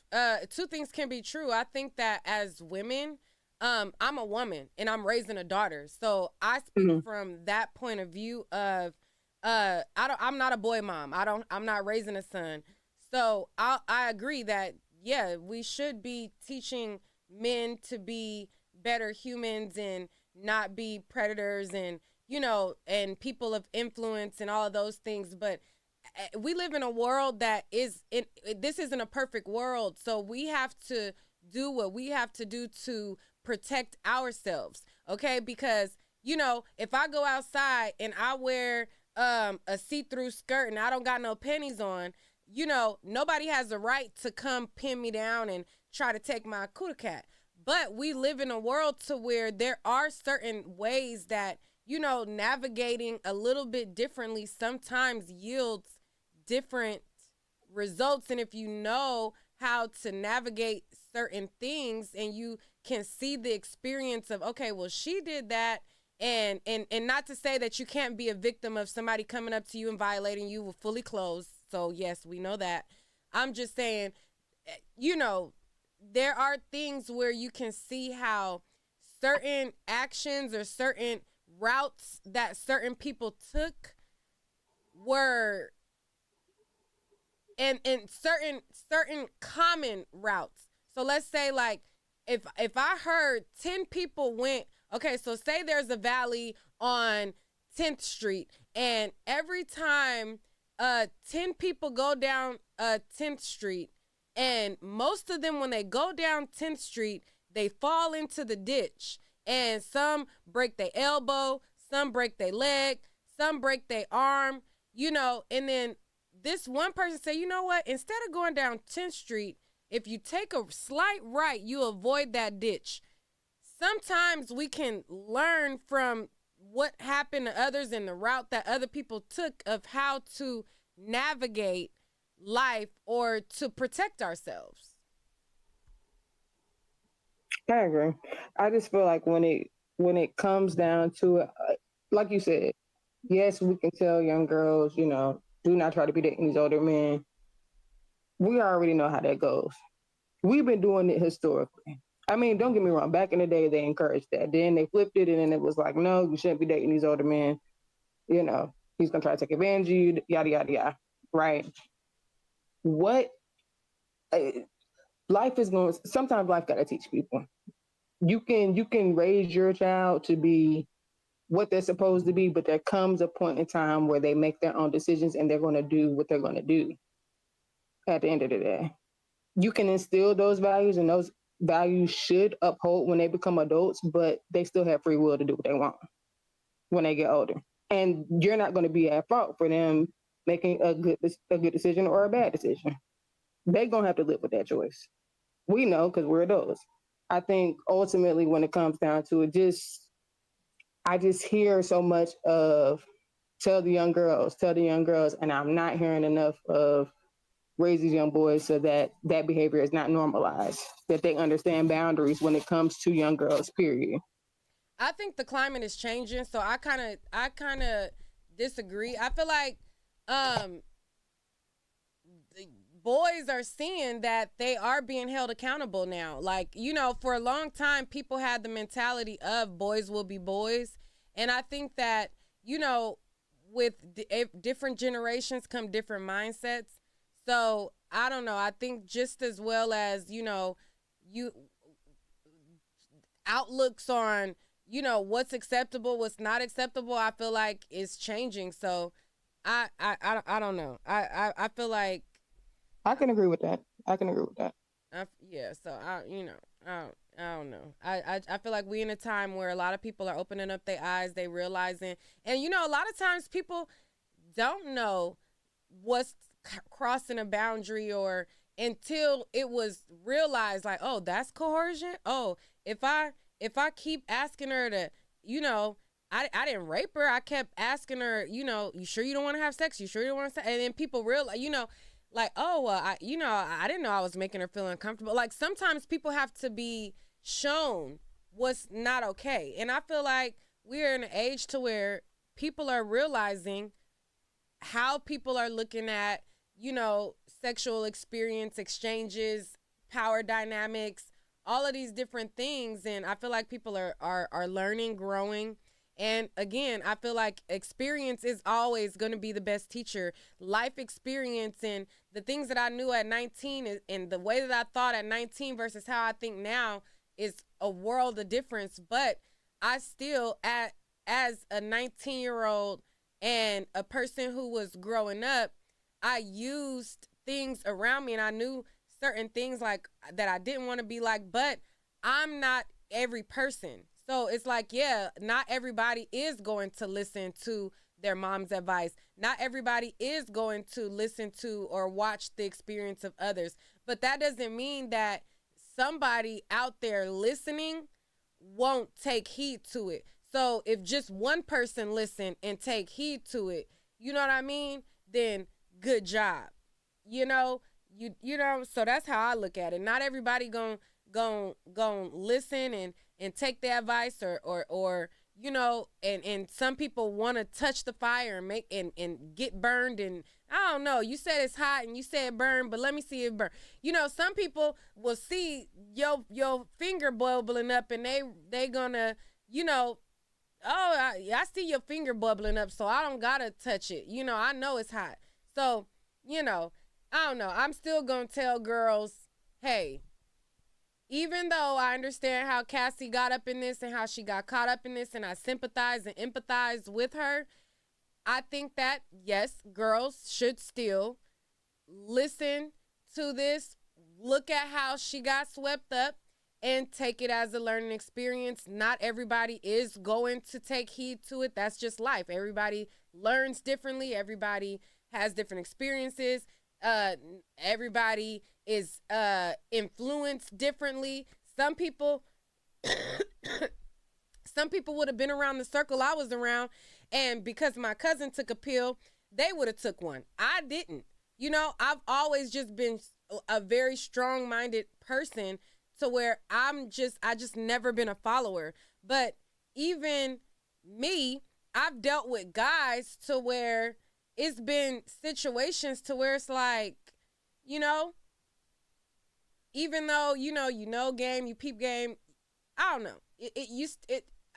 I'm still going to pour into people and still use everything that you hear, learn, see as a valuable way to protect yourself. And at the end of the day, we human, we still fall into temptation. We still fall into the flesh and desires, and you know what I'm saying?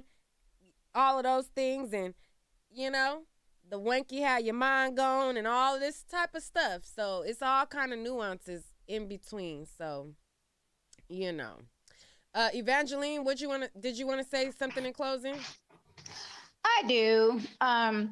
It's not only the girls we have to worry about as well as boys, because in this case of Diddy, I don't know if we're going to find out anything else, but he's preyed on little boys as well. Oh! We ain't got to that part at a trial. If that's gonna come up, I don't know. It'll come, but you know, it's about raising both of our children, girls and boys, not to be, you know, preyed upon.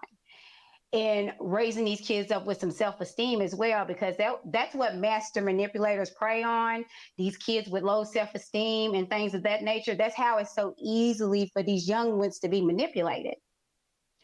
So that's how I feel. Focus on raising these children up with some great self-esteem and try not to be toxic as parents as well.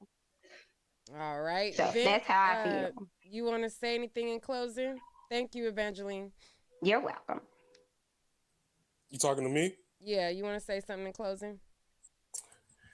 I'm just worried about the birth rate of the black people. If they keep going in this direction, I don't want this whole black man versus black woman thing. We need to squash that for the remainder of the trial, I feel. So I hope anyone else who calls up don't be on that BS. Because if you look across the globe, a bunch of other races got declining birth rate, and the only ones that's not is black people. We need to keep it that way. All right, thank you. All right, so that's our last caller of the day. Thank you guys so much. And again, y'all head on over to my website. I still got to put the coupon code No Diddy. These are available on my site. So get them while they last. They have been selling. So shout out to y'all who have been going on my website. And my website is right here, www.niquelaclaire.com. And if y'all want to tip the cookie jar, because these types of streams are, you know what I'm saying? We done said a lot of trigger words, so I already know what it's going to give.